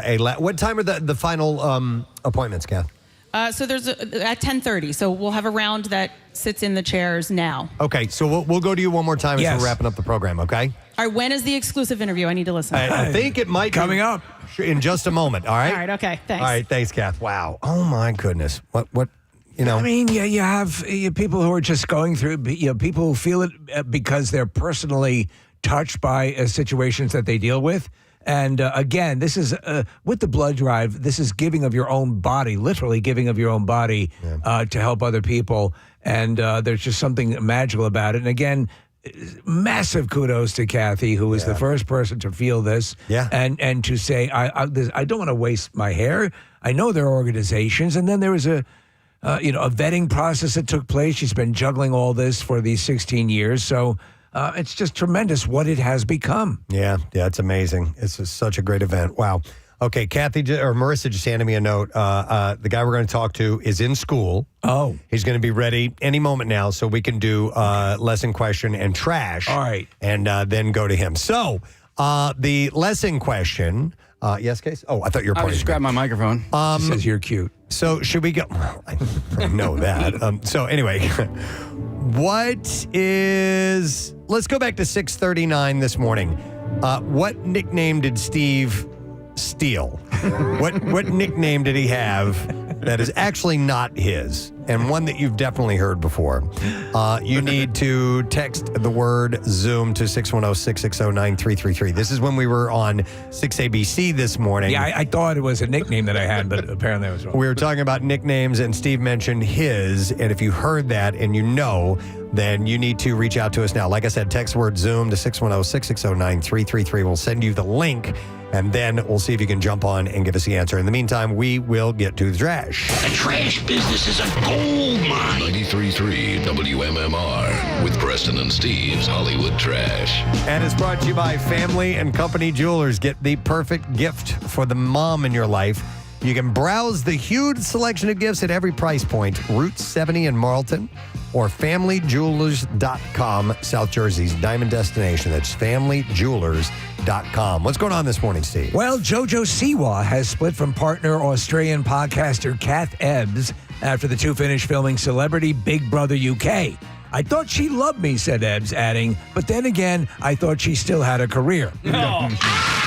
Lizzo, modeling bathing suits from her new Yitty swimwear brand on Instagram. Lizzo says she really enjoys soaking up the sun and sometimes even blocking it. And finally, Kanye West is suing a former dentist claiming a reckless administration of nitrous oxide has caused lingering effects. West says ever since getting a root canal last year, he's been a Nazi. That's your Hollywood Trash. All righty, we will go to the Zoom and see if we can get an answer to what nickname Steve stole.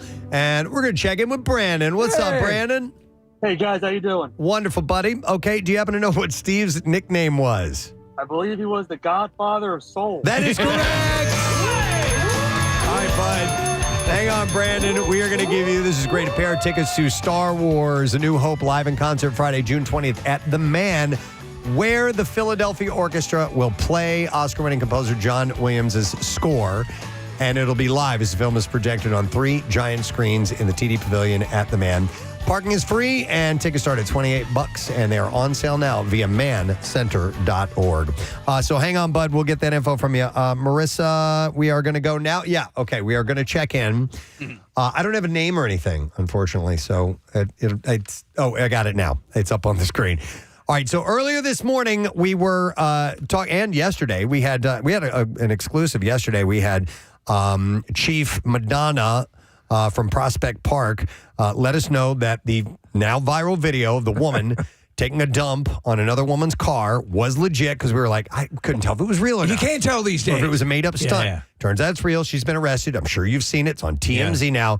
We have the guy that actually shot the video. Casey wanted to talk to him and find out a little bit more about him. So we got Greg. Let's welcome Greg this morning. Hey, Greg. How you doing, Hey, how's man? it going? Good, bud. All right, so you're at school right now? Pretty good.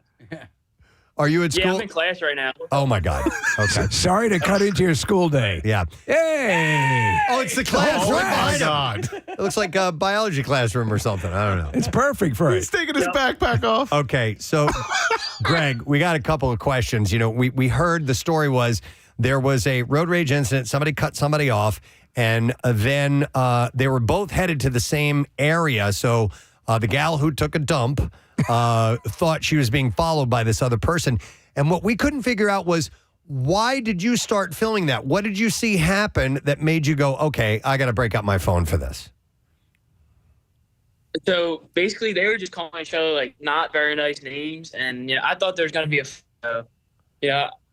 I get into some pretty crazy encounters when I'm driving, so it just would have been fun to watch, and so would have sent it to my friend.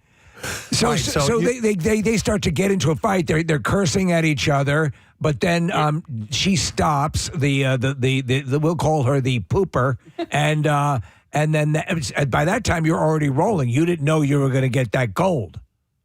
Yeah, no, I had no clue. So I thought they were gonna fight. There's a little shove, and then she got back in her car, and then the person who got pooped on called her another name, and the rest is on. Okay. All right. So let me go through this. So they stopped. They both got out and started yelling at each other. Yeah, they both got out of their car and started All yelling right. at each So you saw that, and you're like, okay, I'm getting this. I gotta on, get this on film. Yeah. And then that altercation ends. They go back to their individual vehicles. The one in the car that got dumped on yelled something out. And then the gal gets out and comes over and drops trout. Did she, by the way, it's hard to tell in the video, did she pull her pants down or off to the side or what? No, so she had a dress on, and she just pulled her underwear off. And then, So we couldn't tell she was wearing a dress, so she just popped. a lady. It's much easier. It's less of an achievement now, knowing that she was wearing a dress. So after the dump takes place and that person's there with their car soiled, yes. Do they stay? Did they stop? Did they get out and look at it? What happened? I'm pretty sure the car broke down. Actually, The car broke down. I don't know how accurate that is, but I've been told that. That's one hell of a dump. That's some powerful diarrhea. That's some powerful crap. And from the video, it looks like she had diarrhea. Would you concur? Yeah. So there's a video of when she got arrested, and she said she has an illness. Yeah. Like a bowel illness. I'm thinking she might have Crohn's or IBD or something like that. All right, so the car breaks down. How long did you stick around after that, or did you hightail out of there? As soon as she peeled out, I peeled out. Okay. I didn't want to get pooped on. I didn't want her to come back to me. Because you're a smart young man. You're in school, obviously. Now, it looked like one of the cars might have been blocking the driveway you were sitting in. Was that the case?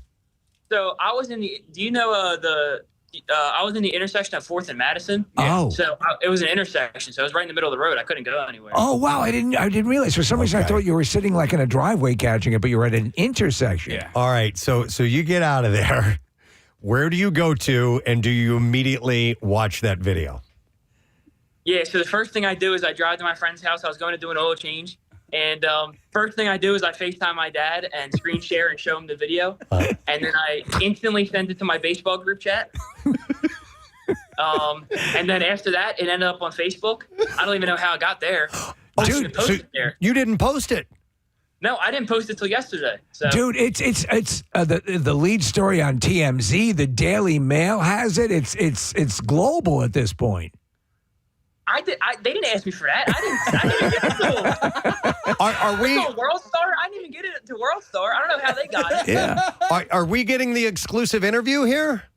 Yeah, this is the only person I've ever talked to. Well, by the way, besides the exclusive, we got to make sure he gets some loot sent his way. Yeah. He's a photojournalist. Yeah. It's on World Star. I don't even know how they got it. I tried to text them and say I took it, but they never responded. Well, something should come your way. But I mean, listen, you know, like those war correspondents that are in there risking their lives. There you were. You could have gotten some of that splashed on you. You don't know. Yeah. So everybody's saying I got really bad camera skills, but the reason it's so bad is because I didn't want my car to get pooped on. Yes, you don't want to see another one locked and loaded. Yeah, you don't want to see. You don't want them to see you filming because she could come at you. Yeah, and we don't know what her range is. Oh my goodness! No, I thought your skills were great. You were being incognito. You don't want her to know that you're filming. You know, again, for various reasons. Number one, you don't want your car pooped on, but I thought you did a great job. He's in an active war zone, right? We found out who she was. We found out who you were. Yeah, your skills were just fine. Yeah, thank you, somebody finally realized. All right. So in your baseball chat, which of the guys had the funniest response? I don't even know. Well, actually, one of my friends called it something that I can't say, but instead of hit and run, Yes, yeah, You got it, we yeah. heard about that. Actually, the police chief Madonna had mentioned it. That was the name that was going around. I want to make sure you get credit. Greg, what is your full name? Your first and last name? My full name is Gregory Ferrari. I go to Interboro High School. Ferrari, it's perfect. Dude, what a great name. Yeah. Greg Interboro. Ferrari. So you play baseball for Interboro? Yeah, I play baseball for Interboro. Okay. Well, we appreciate who's ever in charge. They're letting you do this. What has turned out to be a world exclusive interview in class. What is the rest of the class doing while you're doing this? Do they know your celebrity status now? Yay! Everybody's in class. Greg, so you said that odd things happen to you. Have you ever caught anything, not of this level, but some pretty cool things on video before? On video, no, but because they're all spur of the moment. Yeah. But there have been some crazy things I've seen. Well, you need to. Don't You be need, running with friends. you need to wear like a body cam then. Yes. If you're getting stuff like this happen around. I might get those glasses, the ones Yeah. that have like the video cameras. Yes, Yeah. absolutely. Totally. The meta glasses. Yeah. Wow. All right. Well, listen, man, you're viral, or she's viral, but it's because of you, and she may have a virus. She could I have don't a know. virus, yeah. For all I know. Yes. All right, Greg. Listen, man, have a great weekend. Thanks for telling us the Thank story. you. We appreciate it, buddy. All right. Appreciate it. Greg Thank you. Ferrari. How about that? Interboro High School. Wow. And the Preston and Steve show gets the exclusive on that He one. was in class. I mean, a whole bunch of his fellow classmates waving, and I mean, listen, that moment where you found out you were going to school with a celebrity. But I mean, in the heat of battle, again, I liken him to the great war correspondents. He didn't know. Wow. He didn't know what she was capable of, and I think he was lowering the phone to make sure she wasn't seeing him. Definitely. do that. Yeah, he didn't want her to be tipped off that they were being filmed. Yeah, as you said, But she might have had one in the chamber. He was giving a little commentary while it was going on. He said, dude, she just grabbed on that car. Wow. Pretty amazing. I got to get out of here, guys. I apologize. So All right, I'm just just give doing me- this live on the air. And Nick, I've been wanting to bring this up to you all day because I know you're a numbers nerd. But happy Palindrome Day. Oh, yeah. 5225. Yep. Oh, how about that? Yeah. How about it? Yeah. All right, Casey's got to go. Have a great weekend, brother. Thank you, guys. All right, love you. And we will do music news. Here we go. Now, Preston and Steve's Music News on 93.3 WMMR. Brought to you by Rita's. New Cola Ice is now at Rita's, and you can try the Twisted Cola Blender with cool lime cream. You can get to Rita's. Quick Cola treats are here for a limited time only. Marissa, you going to be my caddy over here? All right, Marissa's going to help me out. And she's got something to add to music news as well.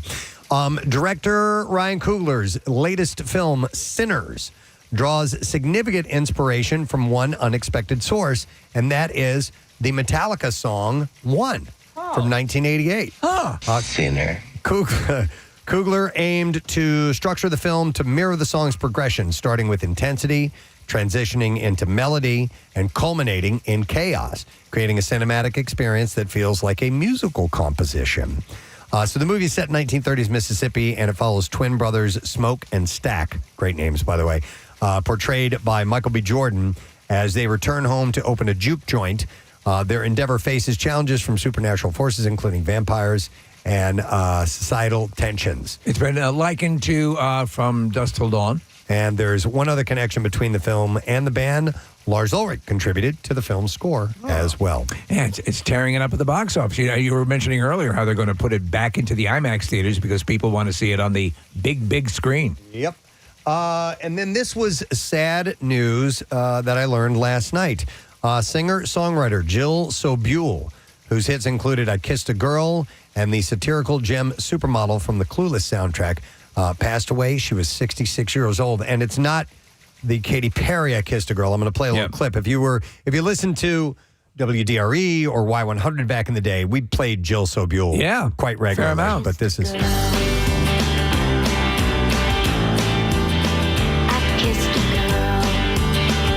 really liked this song. Me too. We were talking earlier about it. I liked a lot of the female artists of this cluster. Yeah. She was talented, man. I told you guys off air, but I saw her perform at the Bridge School benefit in 2001, and she did this song. It was a sing along, and she was really talented, and it was fun to have her on that acoustic show in south of San Francisco. And what's also super sad about this is she died in a house fire. The fatal house fire happened in Woodbury, which is on the outskirts of St. Paul, Minnesota. A statement shared on Facebook said Woodbury Public Safety stated that responders observed the house fully engulfed in flames. The homeowners reported one person was possibly still inside the home. Firefighters began actively fighting the fire while also searching for the missing person. They said, tragically, the missing female in her 60s was located deceased inside the home. So I'm sure there will be an investigation as to why there was a fire. Yes, and how come alarms or things didn't go off to, help her. Yep, and here's a... We don't think of that happening a lot these days. Here's a clip of Supermodel. Clueless.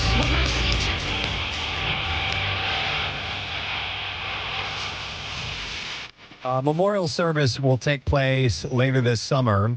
On Sobule's website, I Kissed a Girl is described as the first ever openly queer-themed Billboard Top 20 record.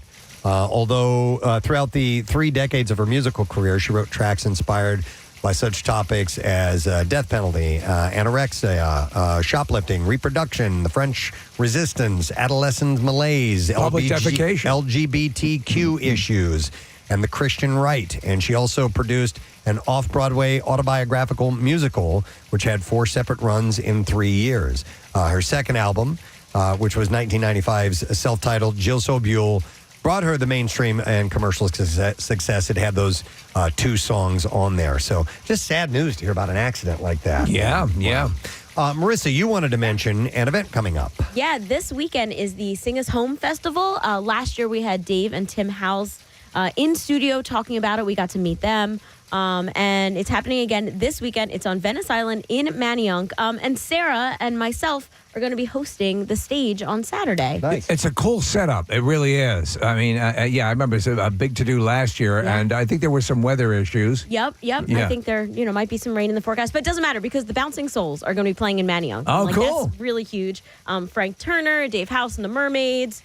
And they have all sorts of different ticket options. There's a main stage and then a VIP stage, which I was looking at this right now. The Bouncing Souls are playing an acoustic set on the VIP stage at 4:00 tomorrow afternoon, and then playing on the main stage at 7:30. Dave House is going to be playing after that. He's going to play his whole Bury Me in Philly album. So tonight, there's also going to be Tim McElrath from Rise Against is going to be on stage during a little campfire thing. So tonight, tomorrow, and Sunday, Sarah and I will be on the stage. Plus, they have food vendors and artists and tattoo artists. It's like a big party and a concert right there in Manayunk. So come on down. I'll be taking the train and walking right over. Thank you, Marissa. I want to mention a couple things about MMRBQ. A reminder that the live band karaoke voting ends on May 4th. It ends on Sunday.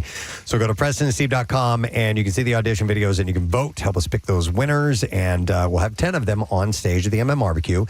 And speaking of that, I will be at a ticket raid tomorrow for MMRBQ. We'll have tickets to give away every 15 minutes. And you can stop by and see me at Del Chevy in Paoli. So you come by, put your name in the box, hang out for a little bit. They usually have some refreshments and stuff. I'll be with the MM Army, and you might win some tickets. So 11 a.m. to 1 p.m., Del Chevy in Paoli. That's at 1644 East Lancaster Avenue, but you can do a quick search and find it. And then on Sunday, the Spread Eagle Tavern in Mount Ephraim will have the MM Army there from 6 to 8 p.m., and they will also have tickets to give away every 15 minutes. And it's the real old school paper tickets. It's a great chance to win. Obviously, you realize if you're trying, for any other way, you show up to a venue, your odds are that much better. Yep. And a lot of tickets are given away. Yep, agreed. And speaking of ticket raids, Pierre Robert has got one. In fact, let me see here. He's giving them away for the Pierre Presents event all week long. So listen for your chance to grab that. He's going to be today from 4 to 6 p.m. at A&T Chevy in Sellersville. And he'll have 2 winners every 15 minutes. And it's sponsored by A&T Chevy and A&T Subaru in Sellersville. Thanks to Sony BMG for hooking that up as well. And you wanted to mention one more thing? Yeah, I feel like you, Preston, because I said it wrong. I've always said Dave Hawes. It is Dave Hawes. Dave Hawes. Got it. May I jump on the pile here for a second, Preston, just quickly? It's that WAF Waiting on a Friend Adoption Festival. It is on Sunday from 11 a.m. to 5 p.m. Dogs, food, fun, burgers, live music, Chinese auction, 50-50 raffle. Long story short, it's a massive adoption event, and I'm going to be there around 11, hanging out for a little bit. It is at 3650 Cold Spring Creamery Road in Doylestown, PA. That's Sunday. WOAF Adoption Festival, WOF. Excellent. All right, we're going to take another break. It's our final one of the day. We'll check in with Kathy one more time for Kathy's Cuts, and we'll see what Pierre's got cooking, and we'll give away a Word of the Week prize. Stay with us. We'll be right back. Preston and Steve. Yeah, the map can be a strange thing because when we have, and we've flown to Europe together before, and the next thing you know, you're getting close to Greenland, and we're like, are we going like way north to get there? And if you look at the map, no, that's the path you take. Right, pretty much, yeah. and so things on a map versus a globe look a little bit different, and that's why you can be thrown off a little bit by maps that you've seen. They were pointing that out. I was watching this special about the Titanic sinking and the perception of where things were. And the fact was the Titanic was going along a route that was, at that time, was highly trafficked. It was basically like 2 opposing lanes, one going one direction, the other going with maybe a 50-mile spread. So that was the way they were going through. But when you saw it depicted and where the ships were placed on the map, it seemed, that was spread out incredibly far, but it wasn't. Nick just pulled up a flat map of the world, and Greenland looks gigantic, Nick. Right, and it's called the Mercator projection. I couldn't remember the term earlier, but there was the reason why maps are stretched like that is because of in order to draw them flat so that you can see them in a rectangle. Yep. You have to stretch them up in the north and the south. But yeah, Greenland's not nearly that big. Antarctica's not nearly that big as well. Wow. Here's a funny text that came in, Preston. I want to find it. The Mercator projection was Rick Astley's first band, right? I did not know that. Yes. Wow. Let's see here. Somebody texted in and said, I thought that it was Roman Cokes, not rum and Cokes.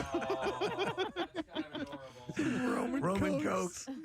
Get a couple Roman Cokes over here, please. Oh, that's so funny. We have some Greek Cokes. Yeah, roll out of the Roman. Yeah. Sorry. Let's go to Colin. Hey, Colin, good morning. Hey, Gadzooks, guys. Gadzooks, buddy. What's up? Hey, so my sister-in-law, who just graduated from college, we were all hanging out like a year or two ago, and we were just talking about traveling, and she was going on and about how she had been to another country before, and all of us were like, oh, that's news to us. Where you been? She's like, well, we went to that wedding. Remember Steph's wedding? And we're like, yeah, that was in Colorado. She's like, yeah, the country of Denver. And No. Are you kidding? That's a lie. I swear. And so she was probably like 12 or 13 at the time of the wedding, but she thought because she got on a plane to go there. Oh, okay. So this had lived in her memory as a child, and yet, even though she goes on to graduate college, for some reason, she never really... that's hard to believe. There's some other issues at work here. But wow. Was there any head trauma involved at any point? Did she fall too? It's funny you say that, but that's a totally separate story. Okay. All right. She dissociated Denver. That's from the wow. That's reality of tough, Denver, man. Colorado. That's funny. All right. Thanks, I find Colin. it hard that somebody wouldn't set you right on that. All right. This one I like. All right. So, and they... I have to spell this. They said they thought that prog rock, Prog rock, was prog rock, Prague, and all the bands were from Prague. It says that I'm 32 and I have 2 master's degrees. All these bands, great bands coming out of Prague. These bands out of Prague, they all like really long songs. It's like the Mersey beat. That are very, meticulous and difficult and have odd time signatures. That's so weird that just in Prague. I love this Czech music. Yeah. Thank God. Let's see. How about Joe? Good morning, Joe. You're on the air. Good morning. Hey, what's up, guys? buddy? So I'm an RN at emergency department, and one of the guys I work with, he's about ready to graduate nursing school. So we were talking about some of the old shows we saw. Sonny and Cher came up, and he never heard of them. I says, "You never heard of Cher? Musician. She was in movies." So he looks up Cher, and he says, "Oh yeah, she was in this movie Burlesque." Burlesque? You mean burlesque? Burlesque. So his new name now is Burlesque. Every time he walks by, hey, Burlesque! Oh, He'll Joe. never live it down. He'll never live it down. That's great. Sure, Thank you, Joe. It's one of my favorite movies, by the way. Burlesque. And then, when you make a statement like that and you realize you're wrong, and it's like, oh, no. And why did I say that out loud? There was, Steve, I think it was Wink Martindale talking about getting a word wrong, and he was on, I think it was Tic Tac Toe. He was the host of that show. Right. And one of the clues, the answer was orangutan. Yes.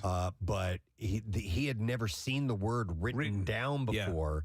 And the person answered orangutan, and he goes, "No, it's orangutan." No kidding. Or something like that. And he said, Right, yeah. I felt like the biggest moron in the world, but he had never seen the word orangutan. It's because I still will say by default orangutan. Yeah, with even the though G it's on the end, me orangutan. too. Yeah, Yeah. and it's not. It's orangutan. Yep. And then you gotta pretend like you were just joking. Yeah. Yeah. Well, listen, Kathy, that's not as you're in company. You have people along with you. Few out there. Yeah. There's apparently an entire class of Temple that believes it as well. 5 points, Delco. Let me go to. There was hang that on. other story, Casey. Watch yourself. I'll go to Sam. Hi, Sam. Good morning. Hi, good morning. Hey, what's up, Sam? So I have 2 things. First thing is I just found out recently, by the way, I'm 24 years old. I just found out recently that there's a Virginia and a West Virginia. Understandable, though. You think they'd just be referring that they were actually separate, but that you're in Western Virginia right now. And right. Yeah, is that what you thought? It was one state, but there was a western part of it? Yeah. Okay. Yeah. No. So, and I mean, I think it's understandable.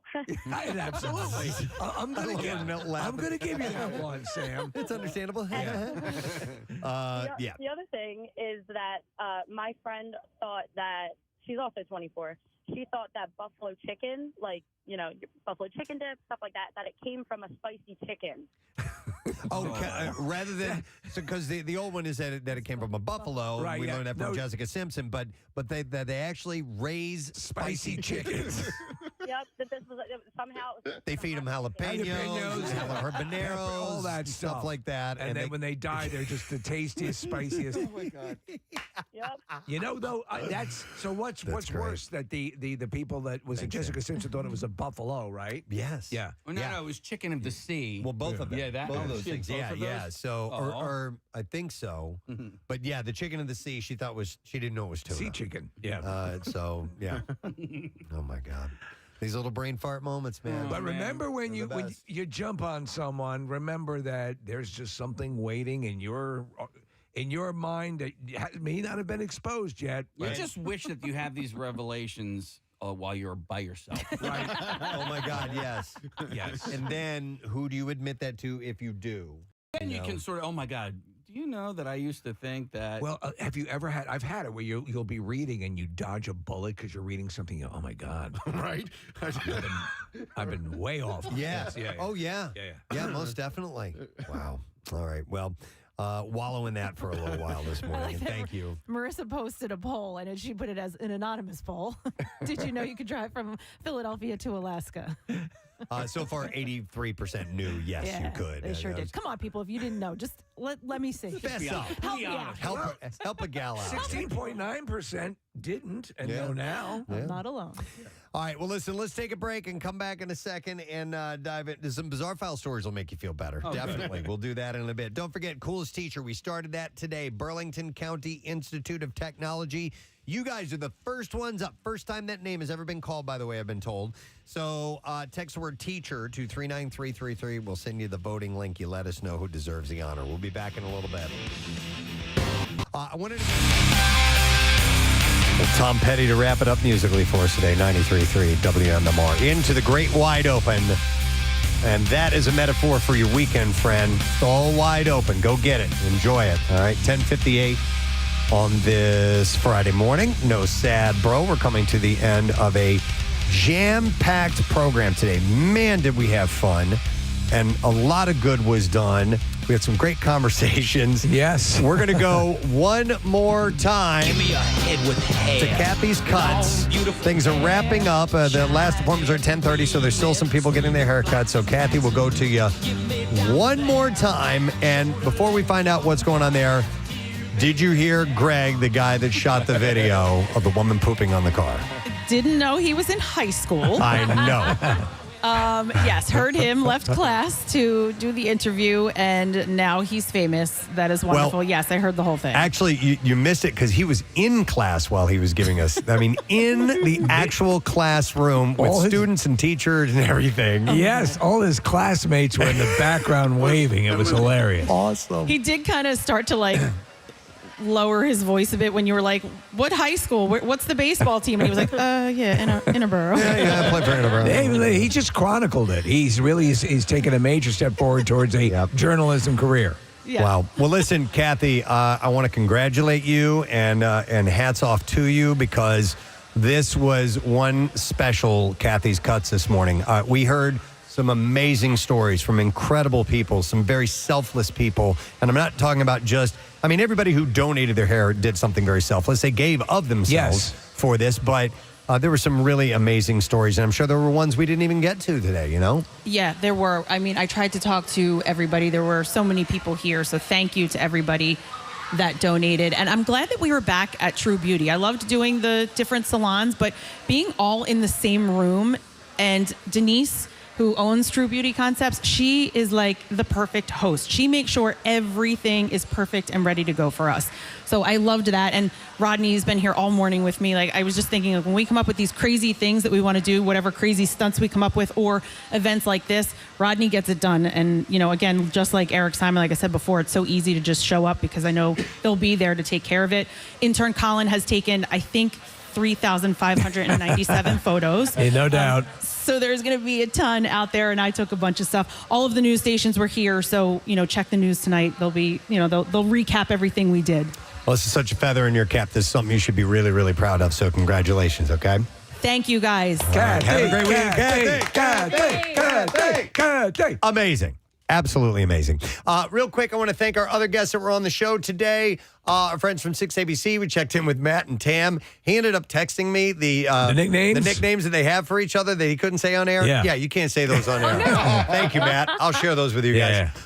Then we had, what a great comedian, Ashley Gavin. Yeah. Helium Comedy Club tonight and tomorrow. The early shows, the 7:30 shows are sold out, but she's got tickets available for the 9:45 shows, and I think we made a new friend. Absolutely. It was really cool. Yeah.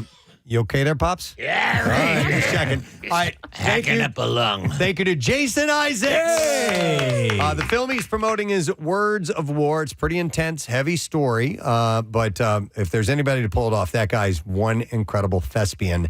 Also, he's in White Lotus season 3, and if you want to see every bit of him, there is a scene in that movie or in that show, and that's streaming on Max. And thanks again to high school student Greg Ferrari, who is the man who actually filmed the now viral video. It's on Daily Mail, it's on TMZ, it's around the world of that Delco resident And the road rage moment going over and taking a dump on the car, he lived it. Oh, well, we got much more context to the whole situation, which you can check it out on our website. It was great. Yeah, the podcast will be up later on, and you can watch our streaming on YouTube and see it because he was in class while he was telling us the story. It was great.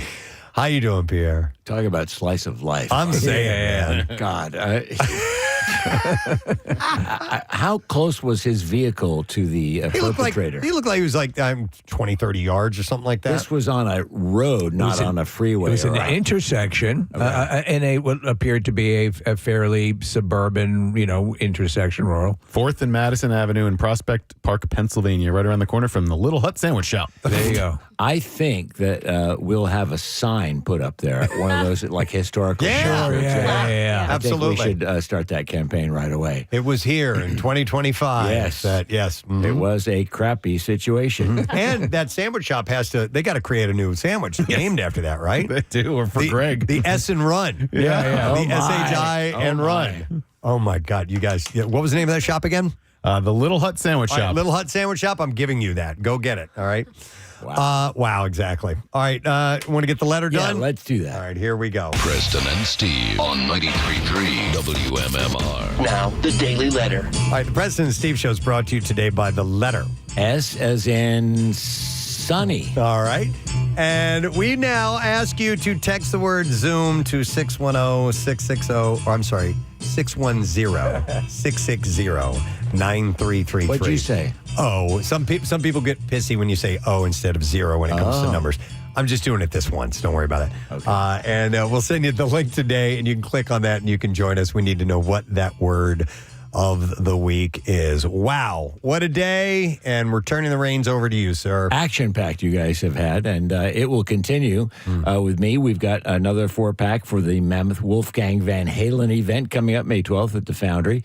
And with that in mind, I'll be out the second I leave the airwaves. I will jet with the MMR helicopter is picking me up in the parking lot and will jet me to the airport where I'll get on the 747 and jet over to Sellersville. They've just added a new special landing zone there for 747s coming from MMR. Wow. And I will get off. I'm the only passenger. I hope they have a nice food selection, but it won't be a long flight. And then from 4 to 6, I will be at A&T Chevy in Sellersville, and we've got these Mammoth Wolfgang Van Halen tickets give away every 10 or 15 minutes. We'll have a pair to give. I love that. You've heard that new song, right? I did, yeah. And You it's a guys ripper, premiered isn't it? Yesterday. I played it also, yeah.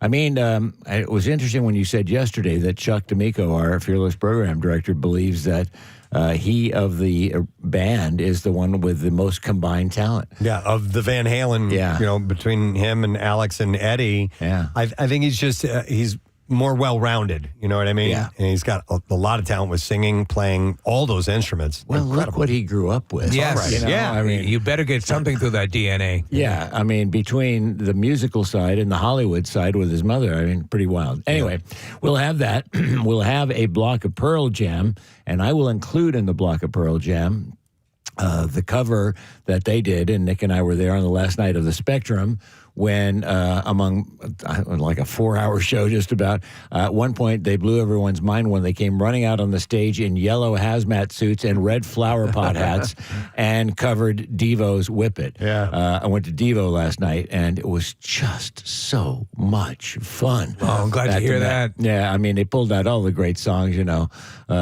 everything you could want and more, and great visuals, and all these people were wearing red flower hats, or what you Energy domes. Sorry, I That's all right. apologize to. I apologize. Whatever that bit is you guys do. Like to apologize. Yeah, that one. So there were so many people, and I was thinking, well, maybe they'll sell them. Oh, lo and behold, they were selling them for $60. $60 for a piece of plastic that probably cost $1 to manufacture in some part of some foreign country somewhere. However, they're great spirits and great fun, so that was fun. We'll have a block of the Beatles, and we've got a sun theme for the blocks because tomorrow is National Sun Day. Oh, Sunday. Plus the weekend calendar is going to be a fun day. All right, well, let's see if we can find a winner. And we were checking in with Eddie this morning. Hey, Eddie, how you doing, buddy? I like turtles. Happy to hear it. Do you also know what the word of the week is? Bliss is the word. Yeah. He is correct. And you, sir, That will is be amazing. in. You guys rock. Oh, thank you, bud. Thank you, guys. Thank you, Eddie. So this is really cool. You will be in Bliss because we're going to give you a Powhatan Summer Tiki Boat Cruise for up to 16 people. You can set sail with Powhatan in Ocean City, New Jersey. Marissa Magnata has been on that adventure. Yeah, it's a blast. Bring all your friends, bring all your food and drinks, and just get ready to party. It is the only Caribbean tiki boat experience in New Jersey, and you bring the drinks and the food, and they captain your boat. You can book a tropical getaway, bachelorette party, bachelor party, daytime, all kinds of stuff. So sunset cruise, njtiki.com. So you are set up, Eddie. Congratulations, That's bud. so dope. Thank you, guys. Yep. Have a great weekend, my man. Very cool. Dope. Yeah. All right. I want to thank our sponsors. The Preston and Steve Show is brought to you today by Rita's. New Cola Ice is now at Rita's. Try the Twisted Cola Blender with cocoa lime cream, and you can get to Rita's quick. Cola treats are here, and they're for a limited time only. Also brought to you by Family and Company Jewelers. You can get the perfect gift for your mom, the mom in your life. You can browse the huge selection of gifts at every price point. Route 70 in Marlton or at FamilyJewelers.com, South Jersey's diamond destination. Also brought to you by Coors Banquet. Join the President Steve Show live from Keenan's in North Wildwood Friday, May 23rd for the official opening of the Jersey Shore from Coors Banquet. Start your summer, start your legacy. Next week on our program, we got a few things going on. We're going to find out the totals from Kathy's Cuts. Yes. Obviously. We will have the Mad Mutts owners.